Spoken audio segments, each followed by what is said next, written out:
Good evening, everybody. It is Friday night in Pittsburgh, Pennsylvania. My name is Adam Bittner, assistant sports editor for multimedia at the Pittsburgh Post-Gazette, here for our Day 2 NFL Draft live show, Steelers Draft live show. I'm with Jason Mackey right now. What's up? What's up, right, Jason? Are you excited for night 2 in the saddle here? I might be more excited for night 2 in the saddle than night 1. I'll be honest with you. There's going to be more action. Everybody's got this thing figured out. Especially us. We have all the answers. So it's a good thing you're watching this. We've got it solved. No, I'm saying that jokingly, but we have a little bit more clarity with what the Steelers are going to do, what they need to do. This place is still bumping and fantastic, and I'm really proud of all of us for the event that has happened here, and we're still in the middle of it, but really intrigued to see what the Steelers do. I think it'll say a lot about where they see themselves. Yes, we are here at the North Shore Tavern. We're Mike's Beer Bar. We're Mike's Beer Bar next to the North Shore Tavern. I'm getting them. I just had my steak and seafood on a sizzle. You had your sizzle first lava one. stone. I'm so excited for you. So that's why I said North Shore Tavern, because that is their tagline when we do the ad reads. Christopher Carter, if you're wondering where he is off camera, enjoying his steak currently still. He will be joining us in the next 5 to 10 minutes. We'll get his thoughts. But if you don't have any Friday night plans, come on down. Over 80 local beers on tap. You can get your steak on the stone, get a nice late dinner here on Friday nights. Do a date night. Do a date night with the Post-Gazette live stream, right, Jason? Yes. You could do worse things for your date night. You really could, Adam. I had a fantastic fluff head, little fish tie in there, local IPA. There's all kinds of stuff. And, yeah, I crushed a Nashville hot chicken flatbread, which I've never gone the flatbread route here. It was a very smart move by me. Yes, it was, and I got my first steak on a stone down here. I'm going to get better at cooking it myself. Yeah, but I think I did pretty well. Did you make the rookie mistake of just going a little bit too long? On some pieces. There was some red and some others, so it was an uneven experience. So I'm going to, it's a learning experience. We're going to grow from here. We're going to get better every day. That's what the athletes tell us, right? You're busting them all out. Look at this, 701. You've got every coach cliche ready to go. I love it. Exactly. Well, Jason, you were here, I think, until about 10 picks to go last night. Exactly. Those of the people who are viewers who watch you on the First 10 podcast got your thoughts on Troy Fautanu this morning. But for those people who didn't, let's react, I guess, first. Get your reaction first to the first round pick. Let's do it, man. I loved it. I absolutely loved it. Being in the room at Steelers headquarters last night, hearing Mike Tomlin and Omar Khan talk about them. And I do think there's something to be gained, Adam, from being in the same space, from sharing air with people, to seeing how they react to a question. And it was very positive. You could tell by their actions, number one, but also how they said what they said, how they feel about Troy Fautanu. I'm going to be able to say his name, I swear, by the end of the draft. Fautanu. It's a growing process. Yeah. But I wrote this in my column today, and I truly believe it. They said a lot about what they think about Fautanu and their team as well, right? Like, there are other options on the board for them. They could have gone Quinyon Mitchell. They could have gone, refresh my memory here a little. I mean, Jackson Powers Johnson, obviously. Jerry and Arnold was on the board. Yeah, Jerry and Arnold was on the board. Brian Murphy. Like, you have a lot of players, very good players. And they didn't want to trade back. They didn't want to risk losing Fautanu. And they took the guy because they like him, because he fits in their scheme, because they like the makeup. He's a Steelers fan. He's a Palomalu fan.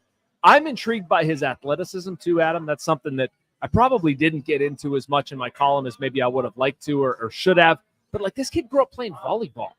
He started out as a running back and a defensive lineman and was shifted to tackle. Can play guard. Has played on the perimeter. I don't have any qualms or concerns about him shifting sides of the offensive line. I really, really, really love the pick. Yeah, and I think athleticism is it's something we talk a lot about with Steeler centers, right? And Jermani Dawson and Marquise Pouncey and guys who are able to pull. I mean, that's not just about center, right? And I think we can sometimes go down that rabbit holes. Athleticism helps you anywhere on the line, and having it and adding it in the way that they did, I think can be a big benefit. Obviously, we're pivoting to round 2 here.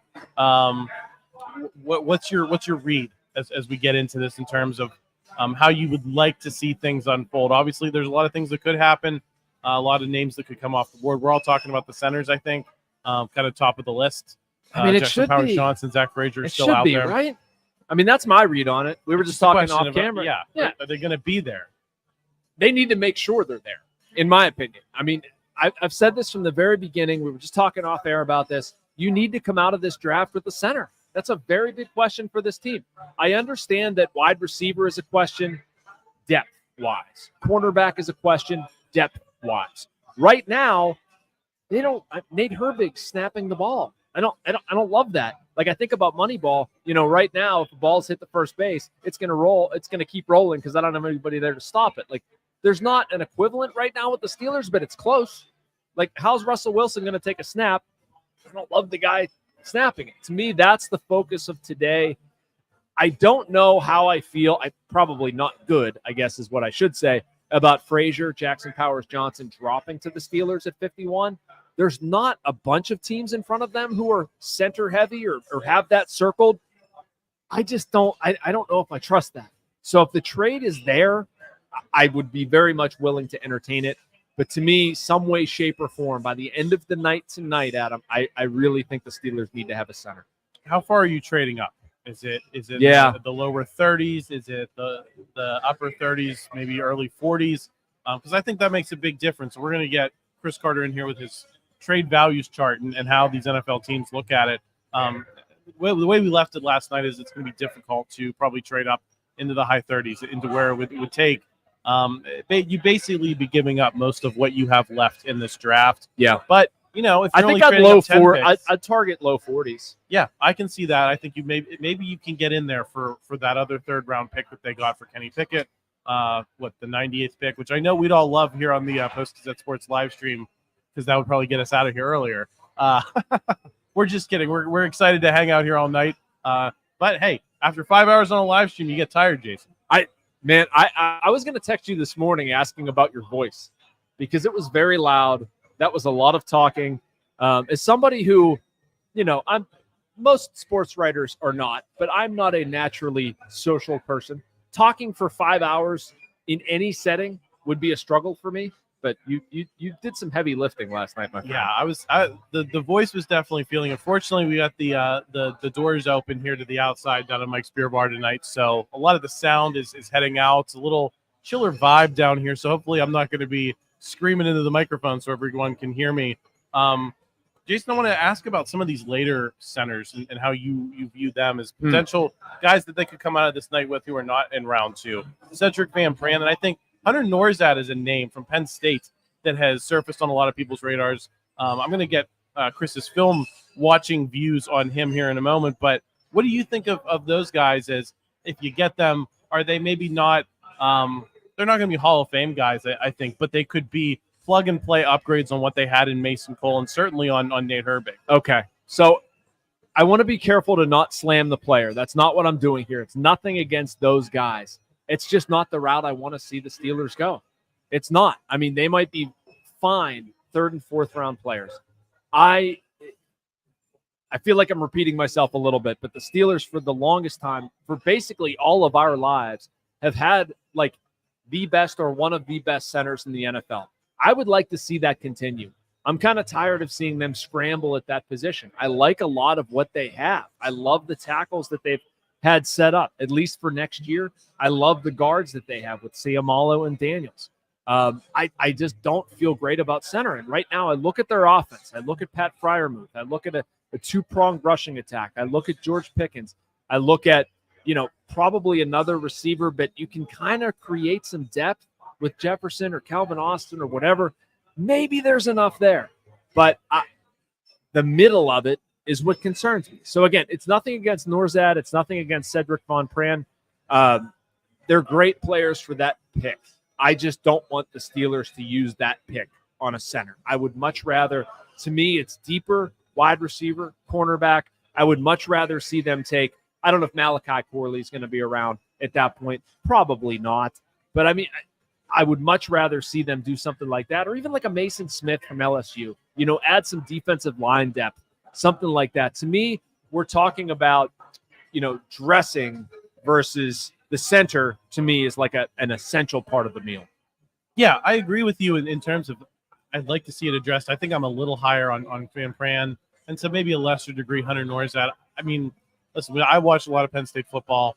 I don't know that Hunter Nourzad ever jumped off the page to me as a center. Is he going to be your franchise center when you have the opportunity, theoretically, to move up 10 picks and get one? I think the argument would be, though, Jason, is that you've got your franchise tackles and maybe a franchise guard in James Daniels if you choose to bring him back, that you can figure out center maybe in a lesser way and address other needs.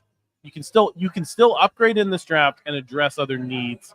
And if that's the choice versus trading up and maybe leaving some of those other needs a little less developed, maybe I would lean more toward I'd rather keep the draft capital and get more players in here who can fill those needs if I know I can get a competent center. Now, that's a high bar to clear. And Mason Cole is a professional, and these guys are not just going to come in and it's not going to be a cakewalk for Hunter Nourzad. It's not going to be a cakewalk for Cedric Van Pran. But I think I would maybe chart a path more designed toward depth, just because I think they left so many needs, and I think if they had addressed more of them in free agency, Jason, and they came into this draft and center was really the only glaring need, I'd say absolutely do whatever it takes. The fact so that you're of the mind of like stay put. You don't want to give up. It depends. I could see them giving. I'm up not disagreeing with you. I think that's a perfectly logical take. Yeah, we were talking off camera. I think that the chart that the path that I would chart would be, if you want to trade up into the 40s to get Frazier, get him in the second round. Add some of these receivers we've been talking about if they're available, Malachi Corley's, but there's other names out there that are going to be on the board in the third round that'll be upgrades. Then maybe you go and get a decent corner. You're not going to get like a number 2. You're not going to get Joey Porter's long-term running mate, probably, but you're probably going to get a useful corner that you can stick in. You don't need Porter's long-term running mate either. Right. Like you've Dante Jackson for a year.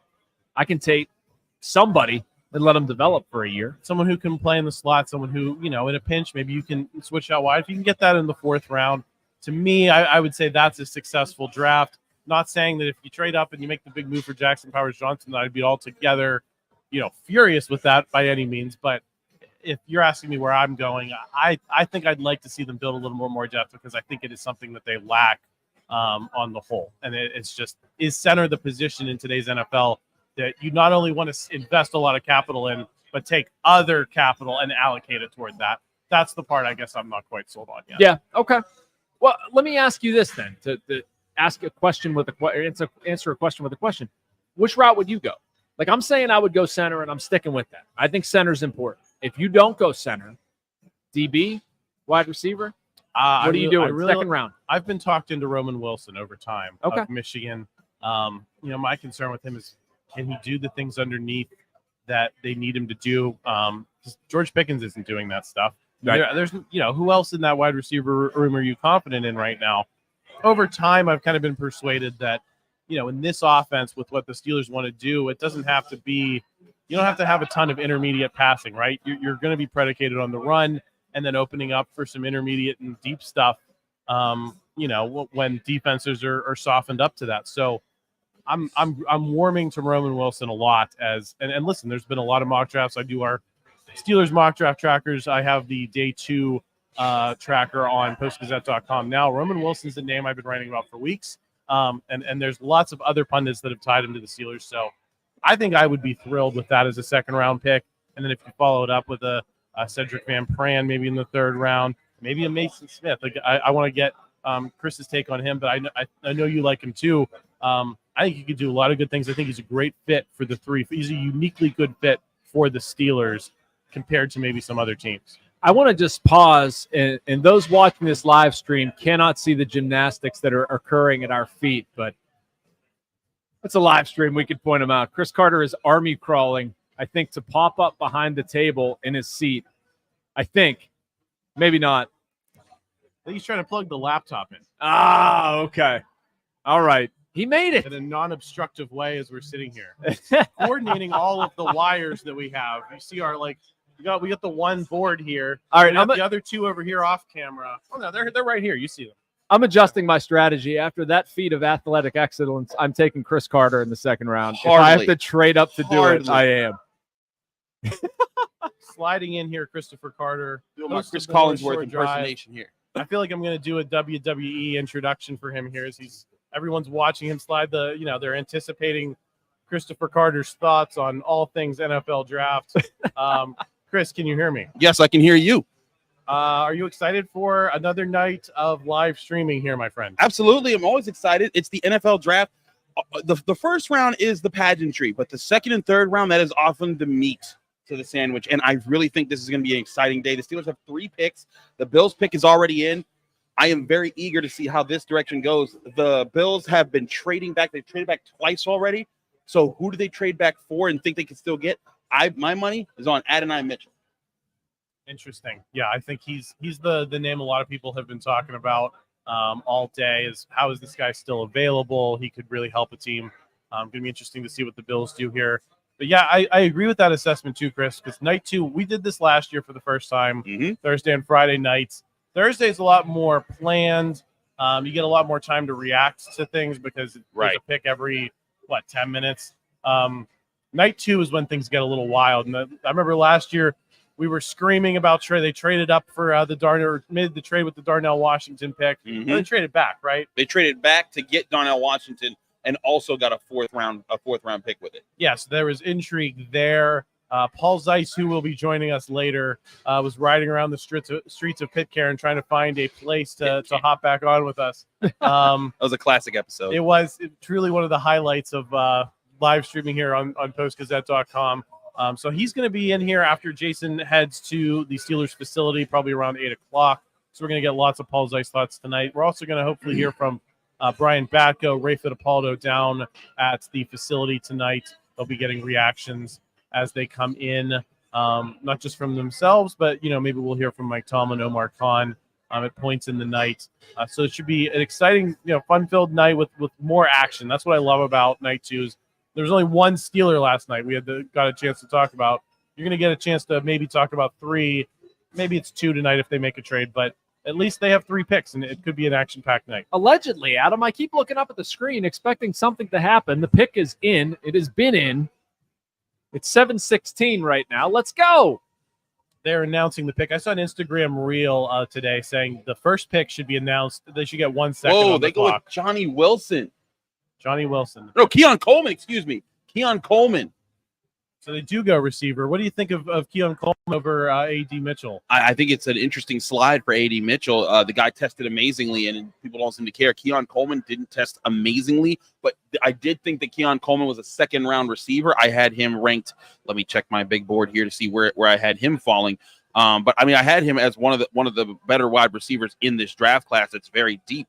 I had him as 49th as overall. So to me, I think that I would have definitely taken Adonai Mitchell or Ladd McConkey out of Georgia over him. But Keon Coleman's a big body. He goes up and gets the football.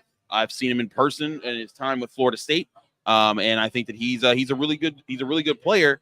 I'm not so sure. I'm wondering how else they're going to add to this wide receiver room because now he's your top option if you're in Buffalo right now.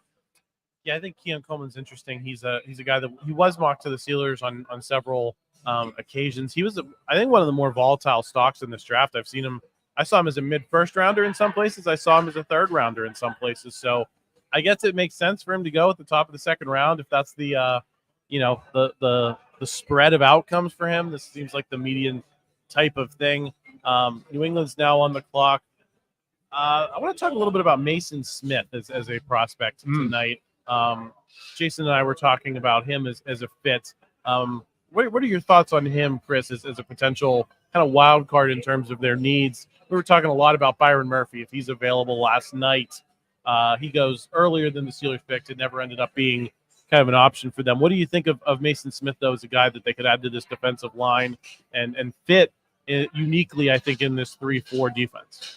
I think Mason Smith would be a heck of a fit. I just think that he's a guy you wait until the third round for, just because I think that he still has some rawness to him. But his size, his frame is undeniable. You look at his frame, I compare it a lot to Stephon Tuitt. You look at his arm length, 35 inches compared to 34 and 3/4 for Stephon Tuitt. Stephon Tuitt was 6'5". Mason Smith was 6'5". 306 pounds for Mason Smith, 304 pounds for Stephon Tuitt. The one thing, Stephon Tuitt was also a massively strong person. He did 31 reps on the bench versus Mason Smith's 21. But Mason Smith also ran almost a 5-second flat 40-yard dash. He's a heck of an athlete. But I think that just because of where I rank other guys in other positions, I would put Mason Smith in the third round if he's their first third round pick of the 2 third-round picks they have. That's a big win for the Steelers. Chris, I like Smith a lot. He strikes me almost as like the Amarius Mims on the defensive side. That's a good comparison. With fewer stock, less stock, something like that. Yes. Like obviously Mims, we saw his profile put him in the first round. Not going to take Smith there, but a big dude, limited on starts time in college. But you see this and you can mold him into whatever shape you want to, and has a lot of things that you just can't teach. 6'5", 306. Very impressive to me. And that's why I agree with you in like a third round pick. Maybe that's the benefit of having 2 third-round picks or whatever. I'm not taking them in the second round, but as a moldable piece on the defensive line, I'm very intrigued by him. Absolutely. I think we talked a lot last night about value, and what I hear about Mason Smith is man, he was so good as a freshman at LSU, then gets disrupted by injuries, especially in 2021, 2022. But Stephon Tuitt is a comp I really like. And Jason, if I tell you you're signing up for Stephon Tuitt in the third round. Well, and I was going to ask Chris this, and then I was blabbing for a while, and I figured I'd shut up. Like, he can play inside and outside, correct? You're probably not going to put him at nose on a 3-4, but you can put him at defensive end and feel great about it, correct? Well, I mean, so he can play a 3 technique. I don't think he plays edge at all, but I mean, he can move around the inside. Yes, like I think he can play a Cam Hayward role. I would need to see him play the nose before I say that he could do that. But I think with his size, he could learn it. Like, he's strong enough to. I think he's got the size enough to like that. Yeah, like my point is more just he's agile enough to handle that. Yes. Correct. At least that's my interpretation of it. My interpretation is the same as yours. Chris, another name we were talking about before you hopped on here was Hunter Nourzad from Penn State as a potential round 3, round 4 center, where they could address the position, but not do so with one of the more premium picks. Because he's a local guy, I want to get your opinion on him and how he might fit if they don't go center in round 2. I like Hunter Nourzad. I think the Steelers like Hunter Nourzad, but I think they like him in the 4th. I think that's where you wait for him. I think that he could be sort of the bargain for not getting a center in the 2nd or 3rd round. Like, I still think the first move, and Ladd McConkey goes to the Chargers. Big get for them. Another one. The run on the receivers is continuing. I want to talk about that in a second. Finish on the Hunter Nourzad point. But Hunter Nourzad, he has the traits to become a center, a starting center. I'm not sure if he'd start right away, but I think that he could be a starter by mid rookie year at the latest. But I think that he'd be a good addition. I certainly would like him. How soon do you think he could be an upgrade on Mason Cole? Week 8, week 9. So I think that it's tough to say because I would need to see him play. I need to see him take it in the NFL. I think that he did a great job at Penn State, but he's one of the guys I'm like a little questionable. Like, will he transition well? Maybe week 8, week 9. I think he could become a starter by then. I'm not sure he'd become better than Mason Cole was. Not that Mason Cole was like, a superstar or anything like that. But I think that if you're wondering when Hunter Nourzad could come up and be like a good contributing center, I think that by year 2 is when he gets his feet under him.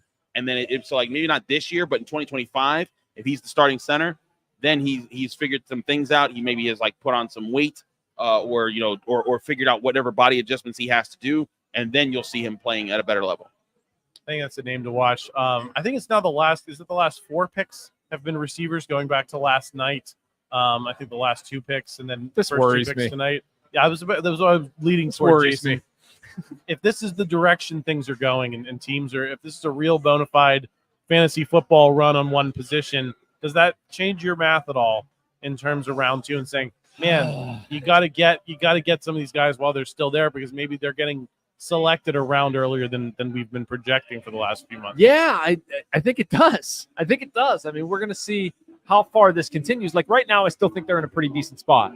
But if we see like Roman Wilson go off the board, which he is not, looking through some of the other like coming up next types, I mean, maybe Corley, don't overlook McCaffrey would be an overdraft at this point.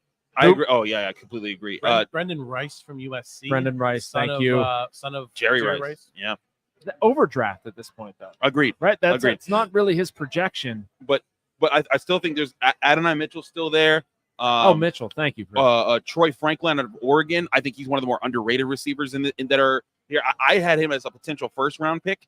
Troy Franklin, that is. But now that Ladd McConkey's gone, I think he might be next if Adonai Mitchell's not next. But certainly there's a run at wide receiver right now. The Falcons are now on the clock. I also think it's interesting. Didn't the Chargers? They took Joe Alt in the first round, right? Yes. So now they've got their tackle, and then they went and got the receiver in the second round. Interesting priorities there to help out Justin Herbert. I like it. I like it too.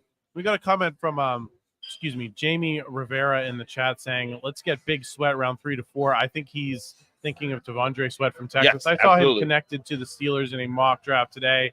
He's huge, gentlemen. I think he's 366. He's a behemoth. He's giving you big snack vibes. Casey Hampton. How tall? In the middle of the defense. I think 6'4". 6'4.5", I think. Yeah. Is he one of those names on the defensive line that you're saying, hey, wild card, maybe they go off the board in terms of needs? Here's my concern with him, is that he's a big run stuffer, and you have a run stuffer in Keanu Benton. Is he kind of like overlapping? That's not my concern. My concerns are his red flags. Dude's getting arrested and messing up all throughout the draft process. I did not know that. He's been arrested. He's been in trouble. He did not test well at the combine. That some people thought he came in overweight, out of shape.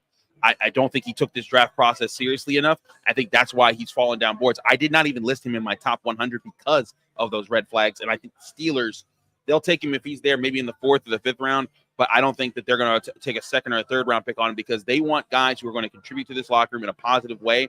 And Devondre Sweat, going into this draft process, very intrigued. Like, there were plays where Devondre Sweat, like, if a running back ran near him, he would just swallow them up, like with a hand. He would just grab you and you're done. And, like, that's hugely valuable. But we've seen it. If you're a head case, if you're a problem, can't have that. And I think that's where Devondre Sweat's value dips. And if I'm the Steelers, I'm taking a few other guys before him. Jason, your thoughts on him? Yeah, I mean, I would agree with Chris. I'm not qualified to speak on his football playing, but the character stuff. Yeah. If you didn't bring him in for a visit, given some of those character questions, concerns, I don't see how they would use anything meaningful on him. I mean, that's what those top 30 visits are for, right? Yep. To vet character, Yep. to dig a little deeper into stuff where you otherwise would. Like, he's not the kind of guy you're just going to blind draft.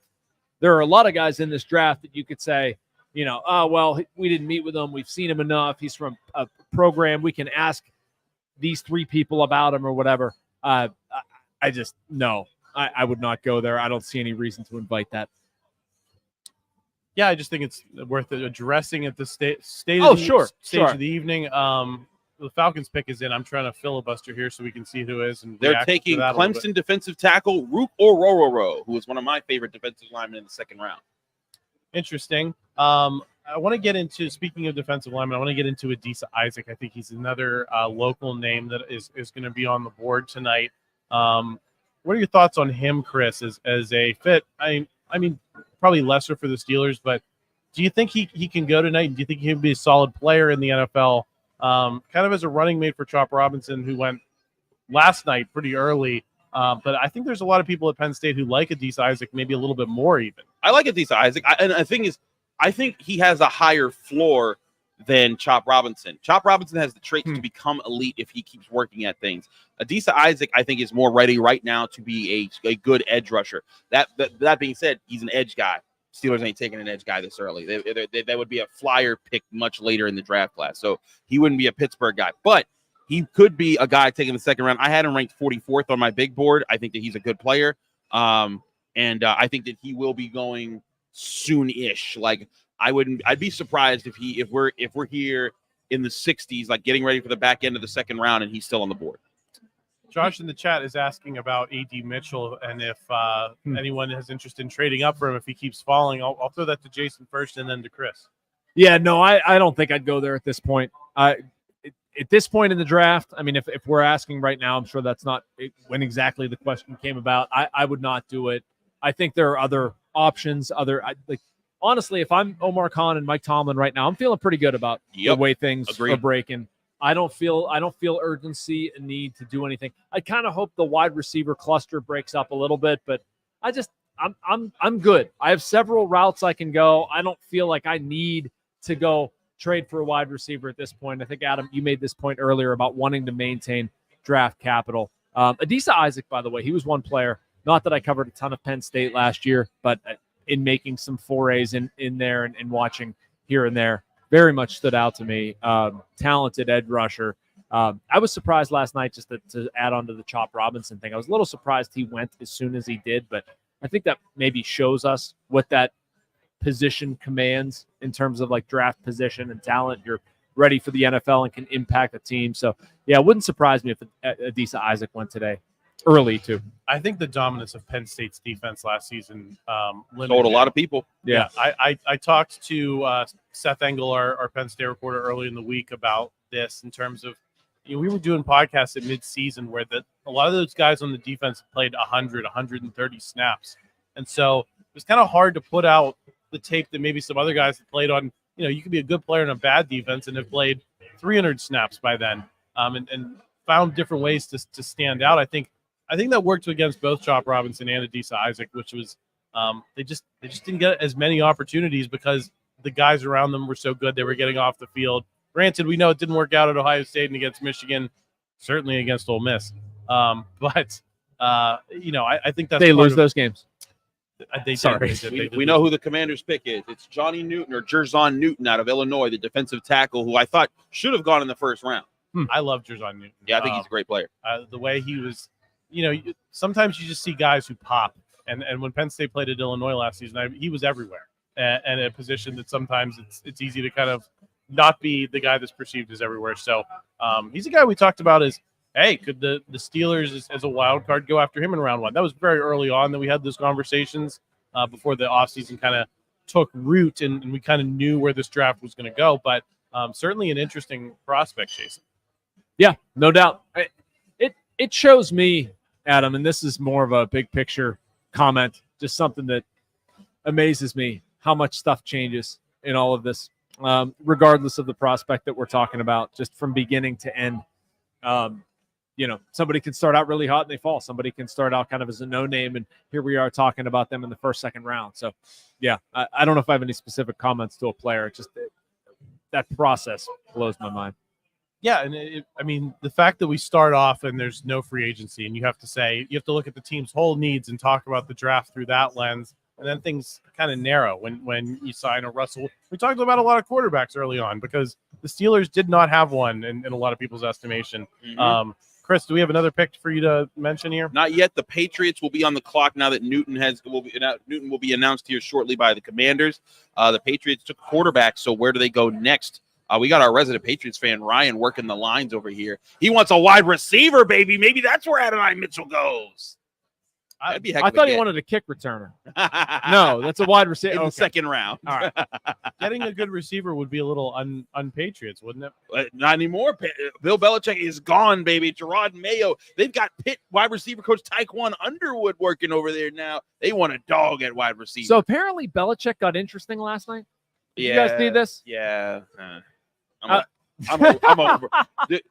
Dude, go to retirement. You won your Super Bowls. Leave us be. Like, we don't need. Like, he had a big board, and like his big board had some funny picks in it, and I was just like, man, like that's why people were kind of over you. I get it. Yeah, we had a big board. There's names on it, and try to exactly draft the best player available. Exactly. Yeah. Can you believe these guys are not getting out? Belichick, I'd put Nick Saban on that list. Nick Saban was at the draft last night for this stuff. I mean, if I was them, I would be thousands of miles away from all of this, just personally. And they can't get away, though. They're football guys. They're football guys. They're football guys. But think about this, Adam. If you could get paid to just talk football and there's no pressure on you, I'd do that. Like, I mean, that's what we're doing right now, right? Like if we're wrong, oh no, but it's not like our entire career depends upon it. Also, Patriots picked Jalen Polk out of Washington, one of Michael Penix's targets. He's the next receiver off the board. Adonai Mitchell is falling fast. Falling while the receivers are still flying off. Yep. I think that's uniquely interesting, Chris. Very interesting, especially because Adonai Mitchell tested by far as the best wide receiver athletically in this draft class. He had a 9.929 relative athletic score, right up there with Graham Barton as far as best in his positions in this draft class. So it is wild to me to see this. But hey, this is a situation where the Steelers are probably looking like, hey, this is why you don't have to trade up right now, because guess what? With every receiver that's getting picked, guess what's also falling? The centers. Jackson Powers-Johnson, Zach Frazier still on the board. I think the Steelers they're just rubbing their hands together like, ooh, boy, we got a good situation cooking up now. Well, I'm going to ask you this question, Chris, because I asked Jason before you hopped on. I mean, if you're trading up, I think we all agreed you don't trade to the very top, but now we're going to be getting here at what's going to be 37 with New England again. Where's the point in time in this draft, using those draft scores you were talking about on the stream last night, that you begin thinking about saying, hey, I mean, we only may have to get in front of one or two other teams that may want one of these guys. And if it's, let me just throw out there, could they do it for just that second, third round pick at 98 and move up, 5, 6, 7, 8 spots? I mean, last year they moved up 3 spots in the first round for a 4th rounder. So I wouldn't even be considering a 3rd rounder at this point. I'd be saying 4th rounder, 5th rounder, like one of my super late picks for that one. But here's the thing. I'm looking at my big board right now. You're looking at the best available that's scrolling as our ticker below us on the screen right now. Guys still available who I've ranked out. Adonai Mitchell, who I've mentioned a lot. Cooper DeJean is still available right now. How about that? I wanted to get into. That's crazy. Yeah. Jason, does he make you rethink anything if he's still there? Yes, he does. I expected him to be gone in the first round. I am apparently an idiot, and you shouldn't pay attention to me. No, that's been a theme of the yeah, that makes me rethink a lot. I would want to see what the outlay of centers is. Like if Jackson Powers-Johnson is still on the board, and it's between him and Cooper DeJean, I don't think I could do that. Maybe even Zack Frazier. If one of these guys is going to fall to me. And I feel like we're going to be sitting here. If the Steelers do not move, I feel like they're going to have somebody that they did not expect to be there fall to them at 51. Agreed. And the tone of this conversation might change. It'd be great if it was DeJean. I like him a lot as a player. That's something that I think we've talked about on here. Just the value of versatility in the Steelers defense, where they might not need an outside corner right now, but they need a slot corner. They need somebody who can grow from that slot corner position to the outside next year. To me, Cooper DeJean is that type.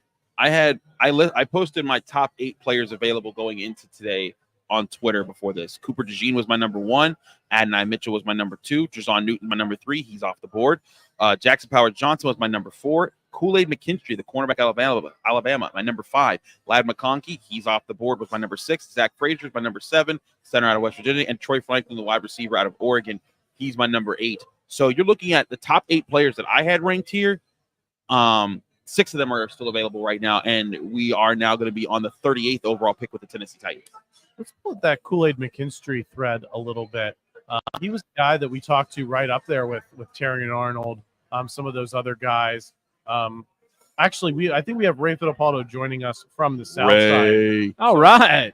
We're gonna throw to break. We're gonna bring him in. We gotta do a couple technical things, but he's in the stream, so we are gonna be right back. Stay tuned. This is the Post-Gazette Sports Now Steelers NFL Draft live stream. Sports watching needs and great food? Meet me at Mike's. Mike's Beer Bar was voted best sports bar in Pittsburgh. 300 local beers, 80 local taps, over 500 beers, and steak on a stone. Mike's Beer Bar next to PNC Park, Federal Street, North Shore. Come see what's happening at Falcone Automotive's Moon Township Honda. You can purchase your new car or used car right from your living room at moonhonda.com or stop in at our new state-of-the-art showroom. Located on University Boulevard in Moon Township, we want to be your exclusive Honda dealer for sales, parts, and service. Now is the right time to shop at the new Falcone Automotive's Moon Township Honda. Great cars, great pricing, and great service. Click and save at moonhonda.com. We're friends, send friends.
All right, we are back on the Steelers NFL live stream here on the Post-Gazette Sports Now YouTube channel and various social media platforms. We have Ray Fittipaldo joining us from the South Side. Ray, thoughts on how this board is unfolding here early on?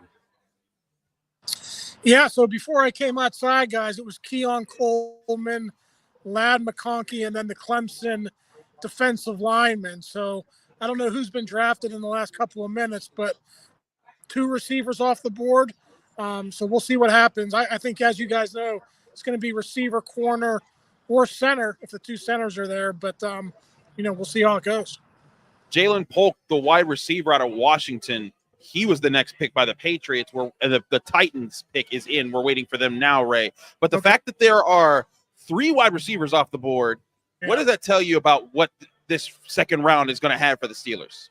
Yeah, I mean, I don't know if it'll definitely affect what the Steelers do, Chris. I think if they really like Zach Frazier or Jackson Powers-Johnson when they pick and they're on the board, that might be the pick. And they figure, hey, we'll get a receiver in the 3rd round. But, as long as receivers keep going off the board here in the 2nd round, that is going to cut down on the number of guys that are going to be available. So I think you have to pick the best player available at a position of need, and whether that's center, corner, or receiver, I don't know if what happens here early in the 2nd round makes all that much of a difference for what the Steelers do. Devondre Sweat is the next player off the board, defensive lineman from Texas. He goes to the Titans there. So that's 2 defensive linemen now taken in the top 6 picks of the 2nd round. You and I, Ray, have talked about defensive line being one of the needs, but one of the secondary needs behind all the 4 positions you just mentioned there.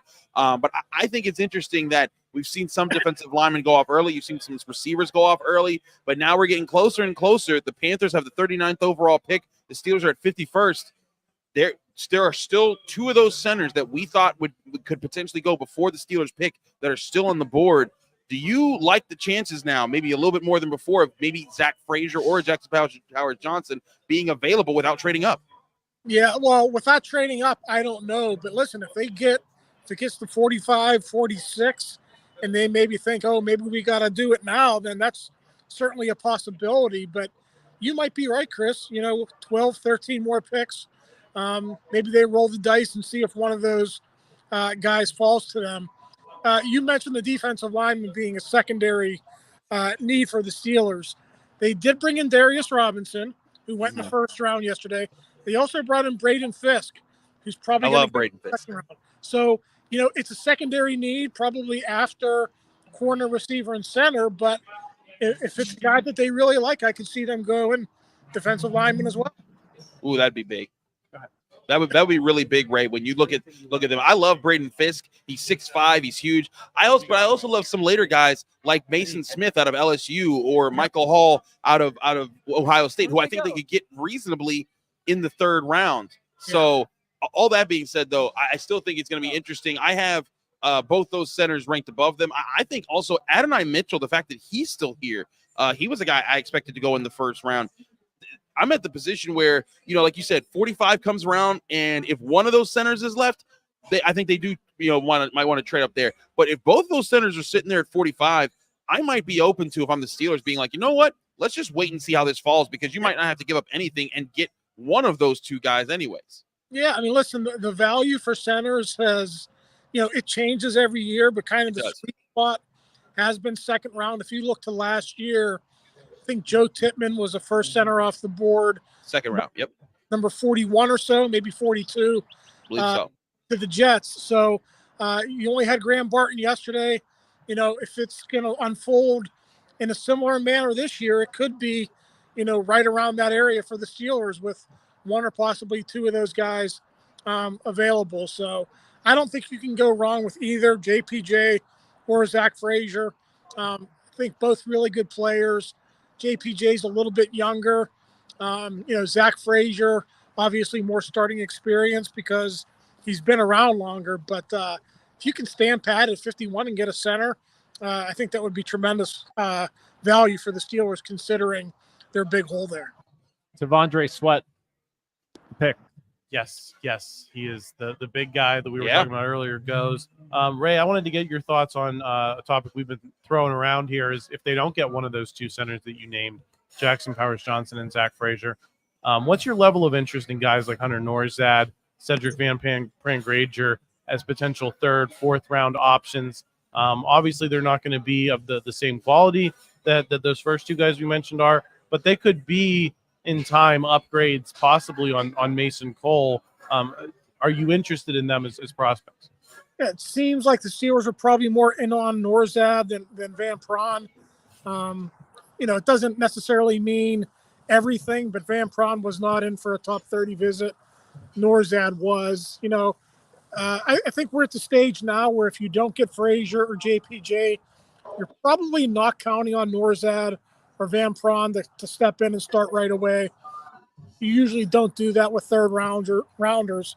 Of course, 2021 being the exception there with Kendrick Green, given a full set of circumstances there. So we'll see what happens there. But if you're asking me to pick between the two, just based on the visit, I would probably say Nourzad is probably higher on their radar.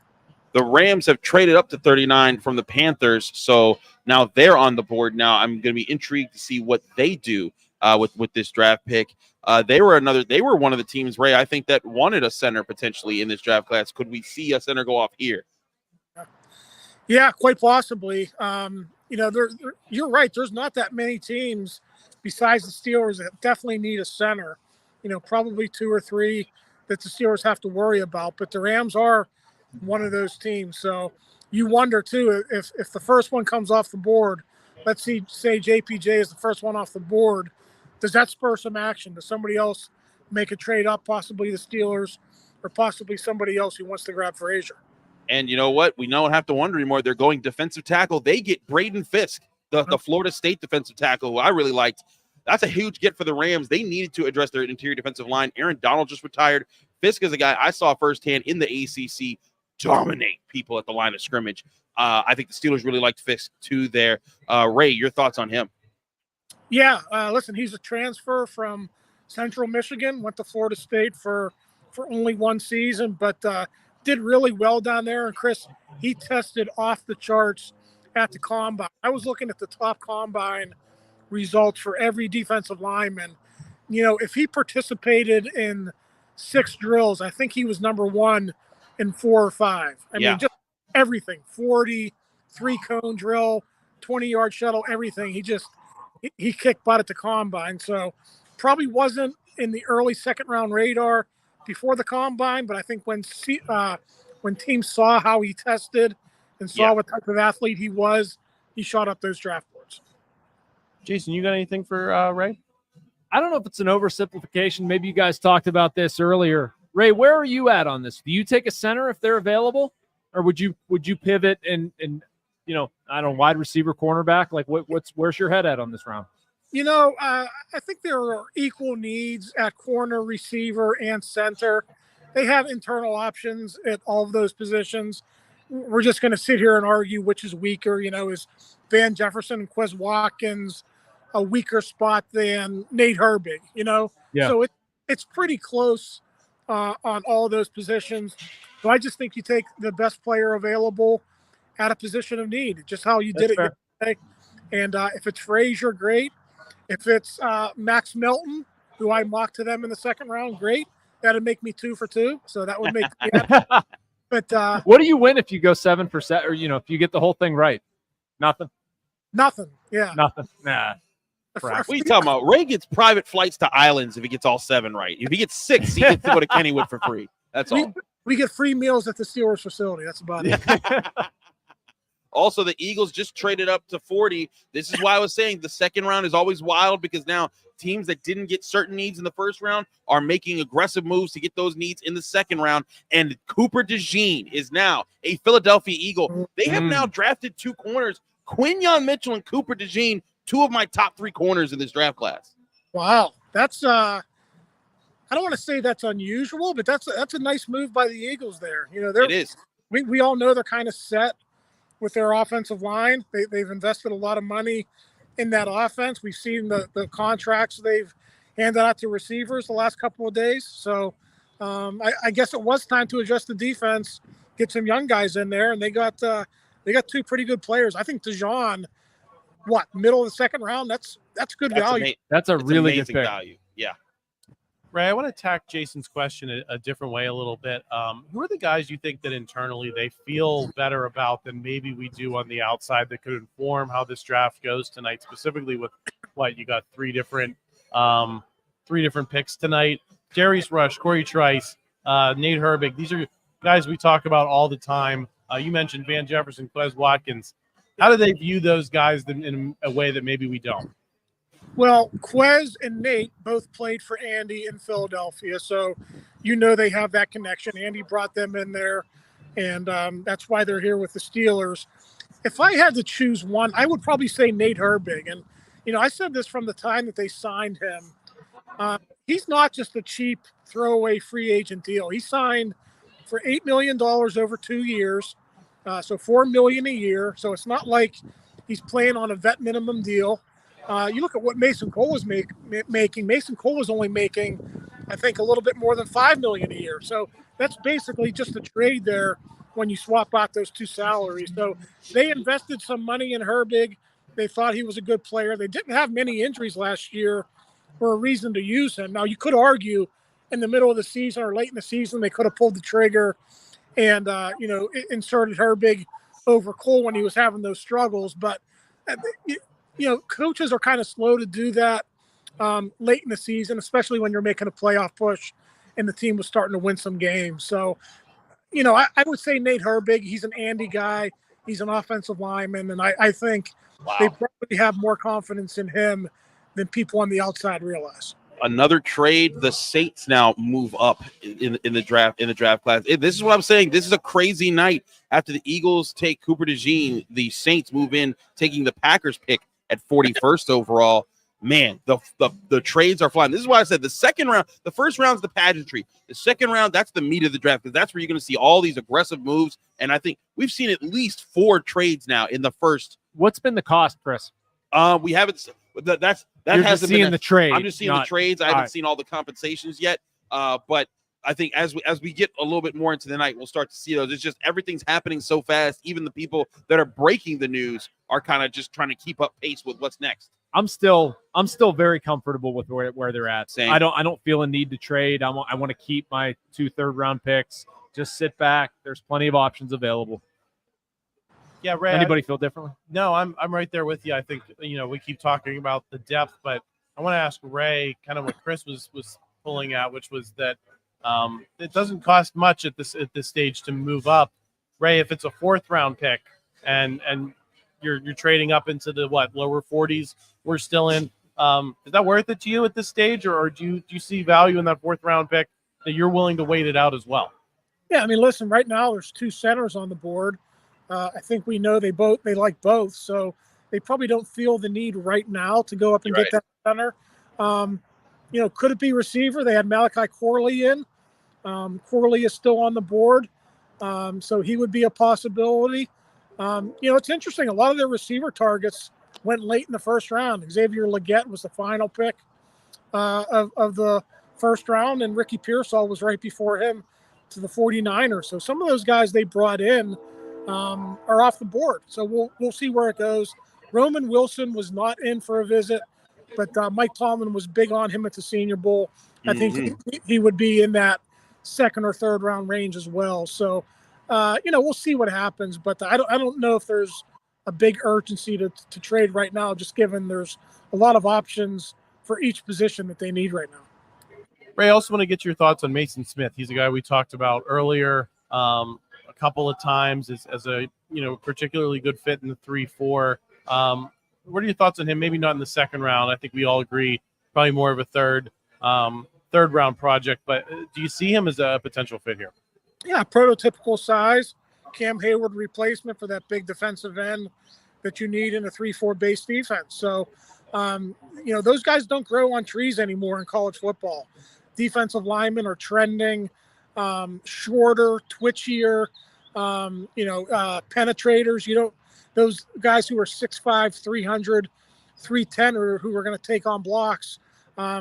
the colleges aren't just they're not utilizing those types of athletes anymore. So when you get one like a Darius Robinson who went in the first round, or if you get a guy like Mason Smith, that potentially could be good value for you. Now, Smith was a former 5-star recruit, didn't really have the college career that a lot of people thought. Right. Came out early, so I think the Steelers like that. They think they can mold him and turn him into the player they want to be. But you have the size, you have the athleticism, you don't have the good football on tape. So I agree with you. I wouldn't take him in the second round, but I don't want to call him a project either. But he's definitely a guy who wouldn't be ready to play in 2024. At least have a big role in 2024. I don't think. Chris, you have anything else for Ray? I'm just waiting for the next crazy trade to happen, because everything's been going so fast here. Ray, I guess my big thing is Ray, is there any player that's not a center that's still available that you think that, like, hey, the Steelers would heaven and earth for to get if they're getting close to 51? I don't know about moving. You mean in terms of trading up for? Like if they traded up a third-round pick. Also, the Saints just drafted Kool-Aid McKinstry, the other Alabama cornerback, is now off the board. Okay. Yeah, I don't think so. There's Max Melton is a guy who is still there. Andrew Phillips, who was in for a visit, is still on the board. Mm-hmm. He's an interesting prospect, Chris. I know Daniel Jeremiah is much higher on him than others. I think he was on the fringe of Jeremiah's top 50, but on other people's boards, he was kind of like a third or a fourth round guy. So, right, or where he would be on the Steelers board, but there are still some corner targets that the Steelers had in for visits, not even including the local guys. I mean, they had 3 local guys in: Daquan Hardy from Penn State, Beanie Bishop from West Virginia, and of course MJ Devonshire from Pitt. So I don't know if those guys are options on day 2 tonight, but maybe day 3 tomorrow if they don't get a corner tonight. Apologies, everyone. We're doing live streaming here. There was a fire truck that went by, so we got the full audio. I'm worried about my car. I'm parked over there, and I could see like firemen getting that. Well, yeah, I should be worried about more than my car. We are okay. We have not burned down Mike's Beer Bar with any stakes on the stone yet. So don't worry about us here at Mike's Beer Bar. Ray, any final thoughts before? I'm going to get final thoughts from you, and we're going to let you go, and then I'm going to get final thoughts from Jason so we can head over. Yeah, listen, if things stay the way they are now, for another couple picks, I think the Steelers will be in great shape. Max Melton, Zach Frazier, Jackson Powers, Johnson, Corley. There's some good options there. I mean, we're getting close to, I think, to where the point that they're going to get one of those guys they brought in for a visit. Okay, great. Well, Ray, thanks for stopping by. Maybe we'll hear from you a little bit later, certainly later in the weekend. We're going to take a quick break here, and we're going to get Jason's final thoughts here on the Post-Gazette Sports Now. Actually, Ray just signed off, so I can just go straight to you, Jason. All right. Final thoughts before you head over there in terms of what you want to see tonight. I still want to see a center. Hearing from Ray, I understand it. I don't disagree with any of it. But at this point, we've made it to 42, basically. At this point, I'm okay waiting to see if one goes off the board. If that happens, I'm probably going to act to get the other center. But that's still, I have not seen anything to change my mind there. It's interesting that some of the DBs are going here, and that's fine. It's just more of a need to me. I want to get the offensive line figured out and look to address wide receiver, cornerback. I still feel better about those options in the 3rd and 4th round and being able to use them next season than I do the Hunter Nourzads of the world and trying to be able to use them next season. I don't think that's an option. The Texans are taking Kamari Lassiter, so the Georgia cornerback is off the board. Run on DBs. It's a run on DBs right now. So I believe that's the 42nd pick now. So we're at 43. We're getting ever so closer. And man, my top 3 players left right now from my top 100 that are still available: Adonai Mitchell, the receiver out of Texas, Jackson Powers Johnson, the center out of Oregon State, and Zach Frazier, the center out of West Virginia. 3 great players the Steelers could get with their 2nd round pick. All 3 still available. Who do you guys take there? Of those 3, I'd still take JPJ. Yeah, Jackson Powers Johnson. Same for me. As much as I like AD Mitchell, I just think. And I love Zach Frazier, too. Like, I think he'd be a great fit in Pittsburgh. But if they come out of this draft with JPJ and Zach Frazier, get closer to the microphone. Boy, would I love that. Yeah. Like in terms of attitude, trenches. skill, It would the trenches, beefing up your offensive line. Yes. It would be just like last year where we talked so much about Joey Porter Jr. as maybe a first-round pick, and he basically was at number 32. But you came out of that draft feeling like you got two guys that you could have picked in the first round. Right. And I think if you get Jackson Powers Johnson, that checks that box. Maybe A.D. Mitchell as well. If they go that, I'm not going to hate it if they go A.D. Mitchell. I'm going JPJ. But both of those guys, I think you'd look at and say, we could have taken them with first-round picks. We got them at 51. That's an incredible value. But we got to let Jason go so we can get over there. And then I can make it, right? I 40. think so. Texans picked. I got 43. Yeah, I can do it. Slide in there in the nick of time. So Yep. we're going to let Jason go, and then hopefully Paul Zeise slides in here shortly. Quick break. We won't be gone long. Just letting Jason get out, and we will talk to you again on the other side. This is the Post-Gazette Sports Now Steelers NFL Draft live stream. Watching needs and great food? Meet me at Mike's. Mike's Beer Bar was voted best sports bar in Pittsburgh. 300 local beers, 80 local taps, over 500 beers, and steak on a stone. Mike's Beer Bar next to PNC Park, Federal Street, North Shore. Come see what's happening at Falcone Automotive's Moon Township Honda. You can purchase your new car or used car right from your living room at moonhonda.com or stop in at our new state-of-the-art showroom. Located on University Boulevard in Moon Township, we want to be your exclusive Honda dealer for sales, parts, and service. Now is the right time to shop at the new Falcone Automotive's Moon Township Honda. Great cars, great pricing, and great service. Click and save at moonhonda.com, where friends send friends.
All right, we are back here on the Post-Gazette Sports Now Steelers NFL Draft live stream.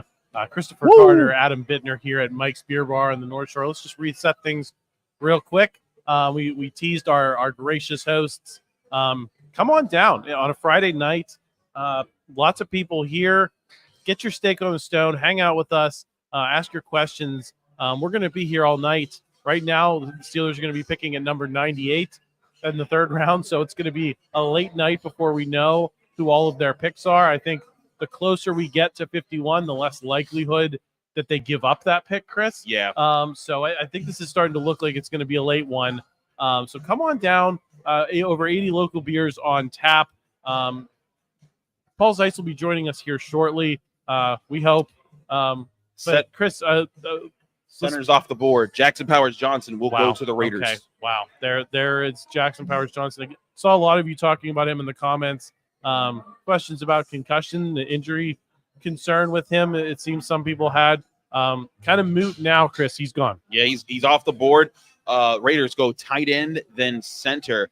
Honestly, if I'm the Steelers, I think I am looking at trying to move up and getting this guy before it's too late. Because we're talking at 45, so you're talking about trading up 6 picks. I mean, you can give up a 4th round pick. Yeah, to get the guy that you want. Yeah. I guess let's mourn Jackson Powers Johnson for the people who really wanted him, that may have been spending most of the day thinking, hey, maybe it's possible. Jason Mackey's final thought here before he signed off was, man, you could get 2 guys that you would have wanted in the first round. How are you feeling about the Steelers officially not getting him, Chris? I mean, Jack Powers Johnson, I had slated not to. I thought he was going to go in the first round. So the fact that he's going in the second round is just, to me, a sign that, like, hey, they did a good job waiting on this position. Now the question will be, can they get Zack Frazier? Now, that's going to be tough because there's, I think, a few teams ahead of them that could want them. I think the Packers could be a team that goes and gets a guy like that. But hold on. The Packers are getting Edgerrin Cooper. Things are flying fast here. So Edgerrin Cooper, first linebacker off the board. A lot of people, he was the best overall linebacker. So that's another team that you don't have to worry about. Looking here, and according to Ian Rappaport, the Raiders are going to use Jackson Powers Johnson as a guard. So they're not even going to put him at center. So Zack Frazier still there. And man, I really think it would be worth it to make sure that you get him, but it'd be interesting to see how can they wait it out. It's going to be some gutsy waiting here by the Steelers if they wait and they get him. But if they wait and they don't get him, I think there's going to be a lot of Steelers fans that are going to be slapping tables and throwing their beers in the yard and yelling at the moon tonight. Man, Chris, how many times in the last 3 months have I asked you the question, well, maybe could they kick Graham Barton over to guard? And that's what the Raiders want to do. That's what they're doing to Jackson Powers Johnson, the guy we were always talking about is kind of just the straight center. I mean, I guess let's talk about this from a Steelers perspective. Would you have ever given any thought to drafting him if you thought he was that versatile? Wait, Jackson Powers Johnson? Yeah. I mean, I've said for a while, like, I mean, he'd be a great. I thought he wouldn't be as high valued as the tackles. Like, I had Graham Barton ranked over him, and I had Graham Barton ranked behind the top 5 tackles in this class. And then I just thought that Jackson Powers Johnson just would be gone in the first round after that. So I didn't think there was any chance that he'd be available in the second round. If he was sitting there in the second, as I said before, when we were on the show, and you asked me, like, you know, if all these guys are still available, I'd say I'm taking Jackson Powers Johnson. But now he's gone like I thought he would be. Now the question is, will Zack Frazier last? And to me, I think he's one of those guys you got to go get if you're the Steelers. He's a guy, you get him right now. This offensive line has the chance to be elite very soon. Maybe not this year. They're going to have to grow into it, and guys are going to have to learn. But by 2025, you could be talking about one of the more dominant units in the NFL. Chris, I want to ask you how the calculation changes. I think the last question we asked, before Jason signed off was, how do you rank those guys that you had named at the top of your board? I said I wanted Jackson Powers Johnson. Then I didn't really say who I wanted next out of those 3. Do you want A.D. Mitchell more than Zack Frazier? Is there the same calculation for you? You need the center, get the center. I think it's the fact that they need a center, get the center. And I also think it's interesting that A.D. Mitchell has continued to fall. I also think there's some better receivers left here in this draft class. Not better than A.D. Mitchell, but I think there's legitimate receivers who could be number 2 to George Pickens right now. That would probably be, the way this board is breaking, will be available in the third round here. Also, it looks like the Panthers may have traded up. They traded up for this pick, and they went and got Jonathan Brooks. So I think that's the Texas running back. He's the first running back off the board this year. So that's another pick you don't have to worry about at center. The Giants are on the board next. Huge. It's getting closer. It's getting to it's getting to it's getting to teeth crunching time, because everyone is wondering what is going to happen. How far will Zack Frazier fall? Can the Steelers afford to stand at 51 and get him? That is the big question, and I'm not 100% sure if that'll work. I think so, because there's also the chance not only of either the Giants at 47, the Jaguars at 48. I'm scrolling real quick to see who's ahead of them. The Bengals are at 49. The Commanders are at 50. So not only those 5 teams I just named, but also any team that would want to trade ahead of them, knowing, hey, the Steelers really want a center, and Zack Frazier is the last real second-round guy here. Yeah, did you feel the tone of the room shift here as we're starting to be like, oh, man, it's happening. Not only are the Steelers picking soon, but every one of these picks between here and there matters, right? Every one of them. It really changes the math, by the minute.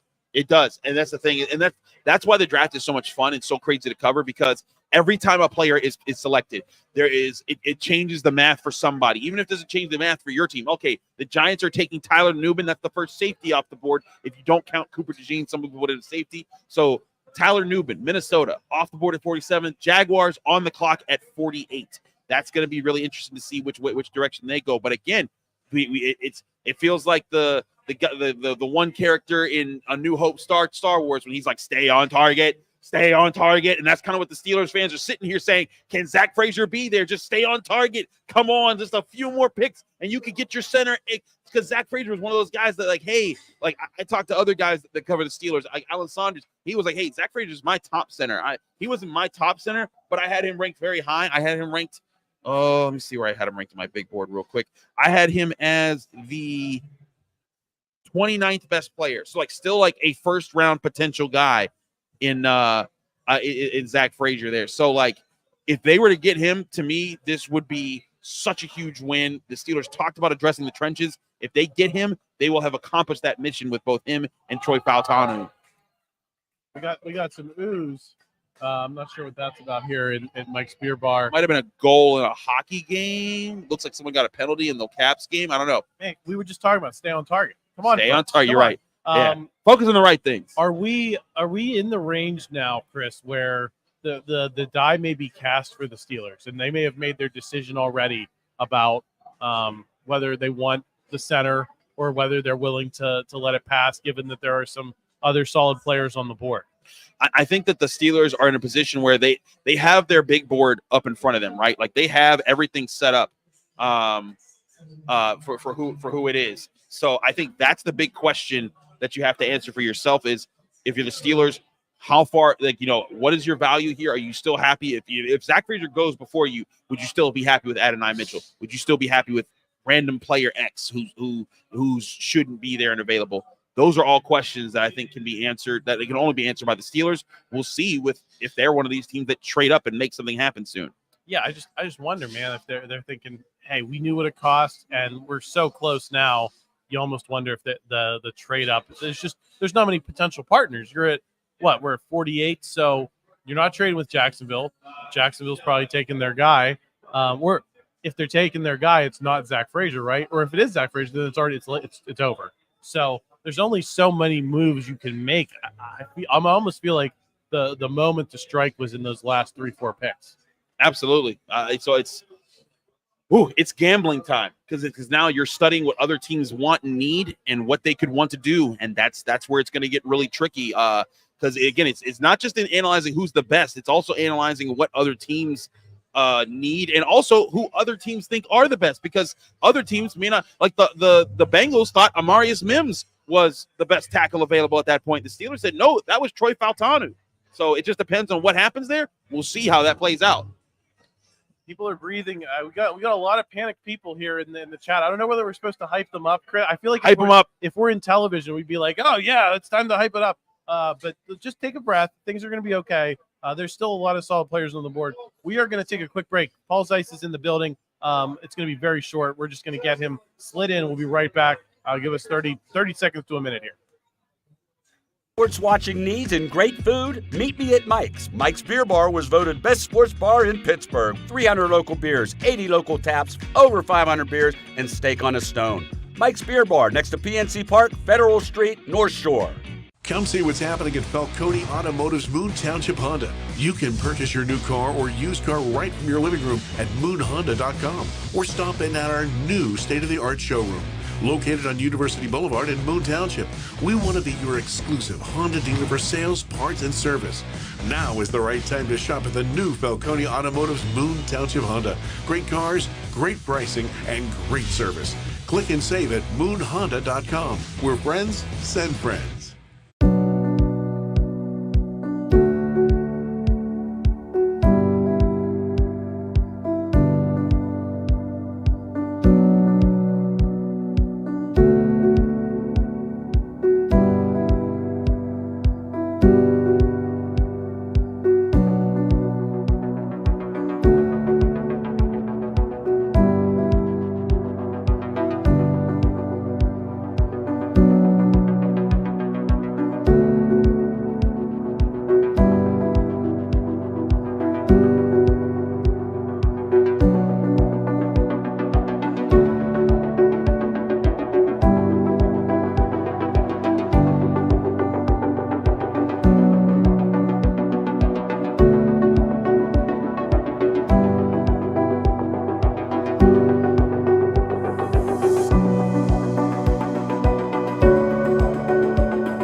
They can't hear that, right?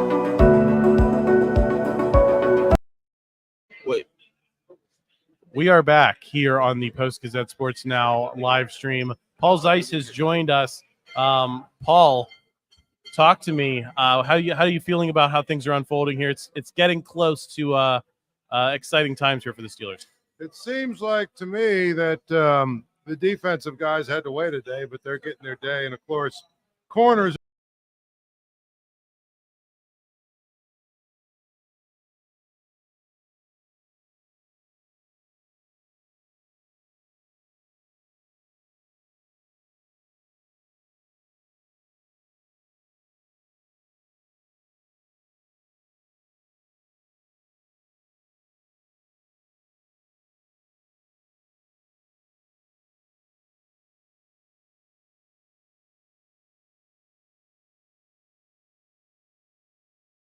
The Jaguars took Mason Smith, the defensive tackle out of LSU, and the Bengals took Chris Jenkins, the defensive tackle out of Michigan. So a quick run now on defensive linemen. The Giants here took Tyler Nubin. So now we are one pick away from the Steelers, and Zack Frazier, the guy who we all thought might not be available at 51, is still on the board. I believe the team that is in front of the Steelers right now is the Commanders. Would they be willing to not to take someone else, or would they trade away to someone who could want Zack Frazier? It is now time. This is the time right here where if the Steelers wait one more pick, they will look like geniuses if they come away with Zack Frazier. Well, the thing about it is, if he's on the board and they don't take him, then we will know that there are basically a lot of smoke. That'd be a lot of smoke screening. That'd be a lot of smoke for the last couple of weeks. If they left, if they left Graham Barton on the board last night, and they left, and they leave Zach, what's his name, Frazier on the board tonight. Those are really three conscious choices, I think, to say that the tackle is more important to us, and then best player available is more important tonight. And a lot of the conversation we've been having about center clearly was not the conversation that they've been having. Well, it also signals that basically they're going to go with James Daniels, or they're going to go with James Daniels, or they're going to go with somebody like Herbig if they don't take Frazier here for sure. But I think they're probably going to take Frazier. I can't imagine. I mean, they need a center. They know they need a center. I can't imagine that they let him on the board. And it lines up with certainly Chris's best player available on his board. So it's not like you're just drafting for need. That's been my biggest fear throughout the process, is saying we're going to just draft a center because that's what we need. I don't believe in that as a theory. I really like best player available and trying to find the best, nexus between, getting the guy that you needed a spot and the best player who's on the board. Zack Frazier is going to be the pick. I'm just telling you right now. Oh, yeah? I'm just telling you right now. That's what it is. The Steelers waited. They gambled, and they got him. People will be excited if that happens. Christopher Carter's calling his shots. Call him a shot. It's Zack Frazier. It's worked. It's worked in the PG family already. Ray Fittipaldo had Troy Fautanu as the guy in his final 7th-round mock draft.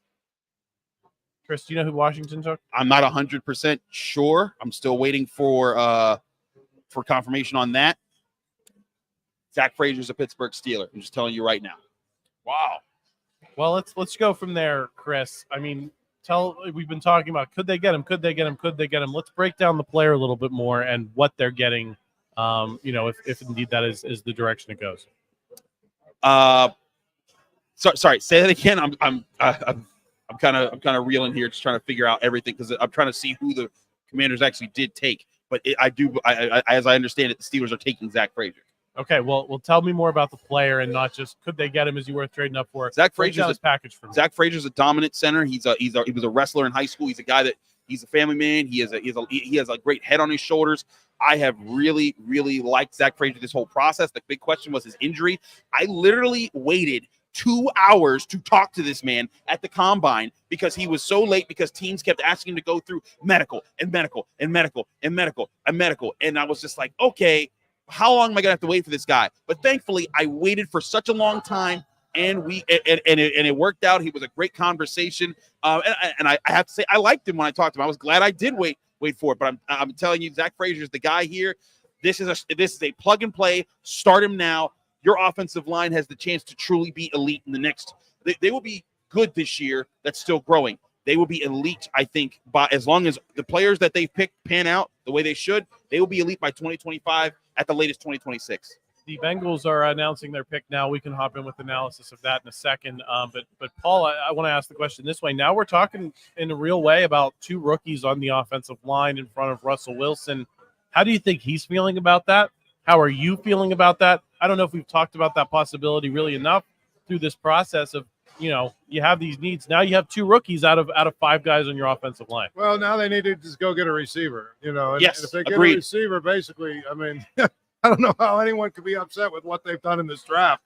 I mean, listen, the thing about Frazier is he was one of the 3 guys that people said is ready to play center immediately. And, that's to me, okay. So you got to figure they've made their offensive line better. And so if they've made their offensive line better, you put a couple of those guys they had last year as reserves. I think you've got some depth now. Now, because one of the things about Russ Wilson is he takes a lot of sacks. So if you can put a line in front of him that makes sure that they keep him as clean as possible, honestly, I think it's a great thing. And I think we all talked about it. We've talked about it for 3 months. They need to come out of this draft with 2 guys who are, capable of starting immediately. So I'm okay with it. I think it's great. I want to get a couple quick reactions here. We believe the Commanders took Mike Sanders.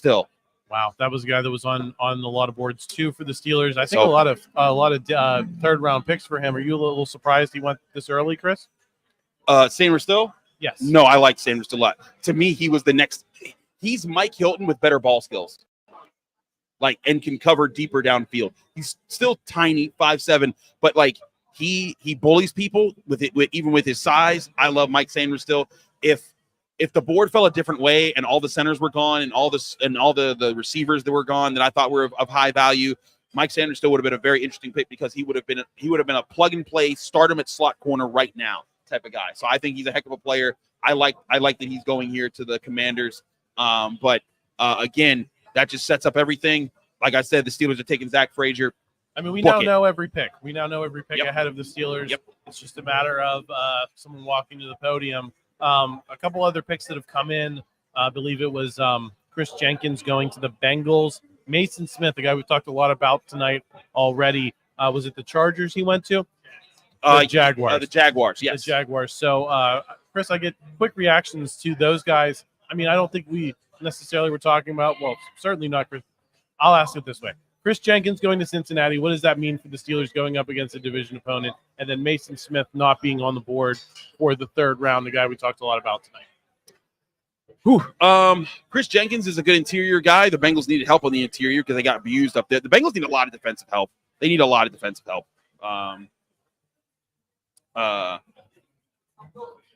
But Chris is communicating here. I'm going to let him get to it. Sorry, we're learning. Well, we're learning. again, I mean, I think this is probably as good as it gets for the Steelers in terms of what they needed and what they got, and frankly, the two guys they wanted. I mean, we can argue and quibble about maybe they wanted one of the other tackles more than the tackle they got, but it sure seems to me like he was very, very high on their board when it comes to tackles. And it was pretty clear to me that they were very familiar with Frazier. They really wanted him. They liked him. They thought he was the kind of guy that plug and play. And, I think if you watch his film, similar to watch I can't pronounce his last name. Troy Fautanu. Fautanu. If you watch his, watch his film, watch Frazier's film. You got two guys that have a little bit of a nasty, Doran Dickerson's confirming me right now, by the way. You got two guys with a little bit of a nasty streak. I think that's what I like. If Doran's saying it, you can take it to the bank. So, folks, it is looking very, very good here on the Post-Gazette Sports Now YouTube your boy told stream. You. Your boy told you. If you were hoping for Zack Frazier, is there any level of disappointment for either of you guys? That Jackson Powers Johnson was within striking distance. Nope. Okay. And I'm just there are a lot of people that like JPJ a lot more than Zack Frazier, so I just wanted to give you guys the chance to respond. What's interesting is Jackson Powers Johnson, the Raiders basically they announced they're going to move him to guard. He did have some snapping problems at times, so there were people that were worried about that.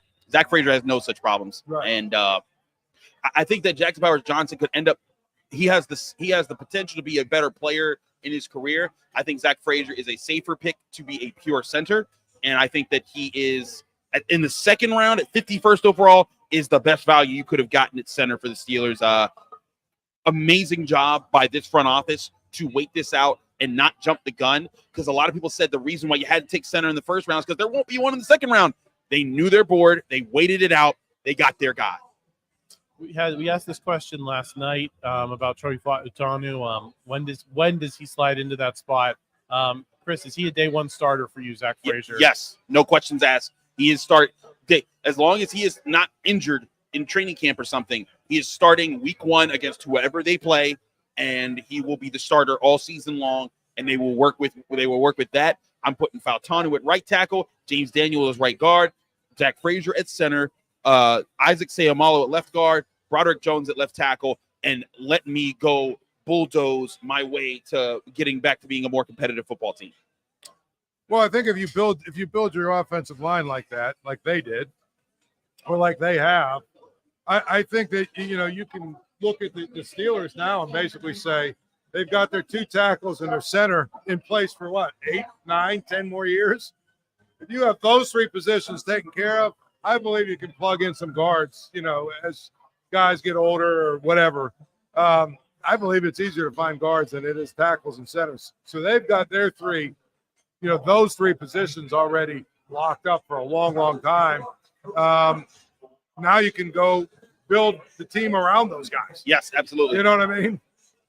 Are they done on the offensive line, though, Chris? Because I've seen more than a few guards mocked to them at different points. Yes. There's some solid guys deeper. You think they're done, though? I think they're done. I think they got – because now go get your wide receiver. And here's what you can do right now. You can trade back up in the second round right now. Give up one of those third-round picks. Come back up. Get Adonai Mitchell. That would make this a home run day one, day two of this draft. You got your tackle. You got your center, and you got your receiver all. And personally, they would have been in my top 29 players in this draft class. That would make this draft maybe as exciting of a draft class coming out of the draft nights as it was last year. You're not holding on to one of those picks to get a corner, because we should It'd be point nice. out Max Melton has gone off the board. I believe he was Ray Fittipaldo's second round pick in his 7th round mock.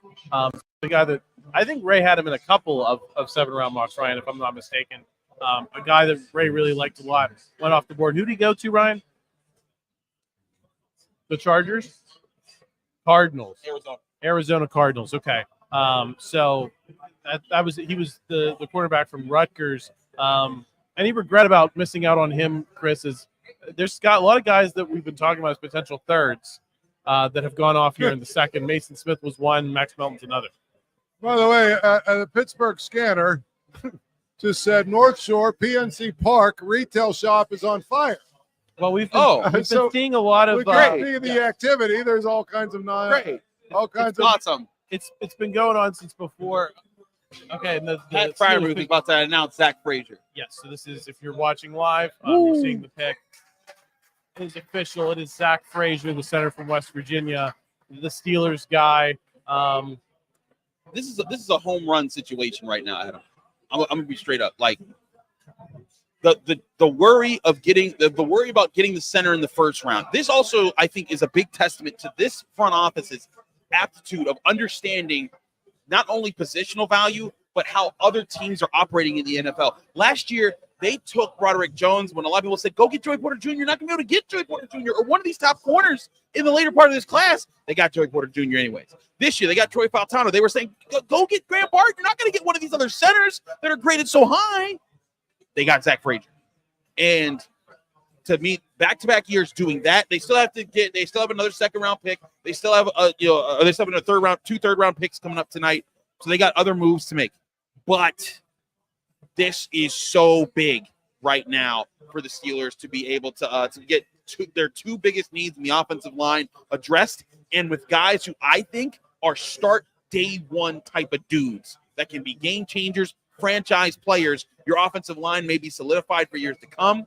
Now go get your skill players, wide receiver, corner, that need to be next. And you guys would not perceive this as I'm just going to ask the question. I certainly don't, but just for the sake of argument, you don't perceive this as hey, this is another guy from the backyard, a feel-good Kenny Pickett situation, a Joey Porter situation. This year, so the last 3 years, you've gone Pitt, Penn State, West Virginia, and significant draft spots. You think that he's the right mix of need and value, and his school pretty much has nothing to do with it? No, I don't think. I think he's obviously one of the three guys that they thought we got to get one of them. And so, I mean, and quite frankly, it seemed like this was the guy they liked the most. Other than, well, there was a lot of smoke screens about Graham Barton. But at the end of the day, I think that it's one of those situations where he fits what they really want. The fire situation in PNC Park across the street is popping off a little bit here, folks. We got a siren, but they're here, so hopefully they'll turn it off. Yeah, they're turning it off. Just in case you hear sirens, I think we've now seen 3 or 4 engines go by. Yes. This is the definition of live stream chaos on draft night. You can see the reflections of the fire engine lights in behind us right now. Yeah, if we weren't lit up, I think you'd see it on our faces. Yeah, you can certainly see it in the wall back here. So we're going to do our best. Apologies if you hear sirens, but that is where things are going. These are the things you don't anticipate, Chris. Nope. When you said it, we spend weeks talking about this live stream, how to set it up down here at Mike's Beer Bar, getting the audio right. You never know what might happen, though. We hope everyone's at PNC Park's okay. Yeah, I don't know what's going on. It's just a little bit of a circus out there right now. Paul, someone in the chat is saying, Andrew89 is asking, are you happy with the pick? Because I guess it's not necessarily. Yeah, of course I said. I thought it was good. I thought what they did was exactly what we wanted them to do. Go get a couple of first rounders and all that other stuff. I mean, go get a couple of offensive linemen with their first 2 picks, which is what they did. And I think Frazier seems to me to be a guy that is a Steeler, really a guy that fits what they look for. I like him. He's a wrestler. You know, he's got a little bit of nastiness to him. Those are the guys that we like. Is he the next? Let me ask this question. And probably should have asked it earlier. Is he the next great Steelers center? Because I think we talk a lot about he fills a need. He could be good. Is he going to live up to that lineage of Mike Webster, Dermontti Dawson, That's a high bar to jump over. Whoa. We're talking about potentially the I know. greatest center of all time. I know. Let's not do that. These are the questions Steelers fans are going to ask, though. Does he belong in that lineage, I guess, is the question. Not is he going to be as great? He's got a long way to go before we start talking about him. Even Adonai Mitchell to the Colts. So there's the receiver. Literally the next pick after the Steelers. Yeah. So that big name wide receiver fell really far, a lot farther than I thought he should have. I think he's a heck of a talent. The Colts, they wanted a wide receiver. They didn't. I don't think they got one in the first round. I forget who they did get in the first round. But heck of a get for I think they got an edge rusher in the first round, Latu. But heck of a get for them. They needed another wide receiver for Anthony Richardson, and he got a heck of an athlete in Adonai Mitchell. Looking at my big board real quick here, trying to see who the best wide receiver I had left. As soon as all these random notifications go off my screen, we'll look at it here. Troy Franklin of Oregon, still a very good wide receiver, tested very well at the combine. He's also a guy that's still on my board for the Steelers to take. Let me ask you, because I saw him in a mock today and really liked Lance Zierlein's assessment of him as an ability to make plays at all three levels. Roman Wilson's still there. Chris, how many of these receivers who are left are you trading up to get? You mentioned, hey, the Steelers could trade up for Adonai Mitchell, make this a home run draft. Are there any other names that you're looking at and saying those are guys that the Steelers should consider moving up to get and maybe making this an early night? Honestly, I think with the value of a lot of guys here, I'm okay waiting still. Like Corley's still there, someone said in the chat. Corley's still there. Franklin's still there. Wilson's still there. I personally love Wilson. He's one of my favorites for value in this draft class. Jalen Polk's gone. Jermaine Burton out of Alabama. He's a really good one. They got plenty of options here, man. Like, I don't think there's any need to rush right now. Well, again, I guess it all depends on if there's a rush of them or not. You know what I mean? If over the next 10 picks we see a bunch of receivers come off the board, then it gets a little different. My question is, could it be one of these things where they surprise us with a trade for an established player at that position? They did that. I think this would be an incredible draft. If you got your two linemen, then you went out and got a receiver. I think to me that doesn't even really matter what happens tomorrow, does it? Well, I think you said on my next question, Paul, because I know we got Chris's assessment of the possible trade for Brandon Ayuk last night. You're still way out, Chris, I believe. So I'm just going to get Paul's thoughts. Yeah. More in the Brandon Ayuk rumors. Talk about smoke screens. Talk about things we've been, all over for weeks. It looks like that dream is dead.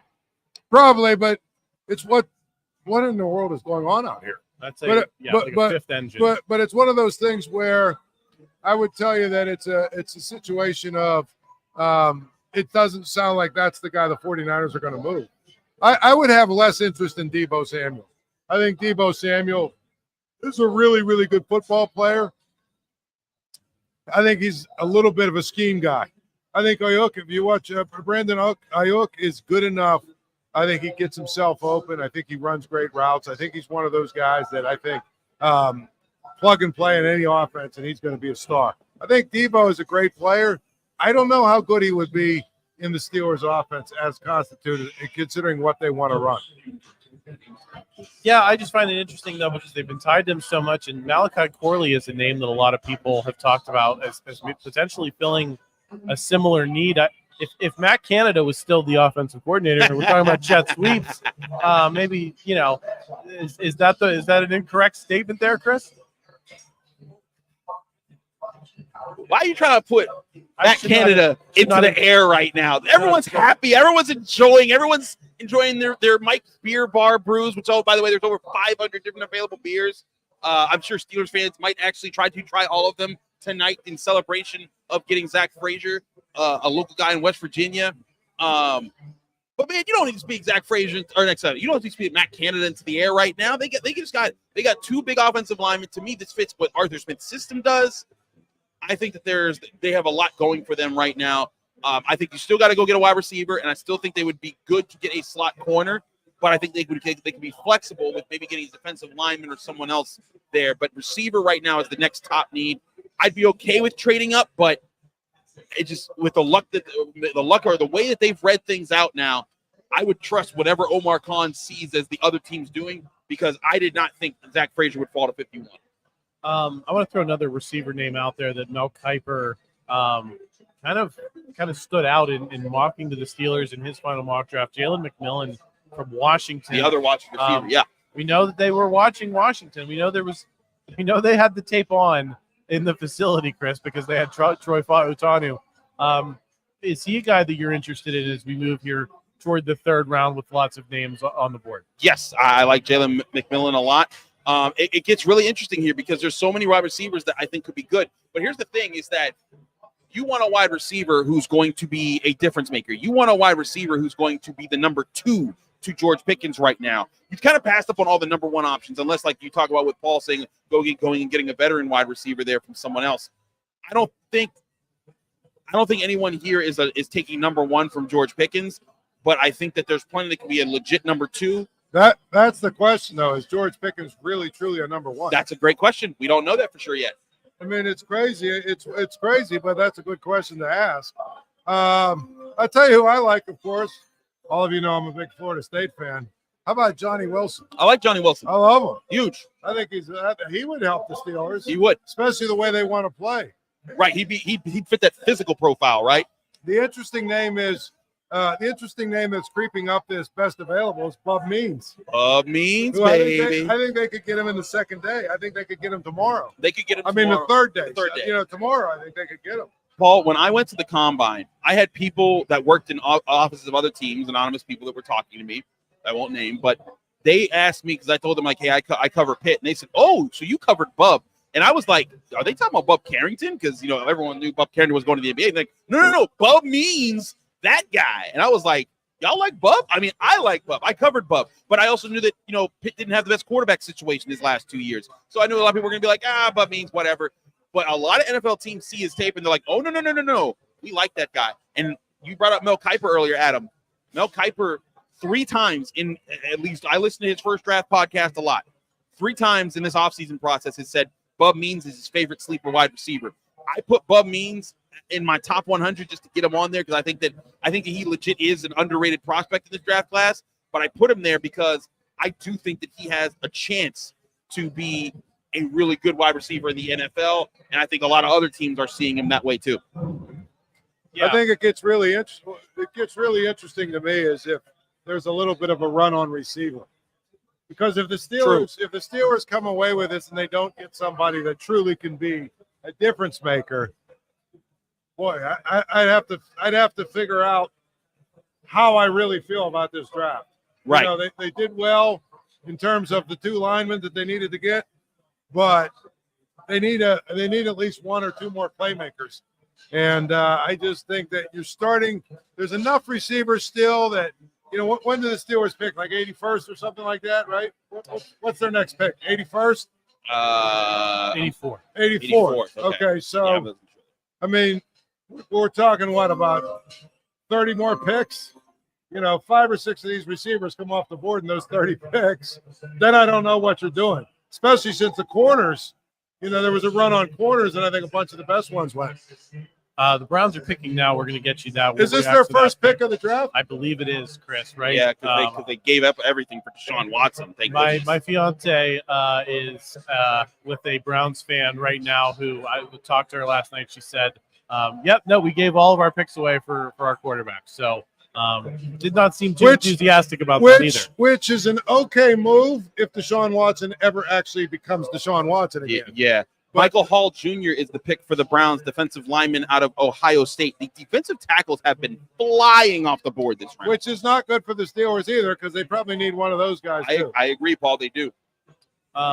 So, I mean, reaction to that pick and as a guy who's going to be in the division, I try not to get too hung up on what every team is picking, but I'm curious, Chris, what your thoughts are on Michael Hall Jr. because I did see him connected to the Steelers in a few mock drafts at times. My read is that he wasn't super polished, might require some development, but now he's going to be in the division, a guy the Steelers see a lot. Smaller pass rusher, very athletic. will very quick, twitchy, a lot like a lot of good interior pass rushers today. I think he's very aggressive. I think he's a good player. He's going to be – it's funny, you know what? Him versus Zack Frazier will be a fun matchup to watch for years to come, I think, because he can get off the ball quick, and if you're not quick with your hands, he will get into your frame and push you backwards. The Steelers will need to trust Zack Frazier to be able to be a guy to handle pressure like that, not just from Michael Hall, but from other guys as well. But Michael Hall, I think a good pick by the Browns here, a good addition to their defensive line. Whether we believe these kinds of things or not, Michael Silver says he was told that the Steelers had interest in Deebo Samuels, but were unwilling to meet the 49ers price. I always love those kind of reports. Come on, after, I mean, anybody can say that. What the hell does that mean? You know what I mean? Seriously, I don't even own a team, and I have interest in Deebo Samuels. I was interested in Scarlett Johansson, but there was just not. I wasn't willing to pay the price.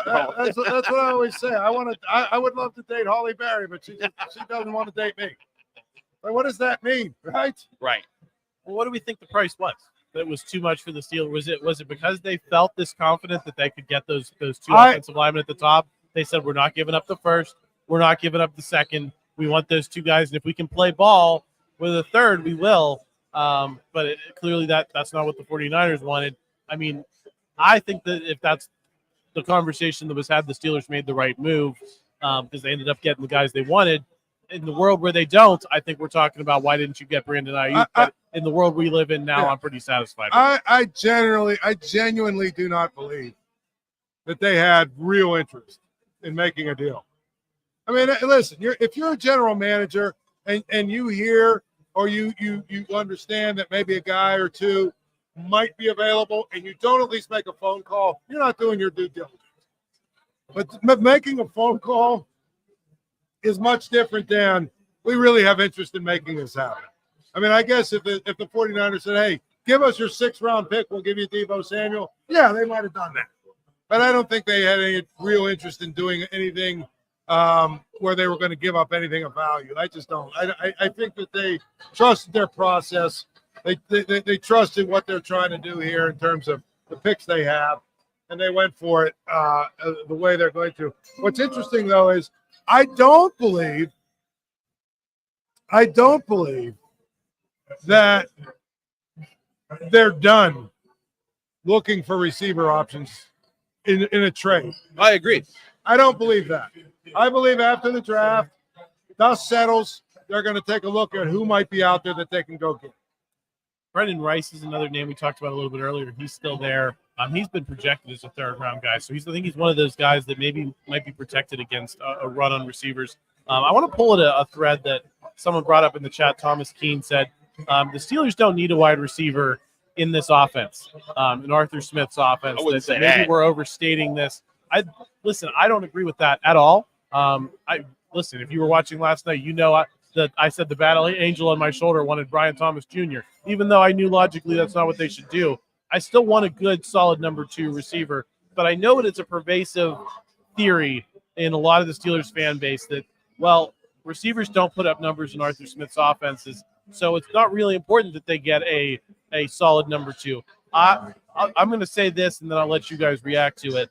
Just because you're not putting up video game stats does not mean that you're not important to an offense, right? And just because you're because Kyle Pitts has become a meme, right, in fantasy football circles because he had so much hype. So many people drafted him so high in fantasy drafts, and he's never really produced it that way in fantasy. But if you talk to people in Atlanta circles, there's a lot more respect for him and what he did for the team in that offense. So, Chris, I'll start with you, and then I'll throw it to Paul. Are some people understating the importance of having a good player across from George Pickens and what that means in this offense, even if we're not talking about a guy who's going to pop off for 1,500 yards? Yes, you need multiple decent targets in the offense. I think Pat Fryermuth's a good other target, but they need another wide receiver who will at least draw attention, and that's where I think that people are missing the point here. It's not to just get big numbers. It's to force teams to have to honor someone else not named George Pickens at wide receiver, because if you don't have that, then guess what? They blanket George Pickens, and then life gets harder for your passing offense.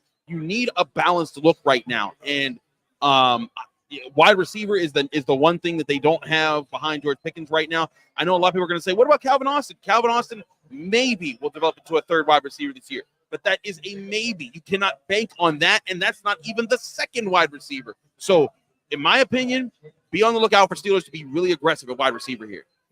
Paul, you have any thoughts on the sense that in Arthur Smith's offense they don't need a receiver?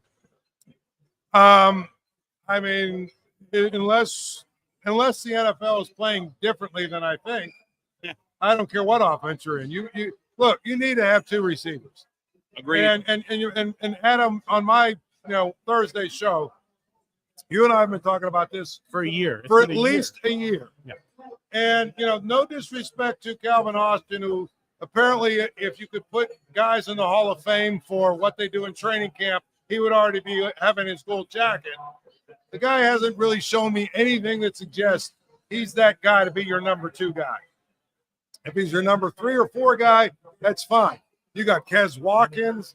You got, who's the other guy that they brought in? Chris, help me out. Callaway. Van Jefferson. Oh, Van Jefferson too. Yeah, they brought Van Jefferson. You know what I mean? You got a bunch of guys like this, like I said. That's a no. And I wrote about it. I wrote about this the other day. Their receiving core is literally George Pickens and 5 guys named Mo. And I'm not sure that Mo ain't the second best guy. So my point is, they need a receiver, either via trade or, figuring out whoever they really, really want in this list and trying to go get them of the guys that are left. Where does Tyler Boyd enter into this, you guys? Because we're talking again in well-worn tropes of the Steelers offseason. The Tyler Boyd trade has been imminent any day. Not even a trade. He's a free agent, right? Right. Or you're right. The Tyler Boyd deal, free agent deal, has been imminent for like 2 months. At this point, right? Well, maybe that's an overstatement. The problem is He wants more money. It sounds like it's one of those deals that died. Either one side or the other has basically just said no. Is it a matter of the Steelers said, let's see how the draft falls. If we don't get what we want, then maybe we're willing to meet your price. I mean, is that how you might read it, Chris? Yeah, that's. I mean, well, let me just say this: there is something to be said about the fact that teams in general are very patient now and let these guys swing in the wind for a while. Mm-hmm. And Tyler Boyd might be saying, now I want $12 million a year. In June, when he's still unsigned, he might say, that 9.5 you offered me, boy, that looks a whole lot better now. So yeah, I didn't want to cut you off, Chris, but that's basically what happens with a lot of these free agents. They have, their demands right now are different than their demands 2 months from now when they still aren't signed. Agreed. And that's the thing. Like, if you're the Steelers, I'm going to wait. I'm going to just wait you out, see how that works out, and have fun with that. Because Tyler Boyd, from what I understand, he wanted more money than what the Steelers wanted to pay him. And they're like, look, buddy, you're not a top threat anymore in the NFL. You're a second, maybe even a third wide receiver. Like, that's the other thing. Like, let's say they get Roman Wilson who's still on the board right now in this wide receiver class. I might put Roman Wilson over Tyler Boyd in an offense right now. And that's not a slight to him. It's just like, look, Tyler, you're older, you're getting up there. Roman Wilson's explosive, fast, runs great routes. I think that he has good ball skills. I think Tyler Boyd would be a great fit to say, hey, he can challenge Roman Wilson for that number 2 spot or force Roman Wilson to have to grow into it. And that'd be a good situation to have. But yeah, like, if I'm the Steelers, I'm not pressed to get that guy. I also think, like you said, Paul, I wouldn't put the trade possibility still out there. Cortland Sutton is one of those guys that the Broncos could, and I don't think he would cost nearly as much in a trade as much as a Brandon Ayuk would.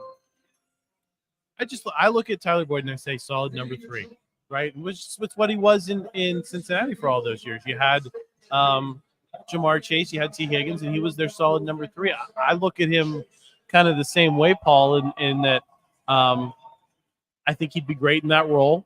And I think if you sign him for above that role, I think things unravel to some degree. Boyd, you mean? Yeah. Yeah. I like him as your 3. Not as enamored as the 2. Yeah. Now, you could sit here and say, well, because of the way they play offense, but you know what? They didn't go get Brock Bowers or one of those tight ends that could be that kind of guy. So you really still have the problem you have in terms of what you have at the playmaker positions. You still need to go get at least one guy. And I don't think it's Tyler Boyd is the guy. I think he would be a good piece. Obviously, bringing him would be a good piece. But at the end of the day, I think that you still got to get one more guy, even if you get him. Yeah, and I think that guy's Troy Franklin, also another top receiver I still have that's available right now. Yes, continues to be available, but we still got. I mean, guys, we got a long way to go, and this is where like the draft is. There's more action on this night than there was last night. Yes. But then you look up and you say, the Steelers got what, so 30 picks, 28 picks to go. We're going to be here for a while. They got 98 as well, so a long way to go. We're going to bring Brian Batko in here shortly. He is on the south side, going to get his reaction to the Zack Frazier pick. I don't want to move on from Zack Frazier too quickly because sometimes I think we could be guilty of that. All right, what's next? Let's talk receiver. But we're going to get his thoughts on getting Zack Frazier in here into Pittsburgh officially. We're at Mike's Beer Bar, in case you're just joining us, down on the North Shore of Pittsburgh. Come on down. The fire situation appears to have lessened down at PNC Park across the street. I've seen a few fire engines peel out of here, so it seems that they have that situation under control. So come on down. Get your steak on the stone. You can cook it yourself, prepare it the way you want. Get one of more than 80 beers on tap. Great atmosphere in here. They got the doors open tonight. Last night they had the doors closed, Chris, and there was like a din of steak, like steam, smoke, cooked goodness going on in here. Now it's more of a lower key vibe because you got the door open. There's less of a roar here. So great spring night to come on, hang out with us. Come say hi, ask us your questions. We're gonna be reacting all night until the Steelers are done. We're gonna take a quick break here. Bring Brian Batko in. This is the Post-Gazette Sports Now NFL Draft live stream with a special focus on the Steelers. We'll be right back. Sports watching needs and great food? Meet me at Mike's. Mike's Beer Bar was voted best sports bar in Pittsburgh. 300 local beers, 80 local taps, over 500 beers, and steak on a stone. Mike's Beer Bar next to PNC Park, Federal Street, North Shore. Come see what's happening at Falcone Automotive's Moon Township Honda. You can purchase your new car or used car right from your living room at moonhonda.com or stop in at our new state-of-the-art showroom. Located on University Boulevard in Moon Township, we want to be your exclusive Honda dealer for sales, parts, and service. Now is the right time to shop at the new Falcone Automotive's Moon Township Honda. Great cars, great pricing, and great service. Click and save at moonhonda.com. We're friends, send friends.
We are back here on the Mike's Beer Bar, the Post-Gazette Sports Now NFL Draft live stream.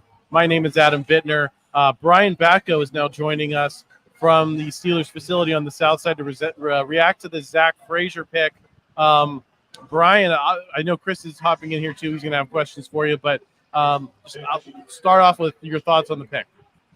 Yeah, first of all, I'm trying to give myself some light here. I feel like a solar eclipse trying to get this just right. Behind, I'm in the cut here down at Steelers headquarters, but yeah, I just feel like, and I tweeted this as well, hard to imagine this really working out much better for the Steelers. I mean, not necessarily just the two guys they got, but a top tier tackle in round 1 and top tier center in round 2. Very fortuitous for them. I think Frazier was the clear best option on the board when they came up at 51. And, as I was listening to you guys, Chris was all over it. It clearly didn't take them long to decide what they wanted to do there. I don't know that there was much deliberation, if any. Maybe Adonai Mitchell of Texas, who went with the very next pick to the Colts, was on their radar. I'd heard some whispers about that just from being down here where they had him in for a visit as well. But, I mean, we just got done talking with Arthur Smith, new offensive coordinator. And, I mean, he was very careful not to come out and say too much. He's been a head coach for the last 3 years with the Falcons, so he knows how to choose his words carefully. But everything you're hearing from him and, matching that with what we know, they fully expect Zack Frazier to be someone who's got the physical attributes and the mental attributes to get up to speed right away and be their starting center week 1. I asked this question last night about Troy Fautanu. Was he actually asked it this morning of Ray? It's all running together now. All the different products we're producing here at Post-Gazette Sports. But the question was Troy Fautanu the tackle that they wanted all along, or was he the tackle that was available that met their needs? Jackson Powers-Johnson goes only a few picks earlier, Brian. Do you think that Zack Frazier was their guy all along, and that if they wanted Jackson Powers-Johnson, they would have moved up for him, or that they wanted Jackson Powers-Johnson too, and they settled for Zack Frazier? What's your read on that situation?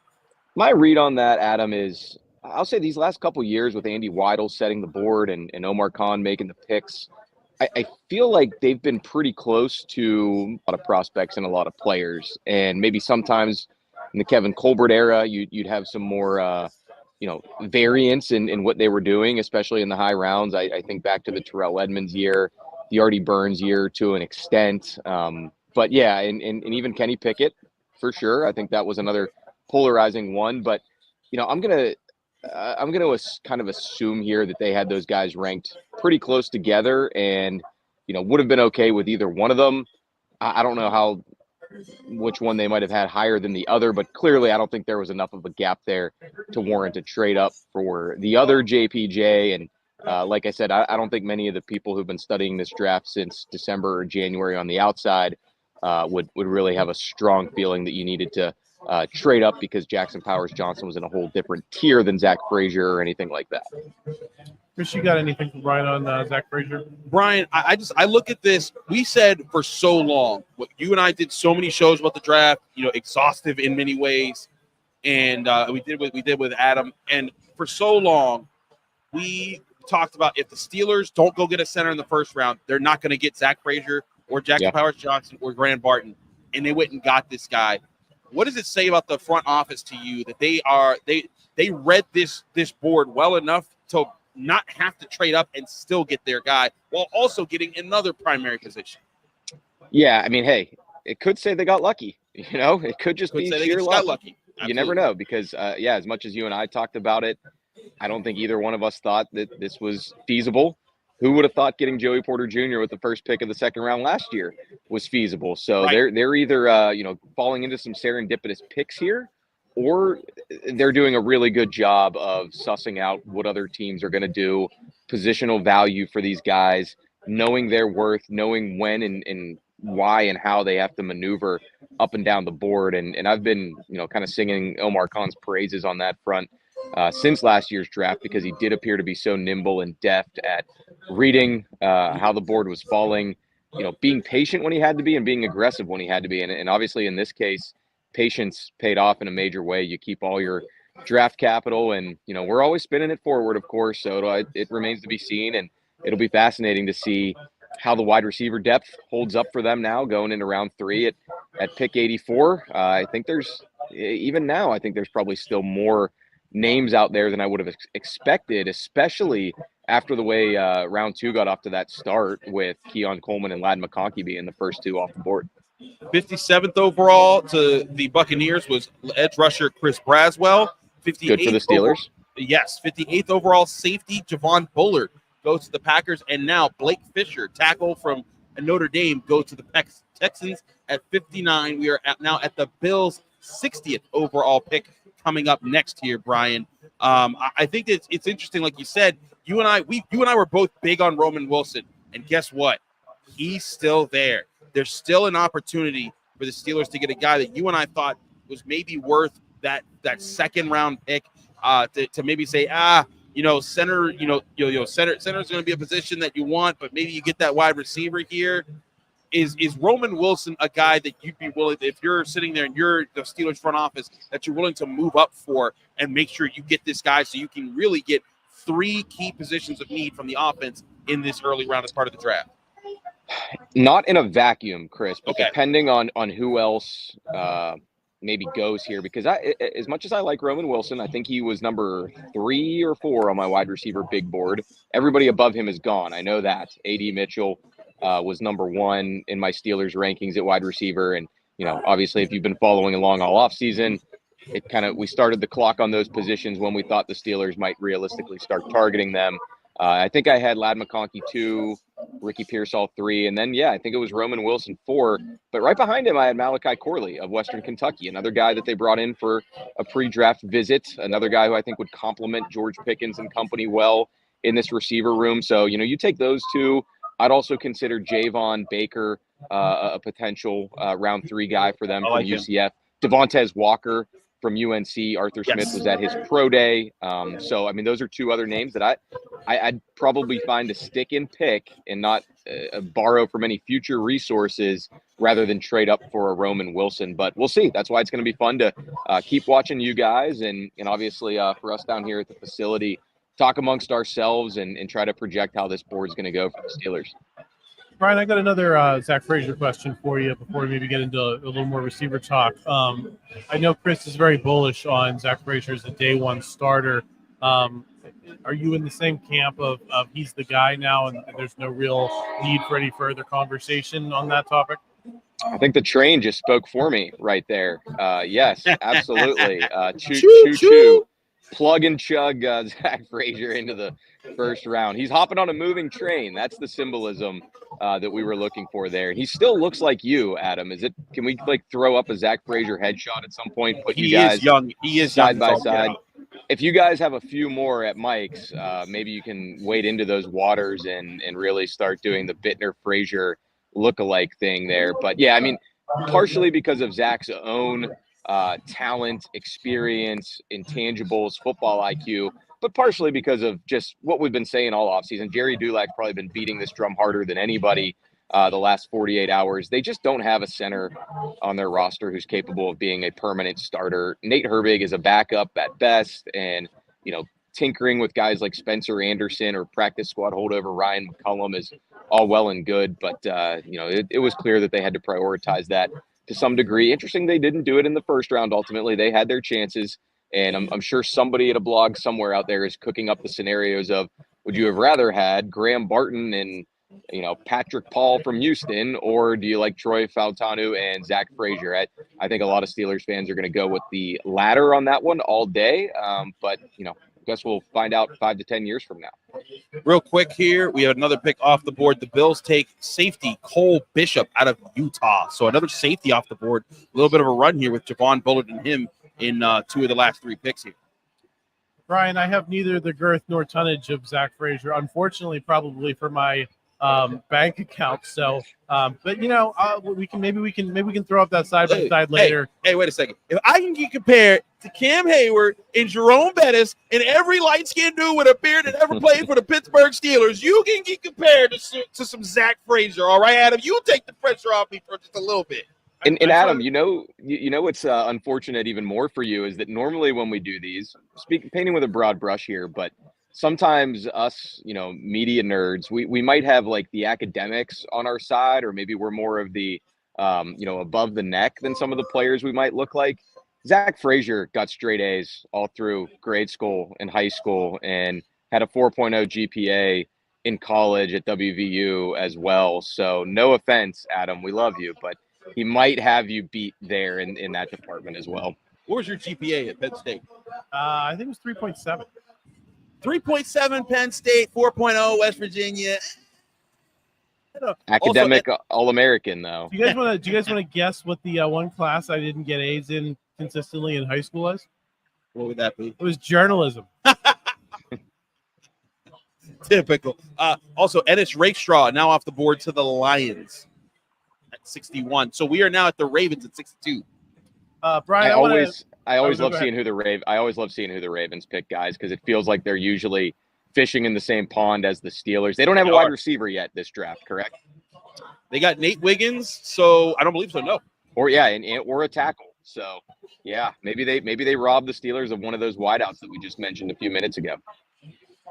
Brian, I wanted to ask you about the we were talking with Paul when he was on camera here about Deebo Samuel, the Brandon Ayuk trade rumors. Was that a smoke screen in your mind the whole time? There's some reporting out there that, the Steelers weren't willing to meet the 49ers price. I think we're getting close to putting that to bed, but I just wanted to get your thoughts on that whole drama that's been really one of the themes of the offseason, I think.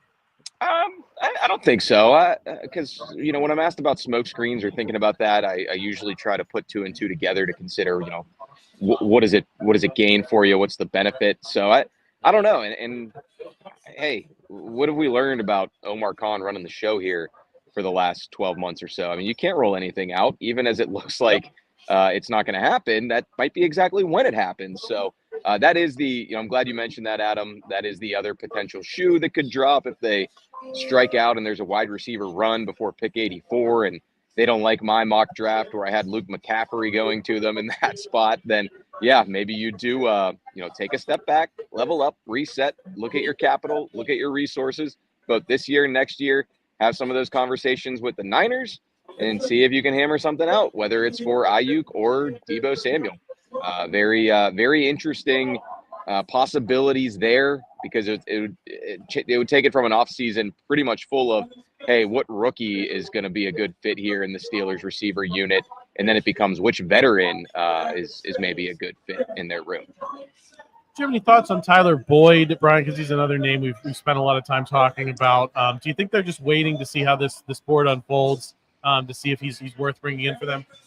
Now that ship I do think has probably sailed, if only because, the difference in the situations is these Niners guys, it's not like they were available on the open market for everybody a month and a half ago to go out and sign. I mean, you've got to swing something with a trade there, and there's so many moving parts. If the Steelers were that into the Tyler Boyd idea, I think that gets done either before or in accordance or instead of a Van Jefferson or Quez Watkins signing. Not saying those two guys are as good as Boyd, but it seems pretty clear to me where they were prioritizing what they wanted to spend at the wide receiver position in free agency, and Boyd's card didn't come up in that deck. Chris, I saw you have something. Nope. That was okay. I was scratching my face. That's all. Oh, okay. Brian, any final thoughts here before we let you get back in the building on what has happened so far and what will happen? Wait, real quick. Brian, I want to get your reaction. You said you're always interested in the Ravens. They now take offensive tackle Roger Rosengarten with their second round pick there. What do you think of that? He's really good friends with Troy Fautanu. I'll give a shameless plug here. I did a profile feature on Troy for today. It's on the Post-Gazette website now, just more about him as a person than a player. And I was talking to his strength coach last year at Washington and said guys really gravitated toward him. He was, best buds with Rosengarten. They'd come in and do extra lifting sessions. They'd have flex offs in the mirror afterwards. So, they go from friends to rivals now in the AFC North. Obviously, they won't be bumping heads with each other because they're both tackles, but hey, well, it'll be one of those fun subplots now. Which AFC North team got the better tackle? The Steelers with Fautanu or the Ravens with Rosengarten, both from the same college program. So yeah, that's fun to see. And I know the Ravens are in flux a little bit with Ronnie Stanley and all his issues that he's had over the years since they paid him. So Yeah, I don't think that's a bad pick by the Ravens, but they're also kind of testing the wide receiver depth in this class because we know they don't have a ton behind Rashad Bateman and Zay Flowers. All right, Brian, we'll circle back to the final thoughts. Anything else you wanted to get out there before you head back in?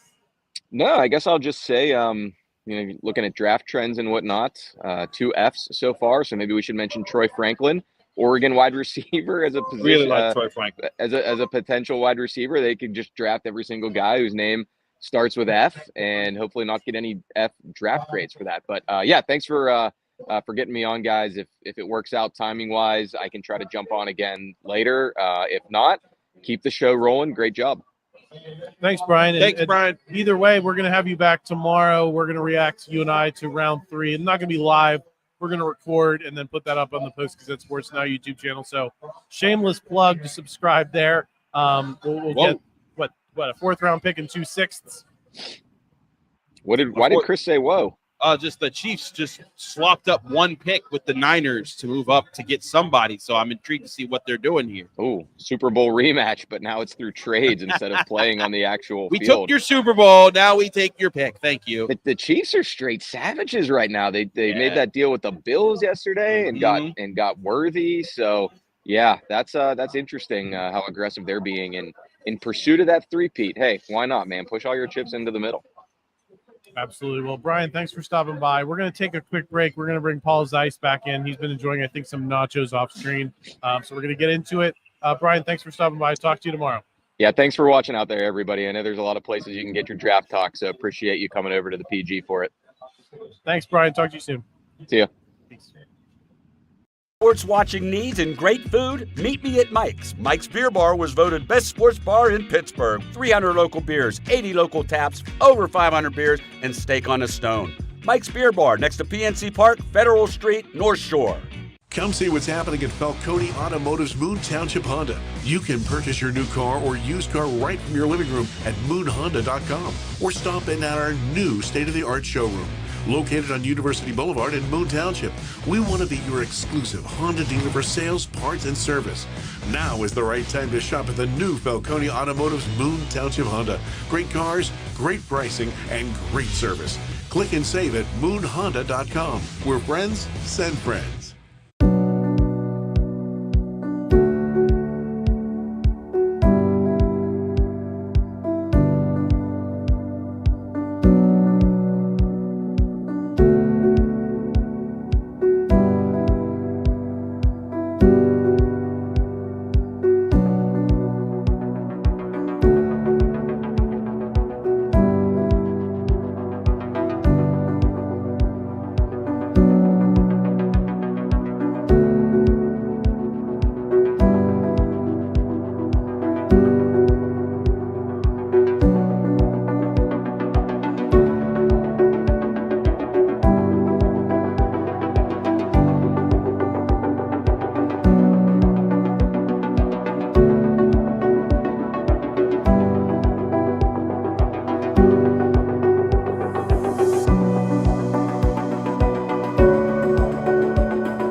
Are we up? Can you guys hear me now? Okay, cool. We are back on the Steelers Post-Gazette NFL Draft live stream. Lots going on. Paul Zeise is back. You had some nachos, Paul. Are you feeling The better? nachos are unbelievable. Yeah, I was just very hungry, and the thing about it is the food here is very good at Mike's Beer Bar, but the other part of it is, Adam, the food, like you have that smell of food in the air, and so when you're hungry, the smell of food in the air makes you hangry. Yeah. So now I'll be able to be more objective about whatever we are going to talk about because the nachos took a little bit of that edge off of me, but they're very good. Everything here is very, very good to eat. So this is one of those things. Yeah, I had the steak on the stone earlier. I made the mistake last night of not eating beforehand. I didn't end up. I got some McDonald's chicken nuggets at midnight after the whole stream. So I was what you were talking about on steroids. Right. So we got a question from Jeff in the chat here, though. I think it's kind of interesting. Paul, Adam, what do you guys think about maybe getting the best available defensive back and then cutting a deal for a Cortland Sutton? We talked about the possibility last night of, okay, we've invested so much time in Deebo Samuel, Brandon Ayuk, Justin Jefferson as trade rumors, all of that. But, there's other guys you can trade for too, Paul. Do you look at a Cortland Sutton in Denver and say he could fill what you're talking about, a solid number two? He's at this stage of his career, I don't think he's a star or anything like that, but he could be a solid number two, draw some coverage off of George Pickens. You kind of be a professional in that role. Do you have any interest in a scenario like that? It depends on what they give up for, really. I mean, it's just I'm interested in any scenario you could come up with that involves a draft. I mean, that involves bringing a good player. The question is, what is it going to take to get him? Let's say one of the thirds here. Yeah, I would be okay with that. I'd be okay with that. I don't know if it necessarily has to be Cortland Sutton, but if you're telling me to go out and get a veteran receiver, someone in that mold. Yeah, someone in that mold. Yeah, I would be okay with that because I think he's better than anyone they're going to get now off the board. I think he's been criminally underused in Denver. Again, we talk about the fantasy football stats a lot, and, right? How that affects people's perceptions of players. I think Cortland Sutton's one of those guys that, if you play fantasy football, you've always had higher expectations than what he's done. I would like to see him as a change of scenery guy. Renardo Green. Yeah, another corner goes off the board. Renardo Green goes off the board at 64 to That's San another Francisco. Corner. That's not only another corner, but another corner that we've talked very solidly about. Right. He was very good in man coverage, which we know the Steelers are increasingly trending toward, and covered those guys at LSU well. Malik Neighbors, Brian Thomas Jr., these guys we were talking about at the top of the draft. He did a great job against them in Florida State's game. Yeah, you know Florida State well, so I'm going to give you a chance to talk about it. The one good thing I'll tell you about what's happened so far, and the thing about him is he's a physical corner. He's not Deion Sanders. He's not afraid. He's going to come up and put his helmet into you. He's not afraid to stick his nose in and knock you out. But he's a good cover corner. I like him. I think he's a good player. 49ers, to me, they draft really well. And it's clear based on the results of how they play. But what I was saying was, what's good is after the Steelers picked all the way to the end of the second round, there's only been one receiver taken off the board. So, you start to think, I know the Patriots already got their receiver. The Chargers, I think, already got their receiver as well. So, you start to look at it and say, boy, they're probably going to have their choice of one of the better receivers when that whole thing comes back. I mean, to them, and that we're now into the third round. Yeah, and I think that would be my big caution point now on in terms of trading for a receiver with what you got left is that you can bring in someone in the third round who can be a solid. Again, Roman Wilson. Correct me if I'm wrong in the chat because we were on a break there, chat. But Roman Wilson, I think, is still on the board. And there, regardless of whether he's not, there's lots of solid guys, and you're going to be able to pay them very little. And that's a big, whether we believe it should be or not, that's a big part of the equation for these NFL front offices. They're trying to squeeze as much out of as little as possible. A third round pick, in terms of what you're going to be paying, is going to be very little. And for 4 years, Paul, and if you can get a number 2 out of a third round pick, when AJ Brown's making $30 million in Philly, the further into the draft you can get a solid receiver and not have to pay him, the more value you're getting by not having to pay a better. Well, the 5 top receivers that are still on the board: Jalen McMillan from Washington, Tony Franklin from Oregon, Brendan Rice from USC, Roman Wilson from Michigan, and Javon Baker from UCF. But you also have the Walker kid from North Carolina, who I happen to like a lot. So there are going to be some guys that are available for the Steelers when they go get, when they pick, no matter what. I don't think we're going to see 7 or 8 receivers in the next 18 picks or whatever. So to me, they're going to get a receiver if they want one. They're going to get a pretty good one. How would you rank those guys personally, Paul, that you just read off in terms of your interest in them from a Steelers perspective? Well, you know what? And the one that I'm most familiar with is Devontae Walker from North Carolina. I think he's got a chance to be really good. He is really, really fast. He's a guy that stretches the field. He's a guy that obviously the Steelers don't really have in terms of just that straight line speed. To me, I like him the most, to be honest. And I know that he's been inconsistent. But, and then, of course, I said before earlier, Johnny Wilson from Florida State, of course. But, I mean, there's some other guys, obviously, that are good players. But I think they need to get a speedy guy. They need to get a burner. They need to get a burner. And I think Walker is the guy.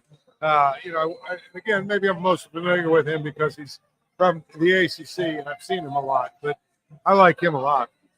Yeah, I love Roman Wilson too, and I'm actually very surprised that they had him all the way at 5th on that board, Paul, because I think you put him opposite. We had this conversation earlier about the Arthur Smith offense and where do receivers fit into it and all of that, and I think I was not a huge fan early in the draft process because I said I think that's a bit of a duplication of roles, but I think the Steelers are going to be looking to do more of those intermediate and deeper passes, because they use the running game to soften the defenses up. And so I've kind of been talked into him. And really, to me, that's the guy on the board that I'm saying you get Troy Fautanu in the first round. You get Zack Frazier in the second round. You get Roman Wilson in the third. To me, that's a home run draft. And he's a speedy guy, too. Roman Wilson. Yes. He's another guy that runs. I mean, I want to see them get a burner. Johnny Wilson obviously is a different skill set altogether. He's not Lima Sweet either, and I think that's the important thing. I've seen a lot of people in our chat say, "Well, you don't draft receivers, you can get Lima Sweet." Listen, folks, not every draft pick's going to work out. Don't hold that against the Steelers forever. That's 15 years ago now. I mean, the but I point think is, Roman Wilson can do more than that. So the Jets are up. The Jets are picking now. They got Braylon Edwards announcing the pick. Wait. Braylon Edwards, Michigan receiver. Maybe he's going to announce another Michigan receiver. That would break your heart. That would break my heart. And Braylon Edwards broke my heart back in the day, too. Remember that catch, Penn State against Michigan 2005. So I haven't forgotten. Malachi something, I think. Oh, man, that is Malachi Corley off the board. He's a name we talked about a lot for the Steelers. There's one of the receivers gone. At least it's not the guy you like the most. And let me look at this big board here where he's at. He was a big Jason Mackey favorite. Maybe he had been off the board, Paul, and we were just talking past it. No, they had him 7th. Okay, all right. Of the available guys, they had him 7th. There were a lot of Deebo Samuel comparisons to him in the lead up to the draft process, saying maybe he could be the next guy in that mold. Did you have any thoughts on that? Well, let me ask you in the context of you weren't as enamored with Deebo Samuel as other people. I'm not. Doesn't mean you're not as enamored with Malachi Corley as some people. Well, what I mean is, my thing with Deebo Samuel is I think he's a really, really good football player. But it's not that I'm not enamored with him as a football player. I think he's a really good football player, but he's not the kind of receiver the Steelers need. If they were doing the Matt Canada offense, I would be okay with it. Because the Matt Canada offense has a lot of, jet sweeps and different ways you can use a guy like Devo. But this offense, they need to go get one of those guys we were just talking about, a burner. Somebody can stretch the field because they're going to do a lot of play action and throw the ball down the field. And so, if you can stretch the field on one side and force teams to have to cover the entire field, boy, it makes George Pickens a lot more dangerous. Yeah, I agree. Paul, are there any other guys on the board that are at other positions that you're still looking at and saying, someone I liked in the pre-draft process that's still on the board, that's at another position? Because we're getting a little locked in on receiver here, so I did want to mix it up a little bit and say, hey, there's some intriguing prospects at other spots. Maybe corner, because that was the original question from Jeff was, do you want to get a corner or defensive back? Well, I think we all wanted to. I think you got to go corner or receiver this next pick. I don't think there's any question about that. And I think one of the things about it is, if you look at, I got to see who's been taken off the board, but this kid right here from Mississippi State is intriguing to me. I watched him. I was talking about him earlier. What's his name? DeCamerion Richardson. Yeah. I was talking to him. Actually, it might have been on our podcast last week or the week. You know what I mean? Where I was trying to project the guys that might be there in the third round for the Steelers. And of the guys, I kind of liked him because of his size, his length. He's got long arms. He's got long legs. You know what I mean? Not the most physical guy, but a cover guy. And I thought that's the kind of guy the Steelers need. They got Joey Porter is the physical guy. Cover guy too, but a physical guy. But on the other side, if you have somebody who can just cover, flat out cover, and you got Joey Porter on that side, and I think, I like those longer, rangier quarterbacks. I always have been. I know some of the best ones are short, squatty guys, but I like the guys with a little bit of length and a little bit of athleticism, and I think he's a guy. Honestly, he'll be there when the Steelers pick. That was the thing that I think was one of the most interesting things that we did before the draft. Tried to project who's going to be there at 84, who's going to be there. You know what I'm saying? We talked about the quarterbacks. Could there be a guy like Jordan Travis there at 119 or 130 or whatever it is that they draft?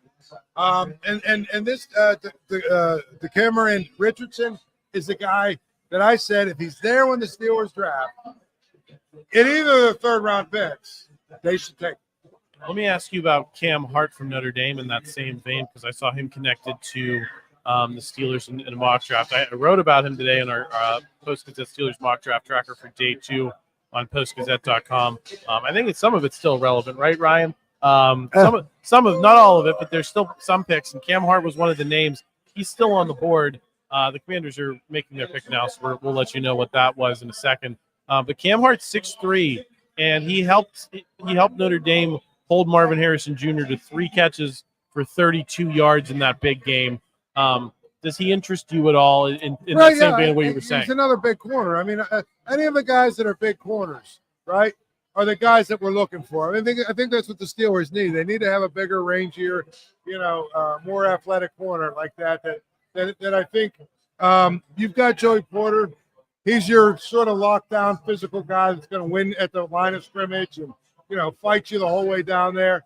If you have him taking out the best receiver on the other team every play, through physicality and whatnot, now all of a sudden you have a guy on the other side that can really cover, man, you're good. And I think the Steelers are going to have a chance to be really good. Yeah, I think Cam Hart's definitely got to keep a name on it. Yeah, I mean, I don't know. Is he going to survive the 20? Yeah, he's a little bit higher than your other guy. My guy, this guy, I was looking at like where they were ranked, and I looked at 3 or 4 guys that would be right around that 80, 81, 82, 85. This is the kid I like the most. Is the Cameron Richardson. I just think he's a really good player that would be valued, that would fit what the Steelers need from him. That'd be the other thing. Yeah, you got another name there, Paul, that I also saw mocked to the Steelers today. Chris Abrams-Drain from Missouri. He's projected to be a pretty solid guy. So, again, I think that's what you're looking. We're starting to get into this. Again, 5'11", though, shorter corner. Shorter. I'm not. Shorter. I mean, I like the guys that have length. That's true, but we're getting into this range now where I think the bar is a little bit lower than. Well, you're not looking for another Joey Porter Jr. You're just looking for a guy who can be solid, professional, competent. Those are the words that I use for where we're going here. I had another guy in the chat say Calvin Austin is supposed to be the burner. What are your thoughts? I know what your thoughts are, and I just want to let you sound off. Yeah, I don't think he's any good. I'm glad he's fast. He isn't any good. Who's not good, Paul? Calvin Austin. I'm tired of hearing it. For 3 years, that's all we've been doing. He's a training camp warrior. You know, it's great. He wins the training camp award. Let's give him a ribbon at the end of training camp. Just make sure he's not one of your top 2 receivers. Because if he is, you're not good enough. Junior Colson, linebacker, the Steelers really liked off the board to the Chargers. I was about to transition into the linebacker talk, Chris. So welcome back to Chris. He had to take a quick break, but he's back here. So, Chris, I guess first give me your reactions to what's happened since you were last on camera. A lot of guys have flown off the board, and then I want to get into some linebacker talk. So we'll get into the linebacker talk for sure. I think things are still working in the way of the Steelers. Renardo Green was a corner I really liked for them in the 3rd round, but Jerry Jones still there. That's someone who I think would be worth it. Looking at the early 3rd round picks, Malachi Corley, one of those receivers we were talking about that could really work for the Steelers. I thought he'd be a great number 2 option across from George Pickens. I compared him to Deebo Samuel for how stocky he was and how strong, but how fast he ran. But other than that, I think things are looking well. Trey Benson, a running back out of Florida State to the Cardinals. No problem there. You don't need to run it back. Brandon Coleman, a tackle/guard out of TCU to the Commanders. No problem with that. And then I did like him in terms of what he could have offered the Steelers had things gone a different way. But I like Trey Benson, by the way. Of course, he's a Florida State guy, so I probably like all of them. But I think he's a pretty good player. Yeah, I do. There was no need for Brandon Coleman, but I did like him a lot. You mentioned Junior Colson. He's another. I don't know why this is like the segment where we're talking about my entire Steelers mock draft tracker from today, but Junior Colson was a name, and I'm kind of surprised he fell this far. I think it's the way linebackers perceived in the NFL. I agree. That contributed to it because he's a very soft. He's one of those guys, and I talked about Penn State's Curtis Jacobs, kind of in the same mold. I'm not sure he's quite as good as Junior Colson, but guys that I look at and say they're going to get drafted late, and I think they're going to play 10 years in the NFL because that's just the nature of draft value at this point. Is solid linebackers can fall and fall and fall. Junior Colson, I think in a different age could have been a first-round draft pick. Peyton Wilson is another name that I believe is still on the board, though, Chris, and that's another name that's been very popular in Steelers circles. I think he was in one of Brian Batko's 7-round mock drafts earlier in the process. Is he a name that changes your equation here in terms of the receivers we've been talking about? Is he a guy you consider maybe over some of them? Not all of them. I think there's still some solid guys I'd take him over, but some of these receivers we've been talking about. Well, let me see where I ranked Junior Colson 71st on my big board. And funny, I ranked him right before Trey Benson, who also just went off the board. But I look at Junior Colson. He is an old school buck linebacker. He's not extremely fast, but he's going to stuff the run. And he's physical. He can flow tackle to tackle. That's something the Steelers could absolutely have used. They looked really hard at him. I know they liked him at the combine. I know they liked him. I think he was a top 30 visit, I believe. So a lot of things to like about Colson. But, hey, you know what? There's other linebackers to like, too. If I'm not mistaken, Peyton Wilson's still on the board. Yeah, that's why I just brought it. Does he change your math? Do you want him? Kind of. I love Peyton Wilson. Another name that is still out there that we had talked about is, I believe, Jeremiah Trotter Jr. So I'd prefer Peyton Wilson because the one thing with Peyton Wilson is his injury history. He had a lot of injuries at NC State, but he tested off the charts. He's 6'3". He can fly. I really like that about him. Like, if he ended up working out for you, like him and Patrick Queen could be a very big problem at linebacker. Jeremiah Trotter didn't test as great. Still a good linebacker. Will have a good career in the NFL. But, like, I don't think he's that far above a Cedric Gray, who I think is also still available out of North Carolina. So I'm gonna take a flyer here on linebacker. I'm still looking at the wide receivers. That's my first third-round pick here if I'm the Pittsburgh Steelers. Adam, you're familiar with Curtis Jacobs. Yes. I mean, how good is he? I think he's solid. I mean, listen, I'm not probably using a high round pick on him for the same reasons that you maybe don't use a first round pick on Junior Colson. It's just not a position that NFL teams value. But like I said, I talked about him a lot, like Jason Gabinda, a guy who was very solid for that 2016 Penn State Big Ten championship team. Kind of slid in at a later round of the pick, and he's still in the NFL today. He's actually sets up well. Jason Gabinda is going to be my guest on the Penn State podcast this week, talking about the Penn State prospects, where they land. So we're excited for that. Cheap, shameless plug. Exactly. So make sure you're subscribed to the Post-Gazette Sports Now YouTube channel. We will get Jason's thoughts on everything Penn State prospects. But yeah, I kind of look there you go. Penn Stater off the board. Caden Wallace goes to the Patriots at 68. Patriots took a Penn Stater. What can you tell us about Caden Wallace? Yeah, let's talk to us about Caden Wallace, because I think he's going a little bit earlier here than I guess this early third round. I thought maybe late third into the fourth for him. I liked Caden Wallace. I think that he could be a physical guy that can help you there, especially in the run game. I think he tested well at some of the things that he did his pro day.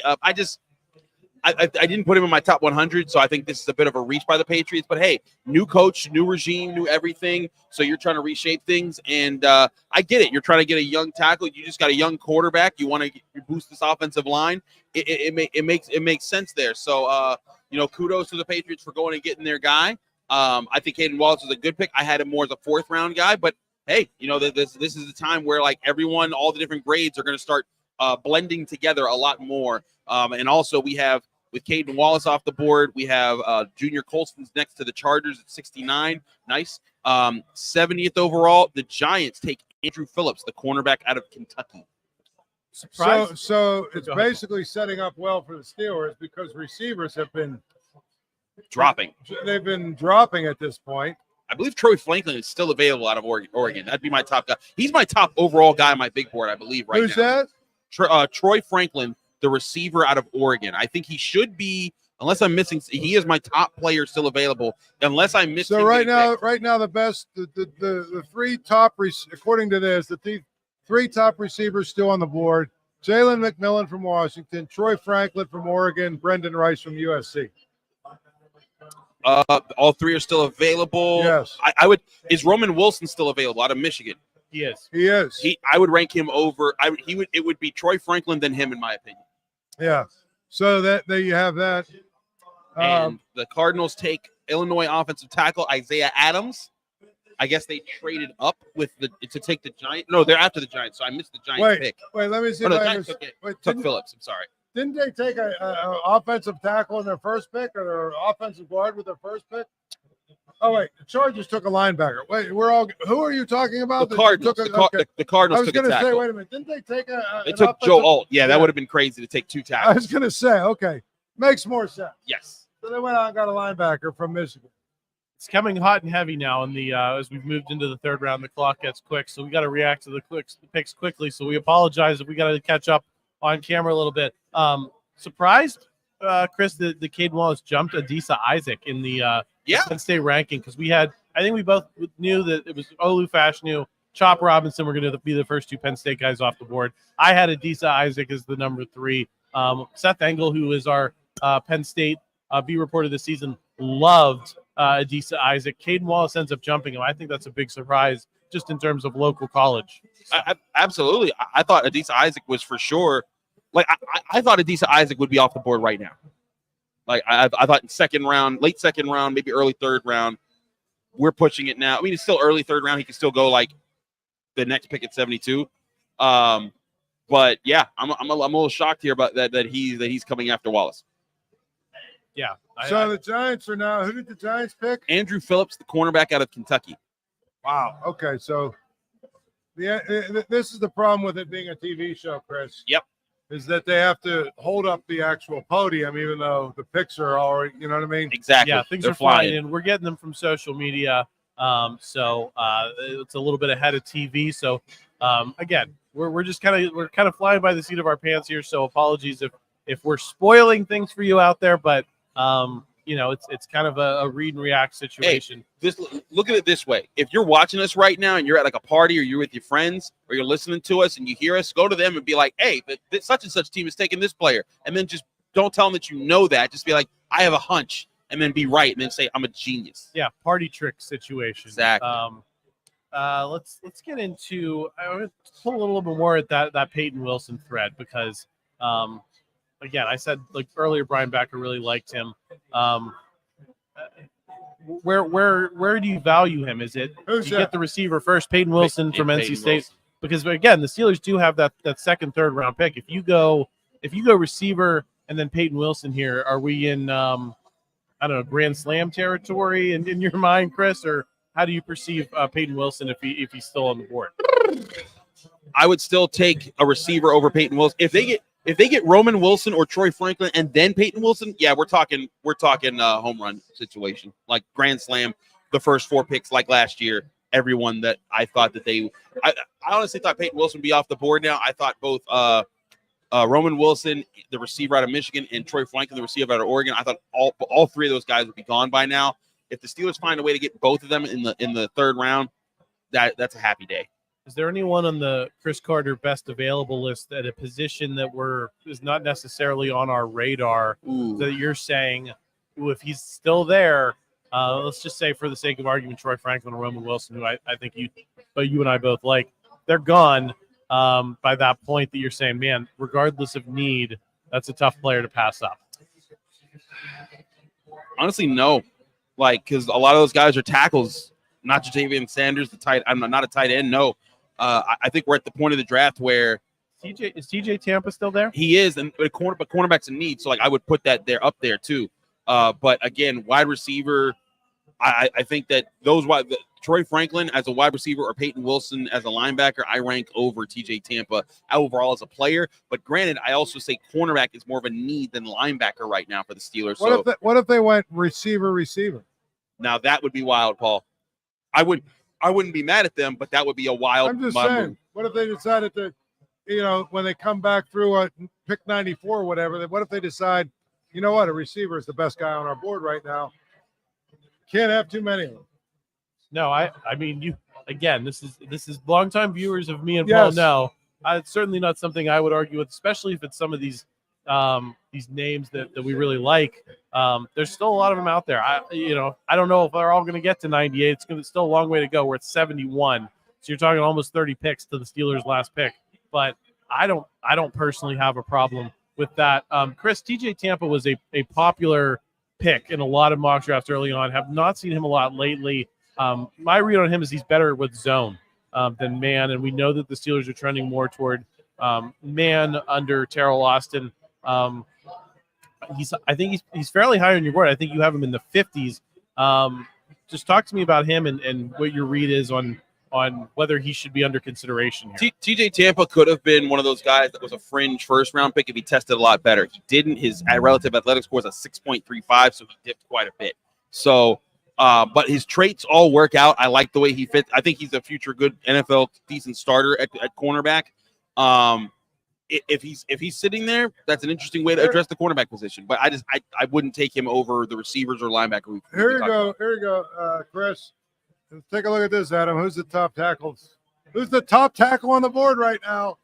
Best available top tackle. Matt Goncalves out of Pitt. Could we have a Pitt guy go tonight? Well, I said on our Pitt preview show for the draft, I said Matt Goncalves will be your first Panther off the board, and do not be shocked if he goes third round. People love his versatility. Paul, he started at left tackle, left guard, right guard. He started everywhere. He was a 4-year starter. He would have been he would have been a second-round pick this year had he not gotten injured in the backyard brawl. Because he was a captain for this team. I also think Pitt would have done better as a team because he was a leader of that offensive line. Matt Goncalves, I would not be shocked if he's a third-round pick tonight. No, I mean I think he's a guy obviously that to me, if he gets picked, that would make for a good story. Pitt has a guy picked, the first 3 rounds. Yeah, because they've had high picks the last couple of years, but you knew this year was a little bit of a step back. Right. Does MJ Devonshire have a chance tonight, Chris? No. Honestly, the next closest guy after Matt Goncalves is Bub Means. I had several people tell me at the combine that Bub Means was that guy. We were talking off camera about Bub Means. Yeah, Bub Means tested very well. He's just under 6'2". He's stocky, but he's fast. He's quick. Runs good routes. Good hands. Plays special teams. Good returner. Good gunner on punt teams. Teams want a guy like that. So I've heard from people I trust, Bub Means could be a steal of a pick. Mel Kiper said like several times this offseason he was his sleeper wide receiver. The Steelers, since they've picked, there's only been 2 receivers come off the board. Yep, working really well for them, Paul. So it's falling the way they want it to fall, for sure. Absolutely. I wanted to get into, you had another name on there. Actually, I lost my train of thought, as sometimes happens. So, man, the name was in my head. Was it in the chat here? I'm trying to pull it up. Paul, they said you're funny in the chat. Oh, it was Javon Baker. Javon Baker's a name that's on that wide receiver list that I feel like we've never really talked through, either in a lot of my mock draft videos or on the stream tonight. Do you guys have either one of you have thoughts on Javon Baker as a possibility for the Steelers? I think if they pass on receiver with this first third-round pick, yes. But I would take, like, again, if Troy Franklin's still on the board, no. If Roman Wilson's still on the board, no. Let's say the guys that we all like and have talked about to this point are gone.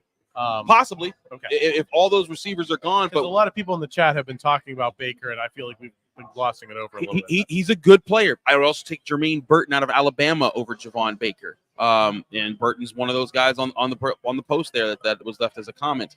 But yeah, I like Jermaine Burton. I'm going through my top 100 now to make sure I'm not passing up on one of the receivers that I ranked over. Devontae Walker. Devontae Walker is like right where the line is, right? I think I ranked Devontae Walker 80th and Javon Baker 81st, and then Brendan Rice 82nd. So like that range of 3 wide receivers, that's where I think that like you could take either one of those guys and be fine. But Troy Franklin though here, I think that he is a future starting NFL wide receiver who has not been taken yet. I think Roman Wilson's also that. Those are the 2 guys that I'm zeroing in on if I'm the Steelers right now. Paul, you mentioned Devontae Walker is a guy you like. What do you like about what he brings to the table as a potential third-round pick for the Steelers? Well, I mean, he's the guy, again, we talked a little bit about what he does and what he does well, right, which is run. They need a guy that can run. Yeah. They need a guy that can stretch the field. And I know that one of the knocks on him was basically, maybe he drops a few balls here and there. You know what?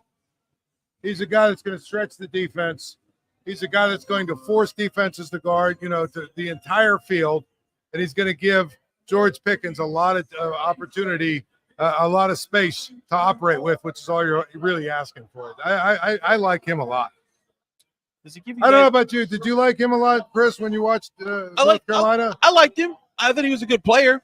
And I ranked him in my top 100. He's a third-round guy. I think this would be the right fit for him. But again, only if those other top receivers fly off the board before the Steelers pick. And the Steelers, pick at 84th? Yes. We are, 12, 13 picks away? 73. So less than. We're getting really close to both of those guys being there. And I think that would be very, very interesting to see one of those guys that I grade. Troy Franklin, they're going to have their choice of one of these receivers. Yeah, and I think it's a great position to be in. They really are. Guys, I want to get your thoughts on Rosemy Jackson from Georgia. I saw him as a potential 6th-round pick. You, Paul, brought up the idea, what if they get 2 receivers in this draft? And we said, what if they do back-to-back in the 3rd? But let me throw him out there as a possibility as a day 3 guy. If you get a solid receiver here and you could get Rosemy Jackson as maybe a project, do you like coming out of the draft with that, Paul? I have said many times, and I'll say it again, after watching Georgia play, every single time I come away saying if the Steelers drafted 7 Georgia guys, I'd be okay with it. Yeah, right? I love some Georgia guys. I'd be okay. Tyke Smith is a great slot option. He's a safety, but you plug him in at the slot cornerback position, you're going to be very happy. Those players all just look better to me than everybody else. It's kind of like a few years ago when Alabama was rolling like that. You know what I mean? Yep. So you get a guy like that in the 5th round or 6th round, I'd be okay with that. I don't know. I'd be okay with that. I mean, you want good players, right? Yeah. You want good players with good pedigree. And you want guys that know what it means to win, right, Paul? Right. Like that is very much like Najee Harris when he came to the Steelers. Part of it was he was part of a winning environment. He would lift up everyone else because he's like, I'm not letting us lose too much, right? Like we gotta get back in the win column, and they want more guys from those cultures, as do most people. So that's a value there. Georgia guys, they certainly bring that to the table. So we are now at pick 10 in the third round, which means we're 10 away. Yep. Yes. And I might add, Cooper DeJean just went off the board a guard. That's fine. So in the last 4 picks, guard, linebacker, guard, and cornerback. And the next pick, the Falcons, they're going to take Braylon Trice, defensive end out of Washington, another pick that works out for the Steelers, getting a wide receiver. I mean, the Steelers are really going to be in pretty good position. I mean, they might even get like one of the top 3 guys left on this board still. Are you trading up? I mean, I feel like I ask this question every 30 minutes to an hour on these live streams. I don't think there's a need to. Troy Franklin, Roman Wilson, if you really like them, you're thinking you're standing pat and taking what's available? I'm thinking you've got 4 or 5 options, and 2 of them are going to be there. Yeah. So why not just stand pat, and then you can have both of your picks in the top, in the third round here. Yeah, I think that's true. I also wanted to ask about is it Luke McCaffrey? I like Luke. Yeah. I like Luke. Let's talk about him a little bit, because I believe he was another person who was in a Brian Batko. I don't know how we've had I feel like I've talked about 15 Brian Batko mock draft guys, but I believe Luke McCaffrey was in one of them, was he not? Yes, he was. Luke McCaffrey also in my top 100. Fast, explosive, quick, good route runner, and the younger brother of Christian McCaffrey. So lots of things there. But again, he's more of a 4th round or a late 3rd round guy. Like I would this first 3rd round pick, they are in a really good position to take one of these top receivers right now.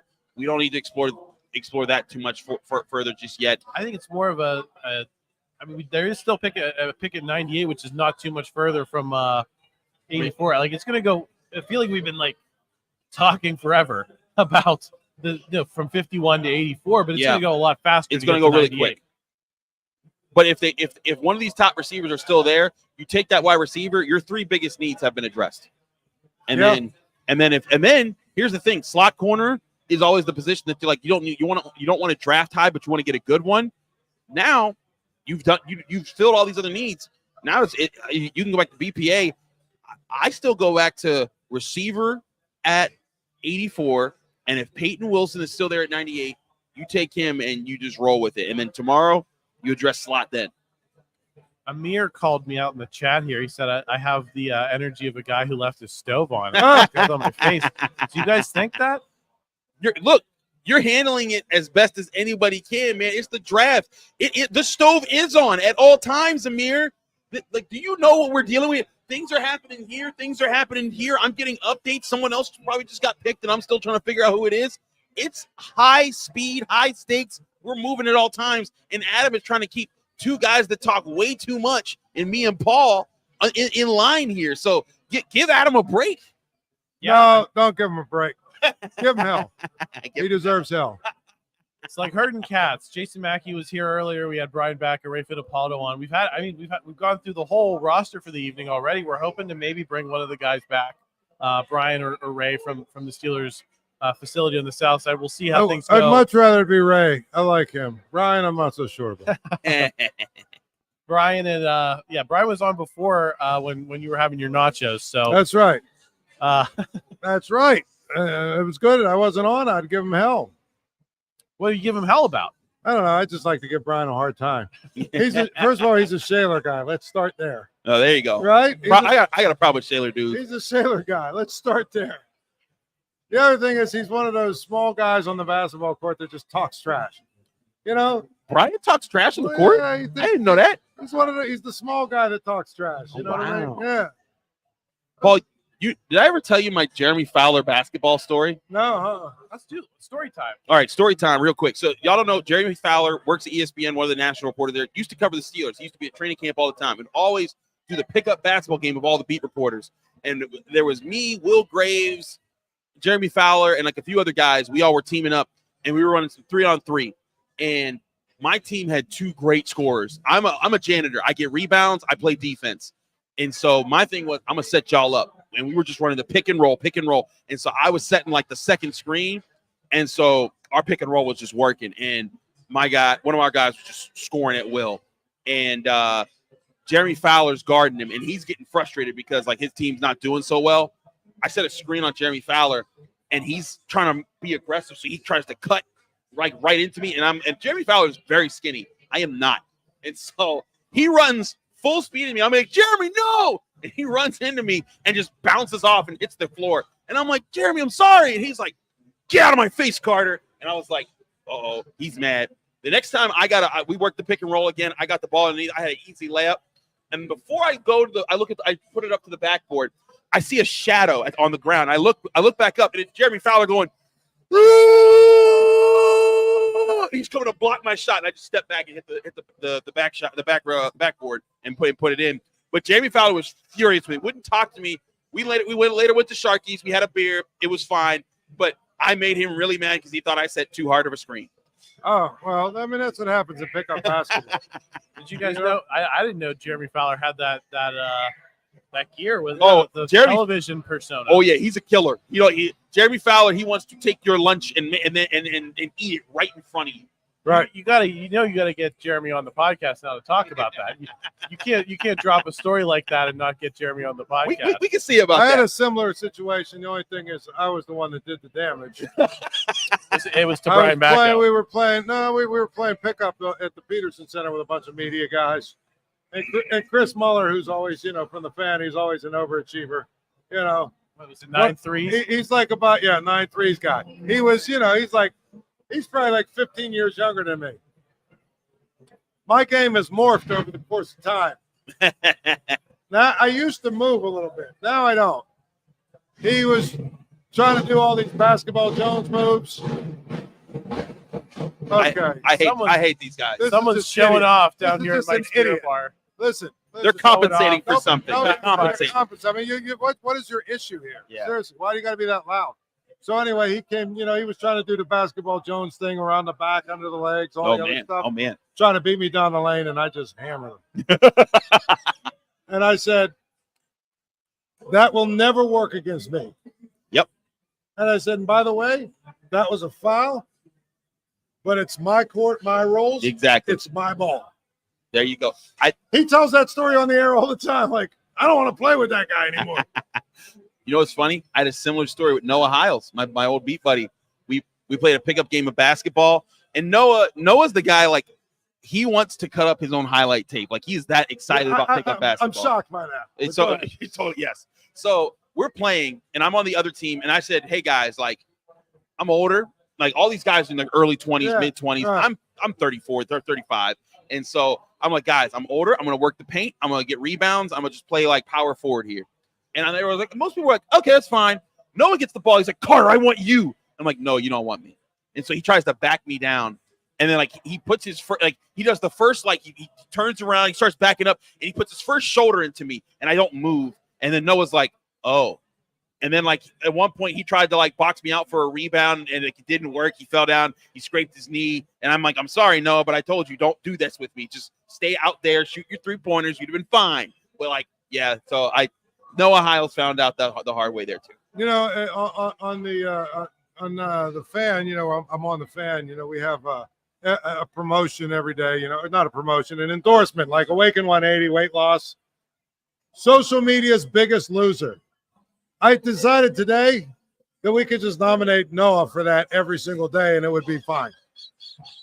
It's getting spicy. Why are you roasting my own partner like that? And my producer was like, "Why Noah?" I said, "Because we had just had him on."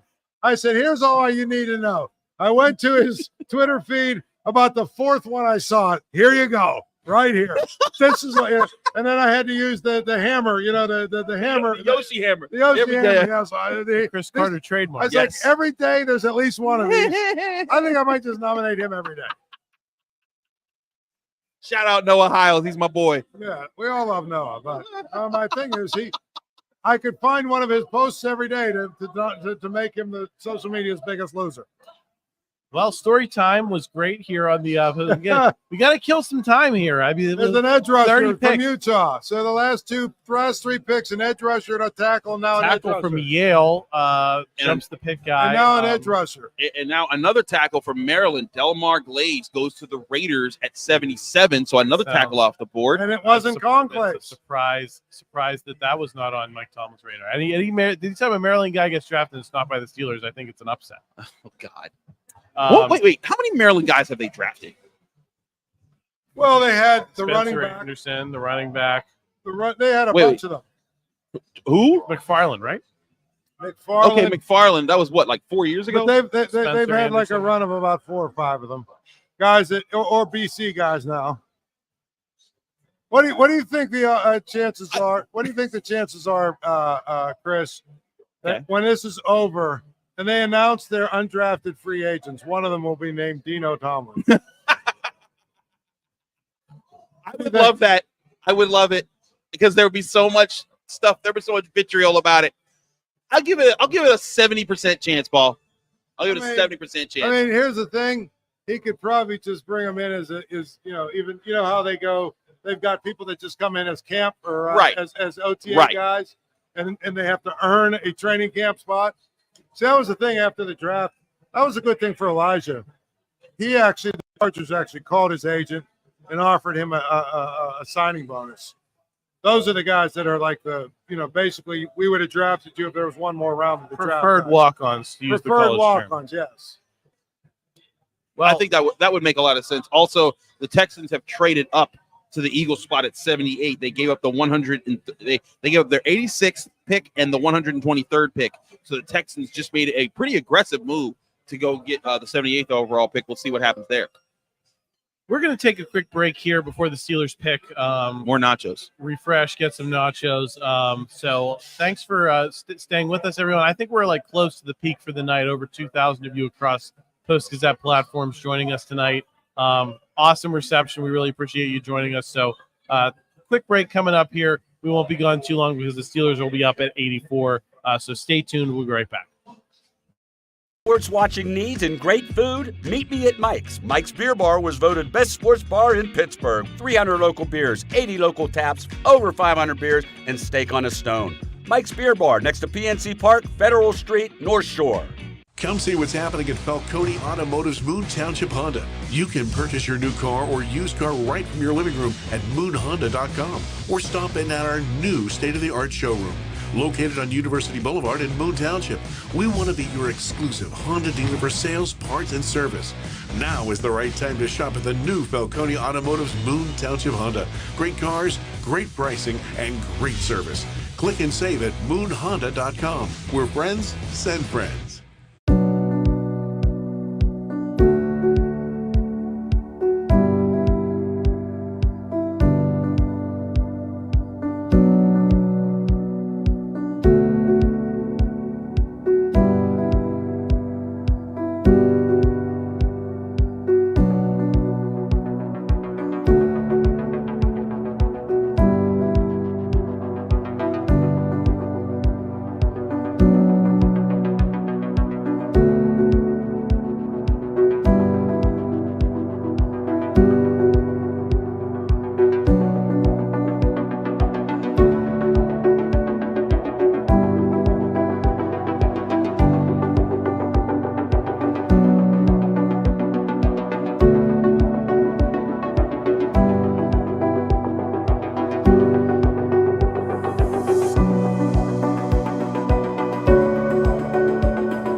We are back at Mike's Beer Bar. 4 picks away now from the Steelers. Cincinnati's on the clock at 80. Matt Goncalves from Pitt goes. 1 pick earlier. Paul, thoughts on that? A nice, selection for him getting into the 3rd round and then getting Pitt's name out there. Absolutely. I mean, we talked about him a little bit. We talked about the fact that he might actually go in the 3rd round. Then all of a sudden, 2 tackles got picked, right? And it was kind of like, well, now what? But he got picked. I think it's good for Pitt. It's obviously good guy. And, if you listen to the guys on the ESPN broadcast, they really like him. They think he's got a chance to be pretty good. He was hurt, and so he didn't finish the season the way that they wanted him to finish the season. But at the end of the day, it was a good thing that he was able to come back. He was able to work through some things. It looks like is that a receiver that? Yes, receiver Jermaine Burton from Alabama goes to the Bengals. So the Bengals take a receiver. He's a name that's been lower on our lists, right? I mean, Jermaine Burton, we talked about him a little bit. Yeah. Lower than Roman Wilson, lower than Troy Franklin. So interesting that the Bengals go that direction 4 picks before the Steelers. Man, there's still so many solid guys out there, Paul. The closer we get here, it feels pretty impossible that it goes any other direction for me personally. But the Steelers have surprised us before, but it's just the energy seems to be heading in that direction. Chris Carter joining us again here. Although, again, if a couple more of these guys go off the board, then maybe it changes a little bit, right? Yeah, correct. There's still some runway here before the Steelers Chris, I want to get your thoughts first on Matt Goncalves going to the Colts, and then Jermaine Burton going to the Bengals, another guy that's going to be in the division here for the foreseeable future.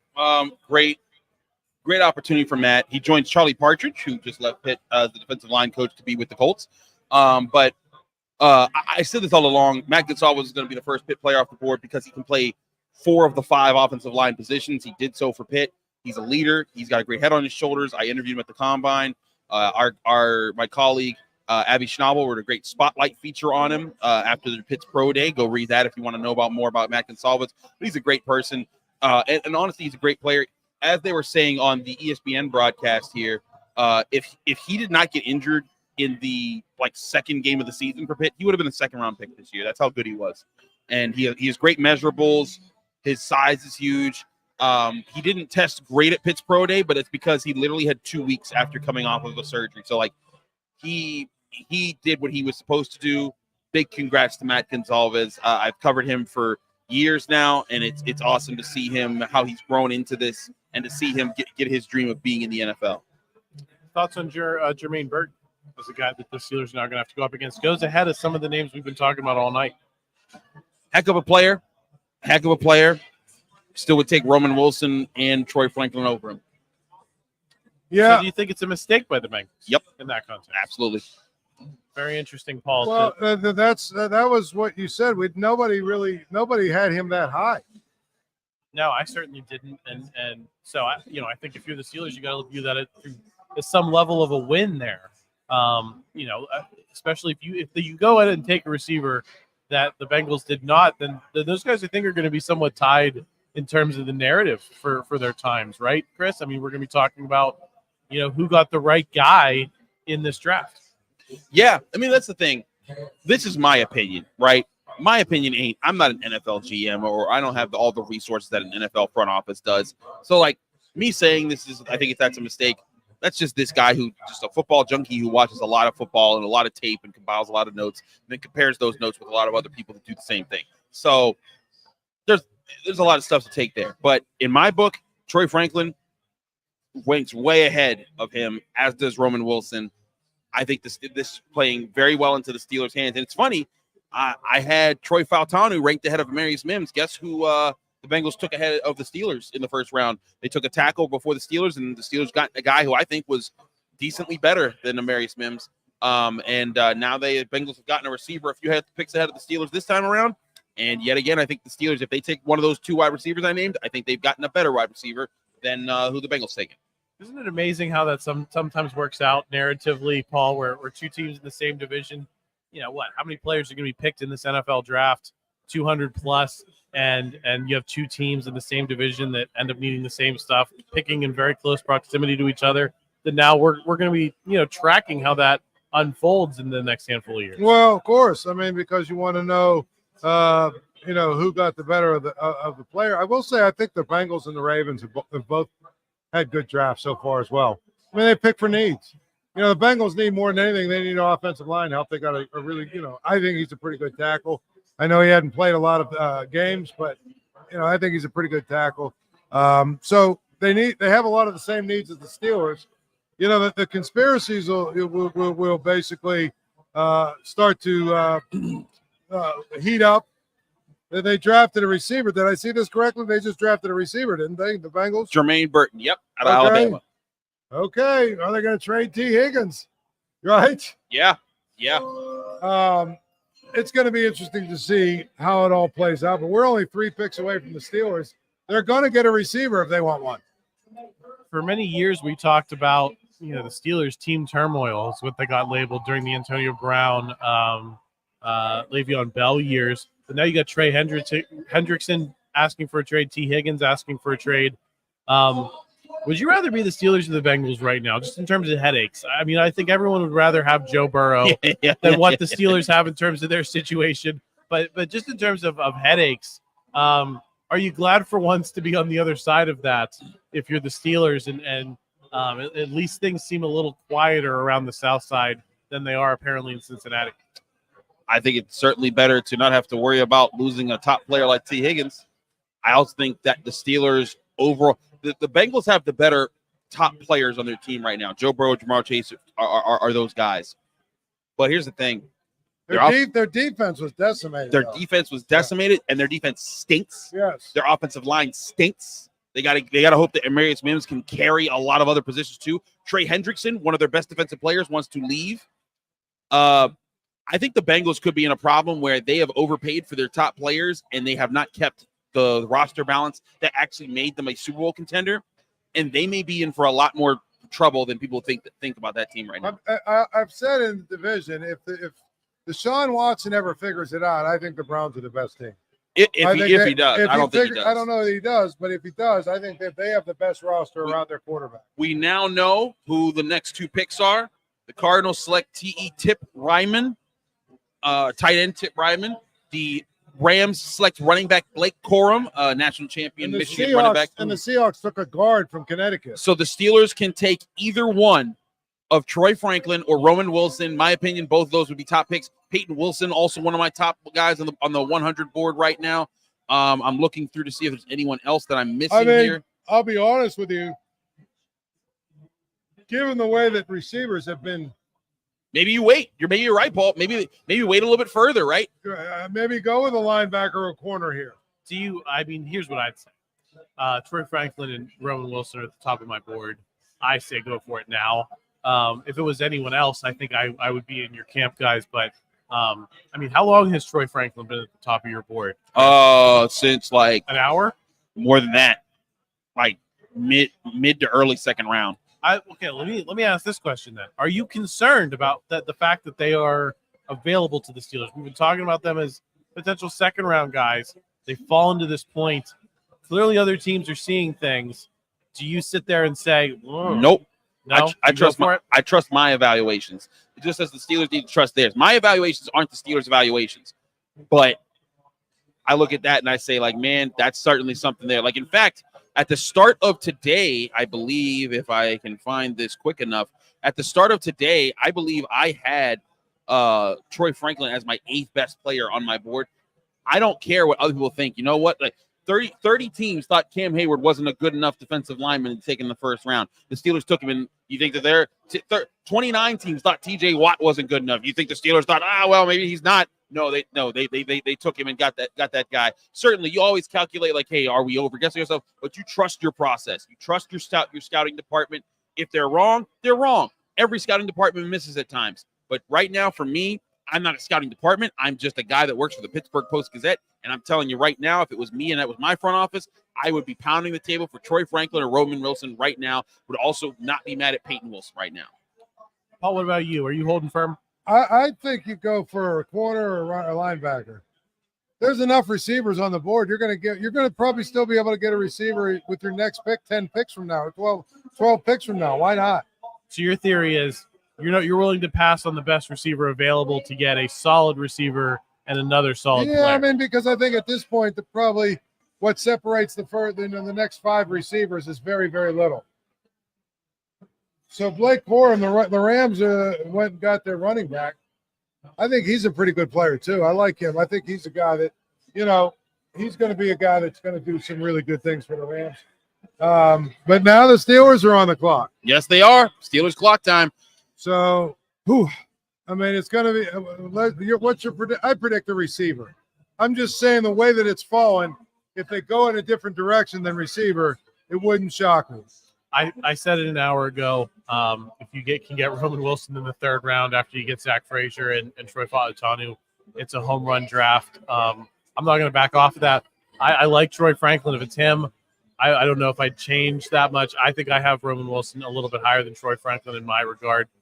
So that's the other thing. Like, I'd go with him. Like it all depends on what you like, right? Like, no one knew that Antonio Brown was going to be the best receiver in football for 6 years. Like it just happens that way, right? Like sometimes there's certain things that certain people like. That's what makes the draft so amazing. We can all think one thing and be completely wrong about a player. One person can be right while everyone else is wrong. So like, it's Roman Wilson. We now have it now. There it is. Roman Wilson to the Steelers. Roman Wilson, the Michigan wide receiver. Like you said, home run right now, Adam. Home run night. Member of the national championship. That's obviously a really good thing. Yeah, I mean, I love him a lot. I think, the question's been, can he do underneath stuff? I guess I've been persuaded, as I've said at different points in the stream, not to care about that as much. I think the whole point of the Steelers offense is to kind of soften things up for receivers to make big plays down the field. It's the old school football thing, right, Chris? Establish the run to set up the pass, to set up the deep pass, to hit some big plays and some splash plays and some creativity. And so in that regard, I think Roman Wilson works. If I'm the Steelers, I still would like to find someone who checks a little bit of a possession roll off, can do the underneath stuff. So setting up the whole depth chart, I'd like to see someone in that regard. But I'd rather have someone who can make the big plays down the field and then have to figure out who the underneath guy is going to be than the other way around. Well, they're getting ready to put the Roman Wilson pick up on the screen, so I'm sure we're going to see some highlights of him. But I'm telling you, 10, 12 picks from now, if there's a couple of those other receivers still on the board, I wouldn't hate them going receiver again. But what if, you were just saying, maybe they go linebacker. What if Peyton Wilson's there? Well, if he's still there, then obviously you're going to grab him. But I think he'll go in the next couple of. I just feel like he's been on the board for a long time. Yes. All right. So it is. It's coming on ESPN now. The Steelers selection. I guess they're just going to talk through it, but it is indeed Roman Wilson from Michigan. Chris, do you worry at all about the role duplication? I know I don't at this point. I've been talked out of it, but I want to give you a chance to talk through the role duplication with George Pickens and how he fits in a duo. We're not just doing this in a vacuum. George Pickens is the guy the Steelers want to be the number one. How do you see those guys coexisting? Roman Wilson is in a good opposite of George Pickens, and I think that's part of it, is that he's a great route runner, and he has very fast speed. I believe he ran a 4.39 40-yard dash. He blazes, as they're showing here on the board here now. Another Hawaiian guy. There are lots of Samoan Hawaiian ties in this draft class. But when you look at how the Steelers needed a wide receiver, they needed someone to counter what George Pickens does. George Pickens, he has speed, but his thing is going up and getting the football and winning combat catches. You needed a guy who could get open, who could replace what Deontay Johnson does. But here's the thing. Deontay Johnson, his 40-yard dash time when he came out of college, 4.5 in that range. Roman Wilson is a 4.39. He is a speedster, but also a good route runner. He's small. He's shifty. To me, Brian Batko and I hyped this guy up for weeks, months, even in our shows talking about the NFL draft. For them to get him in the third round, this is amazing value in my opinion. The offense, they've gone offense in these picks now. Tackle, center, wide receiver. Heck, I think right now the Steelers are cooking and getting everything they want in this draft class right now. Omar Khan and this front office, at least off of my evaluations of how I rank these guys, they are doing an amazing job. It's amazing how many of these guys that they like have fallen to them. Yep, it is. I mean, that's the other part of it. We can talk about Omar Khan is smart, and they're so brilliant in what they do, but if the other teams pick these guys, right, it looks a lot different. Right. That's the incredible thing, is that all these guys have fallen into their lap. And now they've got, one more pick at like 91 or 92 or whatever? 98, I think. 98. Okay, so they got – so, I mean, I feel like when you look at the guys that are going to be picked here, a couple of the guys that have been sitting on the top of the board for a few for a little bit of time probably are going to be the guys that are starting to come off now. Guys like Peyton Wilson, right? Yeah, you would think. It's going to be interesting. The Browns pick is already in, so they're one pick behind the Steelers, so we'll react to that in a second. But I got to say, a pretty good draft so far in terms of local media and kind of tuning out the noise. These are guys we've been talking about for weeks. Not everyone nationally has been, but Ray Fittipaldo nails the Troy Fautanu pick. We've been talking about Roman Wilson, I think, a lot more than you would for a normal third-round pick, right, Chris? I mean, he's been on the radar so much. You get him in the third round. I think it's rare that people nail the third-round pick with such clarity, but we've been talking about him for a long time. We have been, and that's the exciting part about this, is that the Steelers are getting a guy. And look, Deontay Johnson was a third-round pick, and he was a pretty good wide receiver for the Steelers. I mean, Emmanuel Sanders was a third-round pick, pretty good wide receiver for the Steelers. Mike Wallace was a third-round pick. Hines Ward was a third-round pick. You can get great wide receivers in the third round, and I think that Roman Wilson has a great ceiling to become a great wide receiver in the NFL. He's going to take time to develop, but for a number 2 option across from George Pickens, I think he's fine. Paul, I still like your idea of doubling up here. Let's say Troy Franklin falls to 98. You know what? Troy Franklin's a bigger body, a type of guy that can go up. You get him with Roman Wilson, with George Pickens, with Pat Freiermuth. My offensive playmakers are set, Right. as well as my offensive line. Like I have added all the things I needed to this offense. I'll worry about defense tomorrow. And I would have no problem at all with that. I know there's some people that, they want, we got to go a different position. I think, Chris, you've loaded up your offensive line. Yep. You load up at receiver. Yep. You got a quarterback. You got your running backs. To me, now all of a sudden the Steelers look like a completely different team. I will say this, though. Peyton Wilson intrigues the heck out of me, man. I love him at linebacker. I love his tape. He gets interceptions. He can play the middle part of the field. He can cover tight ends. Oh, it's tough, man. It's tough. But he's still falling. I think he'll be gone. You think he'll be gone before they pick again? Gone, yeah. Okay.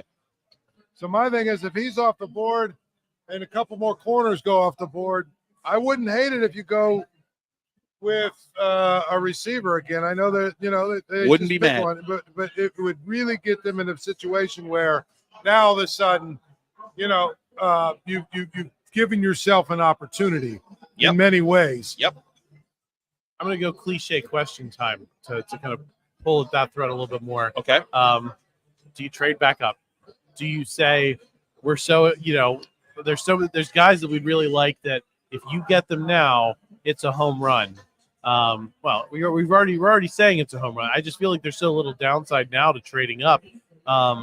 Do you guys look at that situation and say, man, if you have to give up your 4th to move up in the 3rd and and give the 98th pick up? I don't think you have to do that. That's fair. That's fair too. I think there's enough players that are on the board still that are positions you want. I think you're going to get a good player, another good player. I think you're going to get somebody that you want to get.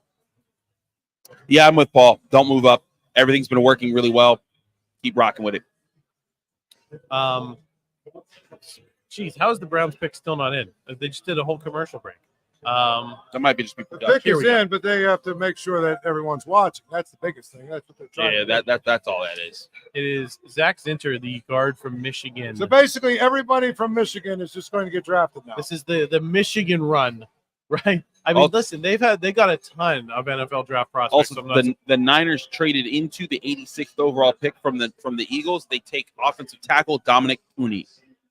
He's a guy we talked about a fair amount at different points A in time. little bit of a flexible guy too. Interesting to see that. But okay, so now you're at 86, so you're 12 picks to the Steelers. So they may still have their pick of a lot of good guys. Yep. Any thoughts on Zach Zinter being in the division now, second Browns pick, I believe, of this draft? That's my thoughts. I actually thought the Blake Corum to the Rams was kind of an interesting pick because I feel like you're going from really different universes there, right? You are. It's like the ground and pound and all those guys he was running behind that were just maulers at Michigan that just dominated people to the Rams who definitely don't play that way. That's not to say they haven't had a good offensive line, but that's just not just very different styles. Do you think Blake Corum can be successful in that situation with Sean McVay? He can be. I think they have a lot of. I think the Rams got a lot more problems than people let on, though. I think that they spent their load on trying to get that Super Bowl year. They got it, but I think I think that that window has been closed, and they're now in where the Penguins are in the NHL. Yes, I think that's a nice comparison. That's a nice comparison. There you go. Let's circle back to Jeremiah Trotter, a name that I brought up before. I think we kind of got in the way, but Peyton Wilson's gone. You already have your receiver. You already have your center. You already have your tackle. Jeremiah Trotter has some great NFL bloodlines. His dad was a very solid player in the NFL for a long time. If Peyton Wilson's gone, is that a guy you're saying, he could check that same box in the late third round, almost in the fourth round, which is, I think, a lot later than a lot of people projected him for? I'd hold on to Jeremiah Trotter. Also, another linebacker just went through Maurice Liufsu out of Notre Dame, goes to the Cowboys. So there's that. I'm holding on to Jeremiah Trotter. I'll let him be a 4th-round guy because I also like Cedric Gray, and I also like Peyton Wilson. I like Peyton Wilson before him. I think Cedric Gray is on the level of Jeremiah Trotter. I'd be okay waiting there, especially because they signed Patrick Queen. Like if this Troy Franklin keeps dropping. Yep. If he gets to the Steelers, I wouldn't hate them taking him. Yep, getting two guys. Or my guy Devontae Walker. Yeah. I think Walker is a little similar to Wilson, and Troy Franklin's a little bit different. That's true. That and is very true. So, like, if you get – because here's the thing. You get Troy Franklin and Roman Wilson. Troy Franklin lines up on the outside along with George Pickens. Roman Wilson goes to the slot. You have 3 wide receivers that you're excited about, and you still have Calvin Austin. And now, Paul, like, you and I have been kind of, like, joking with Steelers fans, like, hey, guys, like, let's not assume that Calvin Austin is just going to be some superstar. Now, he doesn't have to be. And if he earns it, he's beating out 2 of the picks that you're very confident How about. about Javon Baker?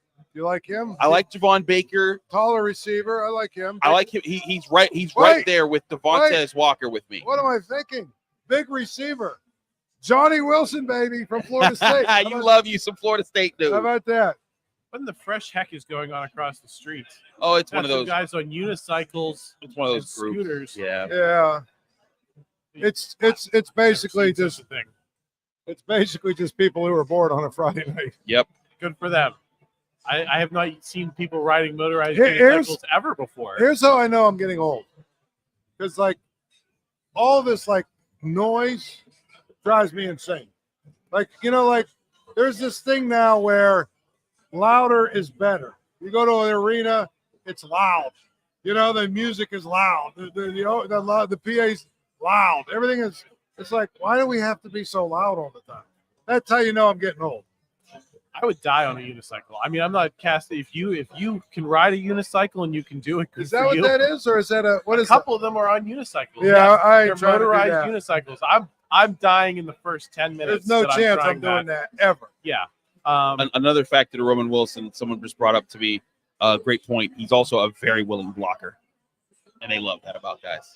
You mentioned 3rd-round picks. You know where I'm going to go. Hines Ward. When's Hines Ward going to get into the Hall of Fame for the blocking? Never. 2060. Never. Yeah, it's going to be a long Veterans Committee election. Yeah, he'll be an old man, and that's not to slight him, but like there's just so many great wide receivers that have been in the NFL that are going to go before him. And the other thing is nowadays every receiver that retires is going to have better numbers than him because it's a different era. We're going to take a quick break here, guys. We're come back before 98. I think we're at pick 87. So give us a few minutes. We'll hop back in. We'll react a little bit more to Roman Wilson. Let a few more of these picks come off the board, and so then we can have a better picture of where things are going for the Steelers here. This is the Post-Gazette Sports Now Steelers NFL Draft live stream on the Post-Gazette Sports Now YouTube channel. Subscribe. We're at Mike's Beer Bar. Shout out to them. Make sure you head down at some point after the NFL Draft. Watching needs and great food? Meet me at Mike's. Mike's Beer Bar was voted best sports bar in Pittsburgh. 300 local beers, 80 local taps, over 500 beers, and steak on a stone. Mike's Beer Bar next to PNC Park, Federal Street, North Shore. Come see what's happening at Falcone Automotive's Moon Township Honda. You can purchase your new car or used car right from your living room at moonhonda.com or stop in at our new state-of-the-art showroom. Located on University Boulevard in Moon Township, we want to be your exclusive Honda dealer for sales, parts, and service. Now is the right time to shop at the new Falcone Automotive's Moon Township Honda. Great cars, great pricing, and great service. Click and save at moonhonda.com. Where friends send friends.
We're back at Mike's Beer Bar, the NFL Draft live stream on the Post-Gazette Sports Now YouTube channels and our various social media platforms. Still got 2,300 of you hanging in here late in the draft. Roman Wilson just went off the board to the Steelers at 84. They're now waiting at 98 to see who they can get. A lot of these receivers we've been talking about all night are still there. Troy Franklin, I believe, is still there. Some of you in the comments, Marcellus is saying double dip at wide receiver. That's been a possibility that we've been talking about. Paul Zeise is bringing up. TJ Tampa is still out there as a cornerback, another guy that's been mocked to the Steelers a lot. Both of the linebackers, too, Peyton Wilson. So you're what? You're 7 picks away, and you have 2 of the linebackers that I like, and you have a top receiver. Who is the best corner that's still available? TJ Tampa's been the top for a while on a lot of people's boards. TJ Tampa's been on the top. There were some of those guys we were talking about Peyton before, Wilson. too. Yeah, Peyton Wilson's there. But some of those other corners that you talked about, Paul. Right. Some of those guys. Here's the funny thing is Troy Franklin falls outside. What did you say? There's 7 picks left? 7 picks till the Steelers. Till and the then Steelers. 9 picks left in the round. I'm saying there's 7 picks left till the Steelers. Troy Franklin actually falls outside those 7 in terms of best available, theoretically, according to this list. So maybe he's there on the board. I'd have more interest in somebody like him than, taking a reach at some of these other guys and maybe going for a linebacker that's, not, you know what I'm saying? Like, to me, I think when you look at it from this standpoint, they're going to get they're going to have a chance to get a good football player. That's just the way it is. Yeah, I'm not above saying that, like, we're pretty close to being able to declare victory here, Chris. I think in terms of accomplishing the things that the Steelers wanted. You're probably not trading up at this point. We're at 91. I'm sure there's a couple picks ahead in terms of social media. So they're staying put at 98. You've filled 3 needs in a pretty major way.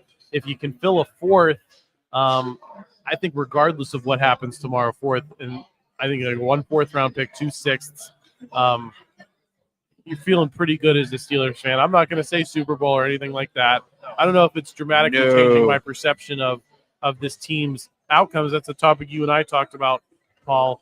I think it's still going to hinge more on can Russell Wilson do things than what they did in this draft class. Right. But I think especially as you project forward, if you hit on this draft class, you hit on the last draft class, you're doing the things that they haven't done in several years, Chris, of bringing in multiple starters, multiple good players, and having a chance to have these guys still be on the roster in 5 years, because that's really where they've missed. You look at those drafts toward the end of Kevin Colbert's era, they missed on a lot of guys, and that is why they are in this mediocrity stage right now. I agree that there were some guys like TJ Watt hit, and some of them also, let's also acknowledge, some of them weren't misses. Juju Smith-Schuster was absolutely a hit, but his knee blew out, and they were like, well, we can't pay that anymore. James Conner was a hit, but his injuries piled up, and they were like, that was the last best draft I think they had before last year. I agree with that. But I think that's also part of it, right? Is like certain guys, like they didn't take offensive linemen for so many years because they thought that Marquise Pouncey and David DeCastro were going to be around for longer. And then they both retired suddenly after the 2020 season. And that kind of put the offensive line in the state that it's in, and they've had to float with that. But I do agree with you. 2018, disaster. 2019, trading up for Bush was a disaster. Granted, again, injury. He was playing great before his injury and then fell off a cliff after his knee injuries. But Chase Claypool didn't work out. They ended up making it work with the trade that they had. So yeah, Kevin Colbert is a Hall of Fame GM, but guess what? He did mess up a lot in his last 5 years, at least missing on those picks. So they've got work to do to fix that. And last year, I think they took a great first step. We got to see how this year plays out. I'm always big on I don't offer my grades until I see how a draft plays out after a few years, because that's stupid to grade a draft class before we know anything.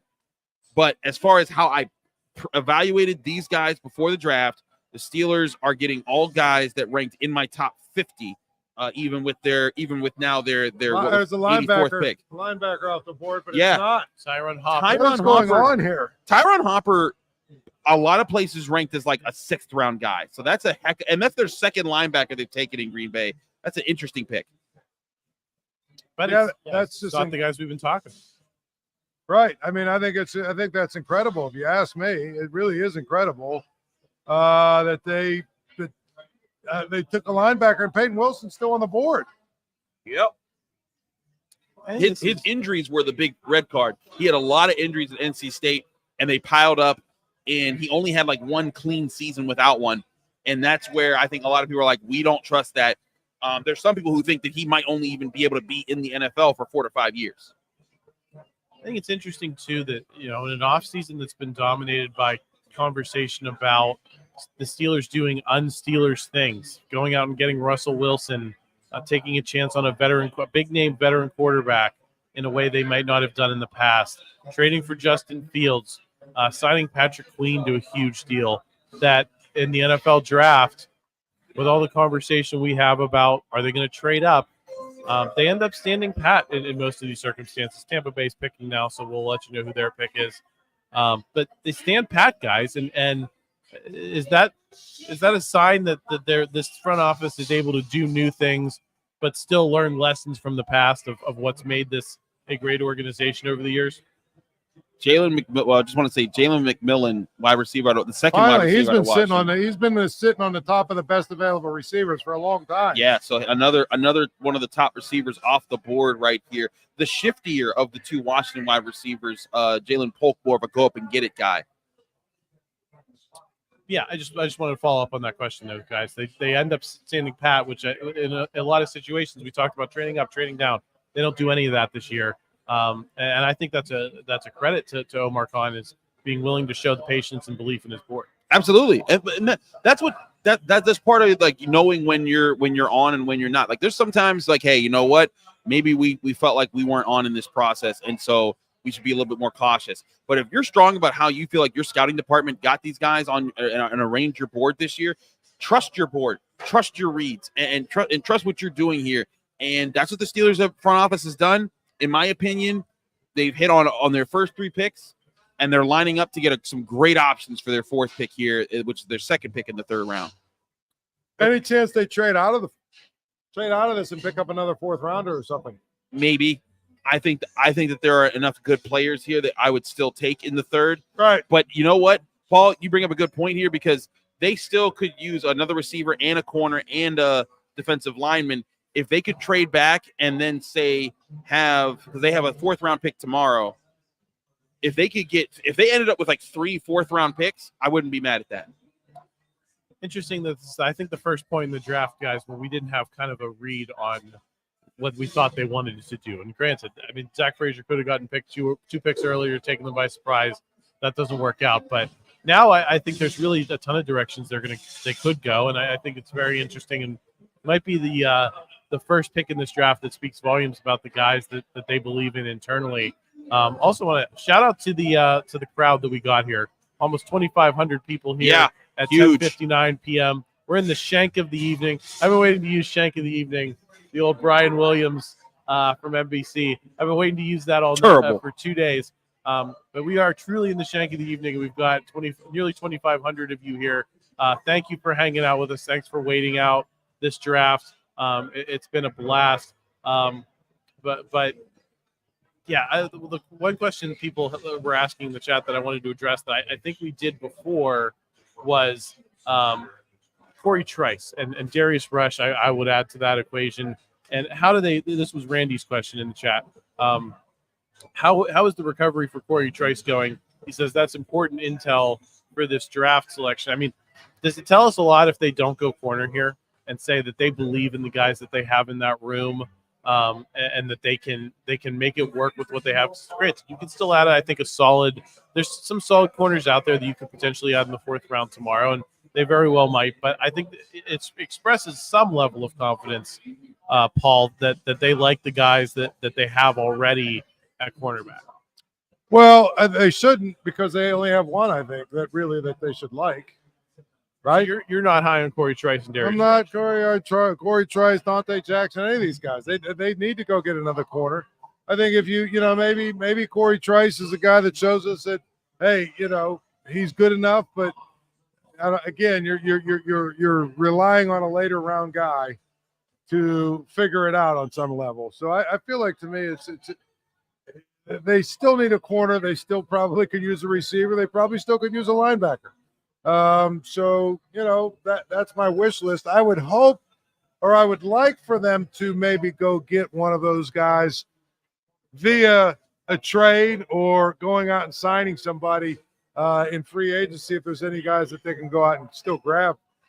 Because I just think it's unrealistic to hit on every single draft choice, no matter how good you think they are, or how good you scouted them and everything else. It seems like it's a lot to say, hey, we're going to bring in 6 guys and all of them are rookies are going to be able to play and contribute. I think it's important to define the mission is do we think Darius Rush and Corey Trice are going to be bona fide number 2s? I think if that's the mission, I'm going to say no. Do I think that they can be useful players in this defense? I think I'm still hopeful for that on some level, Chris. That they've expressed interest in these guys, confidence. What's your read on the upside of those guys? Because I think maybe that's the better question than do they like them better than some of these guys that are in this draft? I think Corey Trice has upside, but he has injury history, and that's what you're scared of, and you can't bet on that. And that's something that nobody can know outside of his doctors, and even doctors don't actually know. I think Darius Rush has potential, but that's something he's going to have to prove that he can tap into. If I'm the Steelers, I'm not banking on that. I'm taking a shot on somebody here. I think a slot or an outside guy would be really smart for them to get. TJ Tampa, I believe, is still on the board. Yes. Looking at other people still on my board. Is Adisa Isaac still on the board? I believe he is. I mean, he's not a corner. He's an edge rusher, but I'm just surprised to see that he's fallen this far to Penn State. Far behind Caden Wallace at this point. Yeah. And now Mack Goncalves. Jerry, you know what? Jerry and Jones would be say. I don't think they've announced the pick yet, Paul. We got the Ravens on the clock here. They're doing. There's Adisa Isaac right there. There he goes. Adisa Isaac. Oh, I was about to say, like, where the heck is this guy? Okay, there you go. Goes in the third round. Another linebacker, and it's not your guy.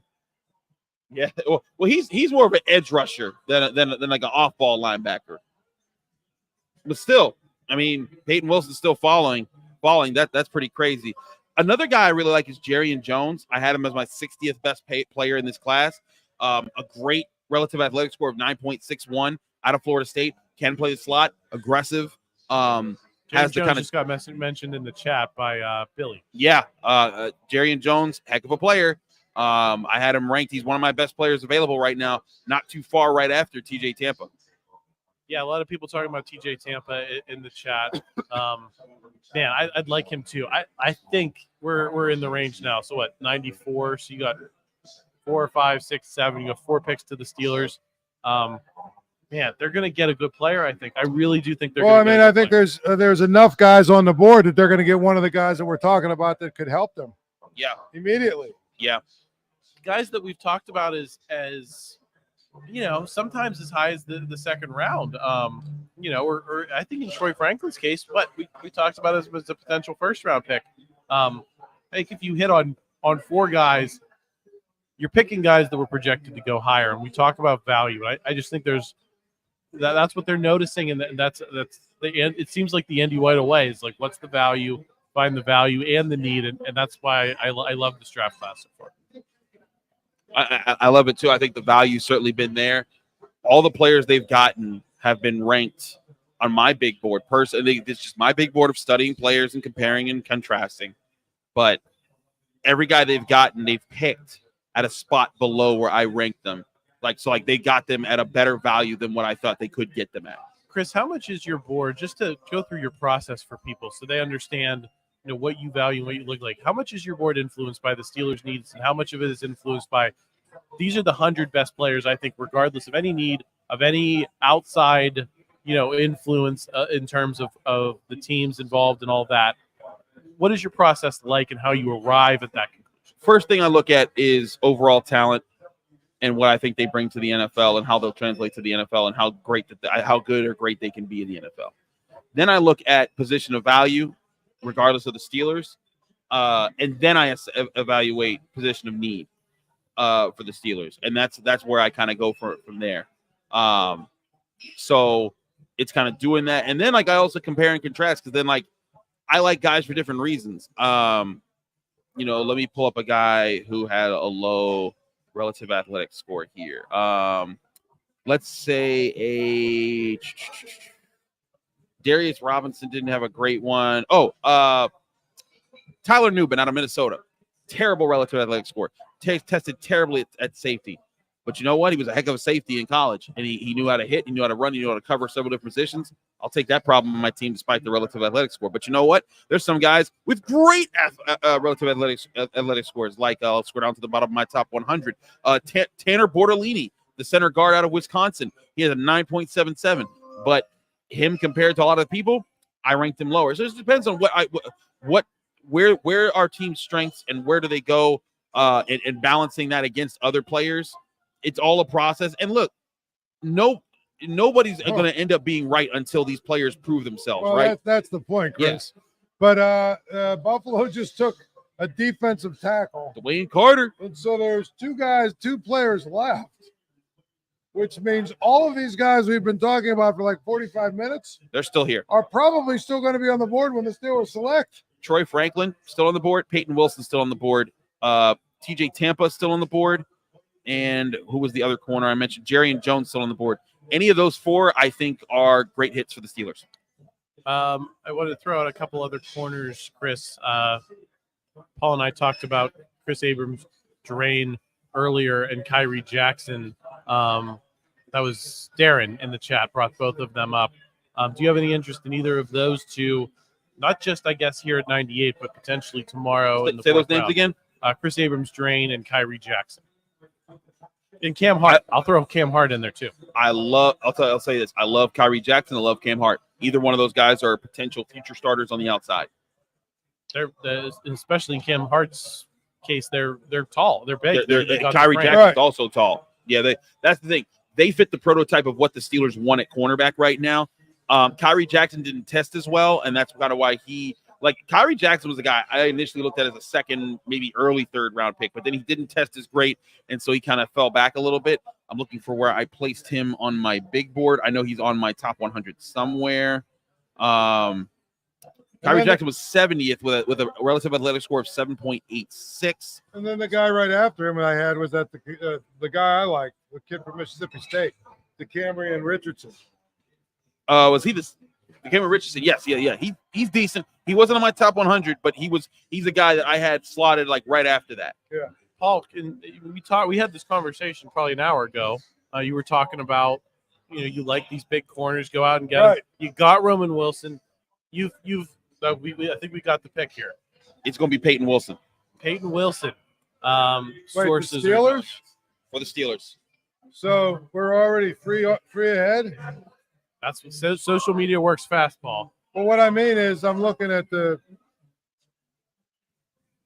yeah, okay.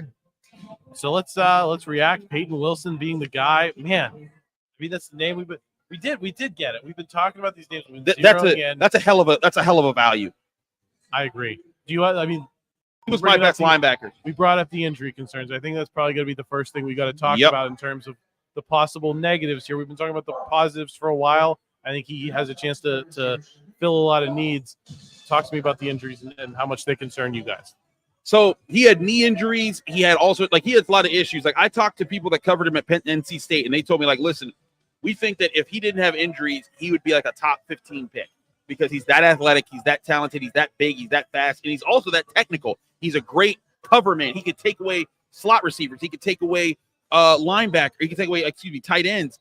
I think he ran in the 4.4s as a linebacker with 6'3" size. He can hit in the hole as the run game. Like he can do it all at linebacker. The question is, can he just withstand the injuries? That's where I think it's going to be. But this is a great problem to have because guess what? The Steelers now have. So why did he fall then? Because of his injuries. It's purely because of those, in my opinion. There are some people who speculated he would only be in the NFL for 4 to 5 years because his body just, quote unquote, wouldn't be able to hold up to it. But the Steelers got Patrick Queen, who's 24 years old and a veteran linebacker who's proven himself.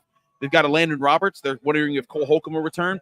Will Wilson is, in my opinion, he's an inside linebacker. Oh yeah, he's an inside linebacker. He's a cover guy. He will be playing this year. He won't start. Landon Roberts will get over him, but he'll be in the rotation a lot. And he gives you, I think, the chance, Chris, to, you've invested so much in Patrick Queen. That's a lot of money. Now you have a guy who maybe balances that out a little bit more. a third-round pick, so you don't have to spend the money on a Cole Holcomb. You don't have to spend the money on a Landon Roberts moving forward. To me, I think that's we talked about it so much about receivers, Paul, that you don't want to spend too much money there, and that Roman Wilson could help you potentially save money on trading for a Deebo Samuel or Brandon Ayuk.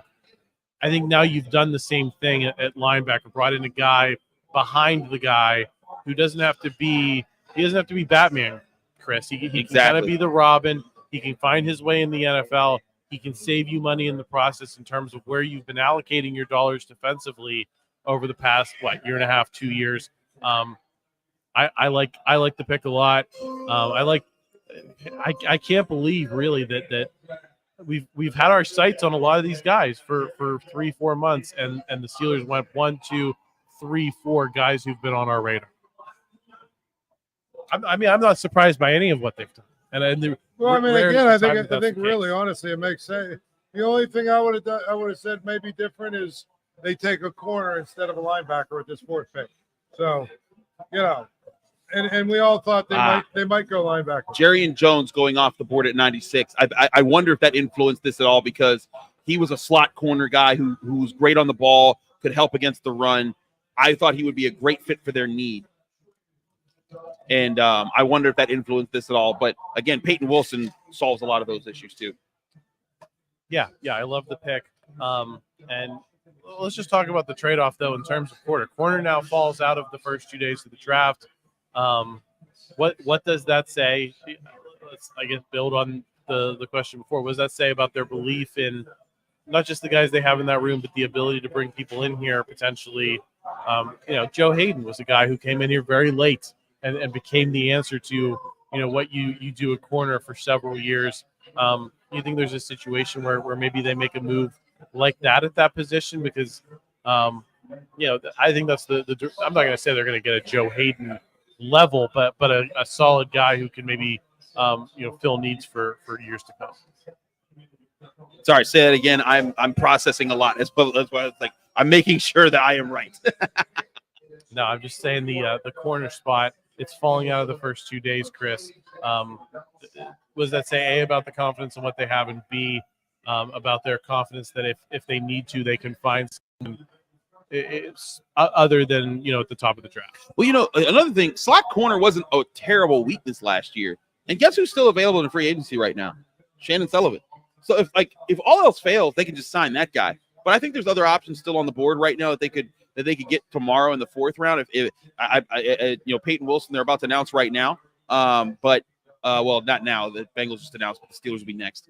But I'm telling you, it's Peyton Wilson. If I'm looking at corner, I'm still looking at potential options, especially in the slot for tomorrow. But I'm also kind of sitting here and thinking, man, if I'm the Steelers, I just knocked out a ton of needs. Where did the Steelers pick in the 4th? Right around the 20 mark in the 4th? I think. And listen, Paul, there's been 4, 5, 6 corners we've talked about that we like. I mean, you only need 15 other players at other positions to get picked. One of them's probably going to be available. I would think. Absolutely. Cam Hart, DJ. They're going to get a corner. They're definitely going to get a corner with their next pick. It's just a matter of which one. And, again, I always say the 3rd day of the draft is kind of where you find a diamond in the rough, or you kind of get lucky a little bit. I don't know how you could look at these first 4 picks that they made in these, the first 2 days here and not come to the conclusion that, at least on paper, they've done a really good job of getting the guys they need, getting guys that maybe are going to help them this year. How much do you think we see Peyton Wilson, guys? You said he's not going to start, Chris. I tend to agree, but I mean, is he going to play weighty downs, as Mike Tomlin likes to say? I think he'll play on some 3rd downs, especially because Landon Roberts is more of a run stuffer, and Landon Roberts proved he could help in the past. But Peyton Wilson is a cover linebacker who can also stuff the run. But he'll start as a cover linebacker. That'll be the move. Yeah, I think that's going to be dime, nickel, those situations. And I think that stuff's going to ramp up quickly. I'll be very curious to see. I mean, the thing we don't talk about the draft is how quickly you move into the offseason program. You get the rookies in here, then you get into OTAs, minicamp, all that. We're going to get a look at how they feel about these guys. Do you guys think this is going to be one of the more interesting, rookie minicamp and offseason before we get to training camp programs that we've had in a handful of years here? It's going to be a very exciting training camp. Oh, it's going to be a very exciting OTA period, rookie camp. There's going to be a lot of eyes on everything. And crazy because it was that way last year, too. We were all trying to see Joey Porter Jr. We were all trying to see Broderick Jones. We were all trying to see Keanu Benton. We were all trying to see if Darnell Washington could really run routes. I mean, there were videos of Darnell Washington just doing simple drills and be like, I don't know if he can run routes, guys. That's how people were excited just to see, like, who were the guys last year. I think you're going to see a lot of the similar hype this year. This pick, I think, also probably suggests that they know that Cole Holcomb is not going to be able to come back. They pretty much, I would say, Chris, would you agree with that? I mean, I know they've talked about Cole Holcomb possibly coming back, but if he does, it might be like a week 6, week 8 type of deal. I think this is a very clear indicator that they think they've got a Landon Roberts and they've got Patrick Queen, but they need a third guy, and this is obviously their third guy. Yeah, they need a long-term guy as well. I'm going to circle back to a Roman Wilson question here because there's been some question, I think, about the quality of the Steelers receiving core. But at the end of this, Russell Wilson now has Roman Wilson and George Pickens to work with. Is there any excuse for him? Is there any excuse for Justin Fields if it comes to that? Are these guys, do they have the weapons around them? They get to prove it the way they're both on prove it deals, right? That's where they are. Do they have any excuse with the weapons they have around them at this point in your mind? No. I think there's no excuses now. The time for excuses was maybe last year or the year before, but now, no. I think the Steelers, it really on both sides of the ball, there's no excuses in many ways for them not to be, productive on some level.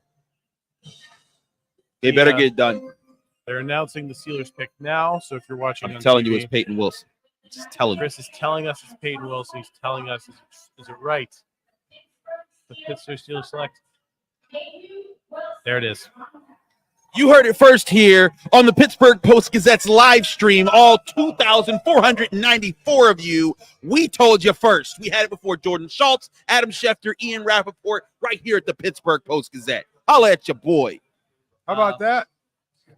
Breaking news here. I put it out to, my 49,000 followers or whatever I have as well. So they heard it here first. Thank you, Paul. We got DV in the chat asking just Trotter. I'm going to assume he's asking why Peyton Wilson and not Jeremiah Trotter. We talked through it a little bit, but just now that people are tuning in for this pick, explain the difference between those two, because Jeremiah Trotter Jr. obviously has his dad, and a lot of football fans remember the good things his dad did for the Eagles for a lot of years. Certainly, but you're not drafting his dad. You're drafting Jeremiah Trotter Jr. And that's where the issue runs in. If you're any team in the NFL, like look, I think Jeremiah Trotter Jr. has a good future in the NFL, but just comparatively, Peyton Wilson was the better linebacker, especially this past year. Also, Jeremiah Trotter he's smaller, he's lighter, in the things that he did testing, he didn't run a 40-yard dash during this draft process, nor did he do a vertical or broad jump. He did a shuttle and a 3-cone. And he's a smaller guy. He should be quicker than Peyton Wilson. Guess what? Peyton Wilson's quicker than him. He beat him by 0.2 of a second in his shuttle. He beat him by half a second almost in his 3-cone drill. And Peyton Wilson ran a 4.43 in the 40-yard dash, one of the best linebacker 40-yard dashes you've seen since Ryan Shazier in the draft process. So a guy that's 6'3", almost 6'4", 233, runs like that, you take that all day. And again, if it wasn't for his injury history, he probably would have gone first round. We're pointing out in the chat now, and I had not really thought about it, but you got this offseason, you got Wilson. You got your Russell Wilson, you got your Roman Wilson. Now you have your Peyton Wilson. The Wilsons. It's home improvement here. Tim Allen somewhere is smiling, or maybe he's not, because I don't know if he was the biggest fan of Wilson all the time, but stupid. It's late. We had to make a home improvement reference. What a show it was. Shout out Jonathan Taylor Thomas. We hope you're doing well out there.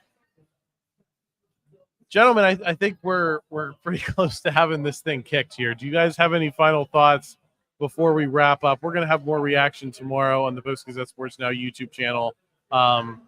lots more to come. We're going to get Brian Batko's thoughts. I mean, Ryan, we're not getting Brian Array, are we? I would think done. probably no, not right now, because they just had 2 picks, and there's going to be all the news conferences and everything else that's going on. Yeah, so we will we'll get right their now, thoughts the tomorrow. Commanders, we might as well just see who the Commanders picking. The pick is in. It's the final pick of the night. Might as well do that Yeah, before we can sign hang off. in. We can hang in for Mr. Irrelevant of day 2. As we're doing that, just want to continue thanking everyone involved in this. I think that's really important. It's Luke McCaffrey. Luke McCaffrey, we talked a lot about him. There you go. He was another Brian Batko favorite, the brother of Christian McCaffrey.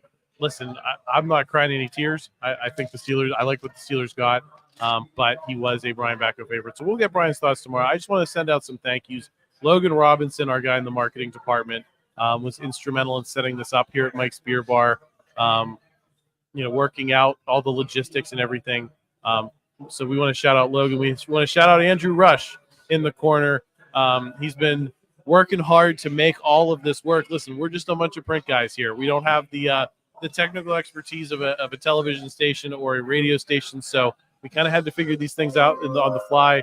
Andrew Rush has been a big part of that. And shout out Andrew Rush. He's been sitting here, not drinking beer. Like he's been like being a Boy Scout, running this show, making sure that we look good, which is really tough to do. And also making sure we sound good. That's a little bit easier. We got Paul Zeise in the mic. We always sound good when Paul's here. And then, but also shout out to Ryan Wynn, always managing the backgrounds here, all the updates, the tickers, the headers here. All of that is Ryan behind the scenes right now, and also figuring this out. We almost didn't have a show going into yesterday, about 15 minutes before we took off, and then we had to figure out a new configuration. And I want to give a big shout out to Adam Bittner right here. Adam, you have been an amazing host. Mike Greenberg, if anything, of the Pittsburgh Post-Gazette, just handling everything with grace, passing off to your guests, giving your own insights. I think a lot of people were thoroughly entertained by our show, and you were in the center of all of it. Great job on your part. Well, thank you, guys. I appreciate it. I want to add to the thank you for Ryan. He doesn't just deal with us for this live stream. He deals with us 365 days a year. He runs the whole the whole operation here at Post-Gazette Sports. So he deserves a shout out on this night. So thank you all for joining us on that front. Like I said, we're going to be back with a lot more. Chris, you're going to be back on the North Shore Drive Monday, Wednesday, Friday. Anything you want to tease? I mean, I need to breathe first, Adam. We gonna see how the rest of this thing shake out. We got to see what they do with the rest of the picks for day 3.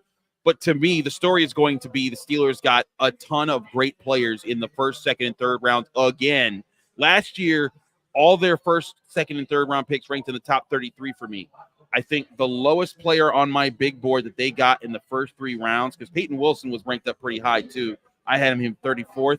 I think the lowest I had was Roman Wilson, and he was at 45. So in the top 98 picks, they had 4 picks, and they got 4 picks in my top 45. So that's a heck of a weekend for the Steelers already, even without the 4th and 6th and whatever round picks. It is a heck of a weekend. Paul, I want to give you a chance for final thoughts, and thank you so much for coming out. You've been here with us for 3-4 hours, really making it work for us here. Any final thoughts in the evening for you? No, the final thoughts have taken longer than the actual show took. What the hell are we doing here? I thought we were trying to get out of here, break out of here, go home. No, it was a good show. We have a good time. Obviously, always we have fun, and you know what? I think the Steelers had a really, really good first 2 days here. So I'm not sure how if you're a fan of the Steelers, why you wouldn't be really ecstatic about what they did in these first 3 rounds. I agree, Paul. You and I will be back on Thursday reacting to the draft, so make sure you subscribe to everyone. We got a lot more coming. This is not the end of our draft coverage on the Post-Gazette Sports Now YouTube page. Hit that subscribe button. Hit the like button if you enjoyed us. Help us out in the YouTube algorithm.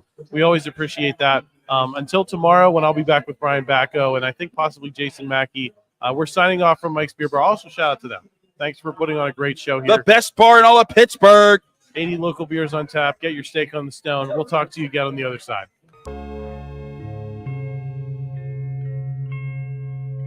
Thank you for checking out this content from Post-Gazette Sports. If you watch this video on YouTube, please like the video and subscribe to our channel. For all of the sports coverage the Post-Gazette has to offer, visit post-gazette.com.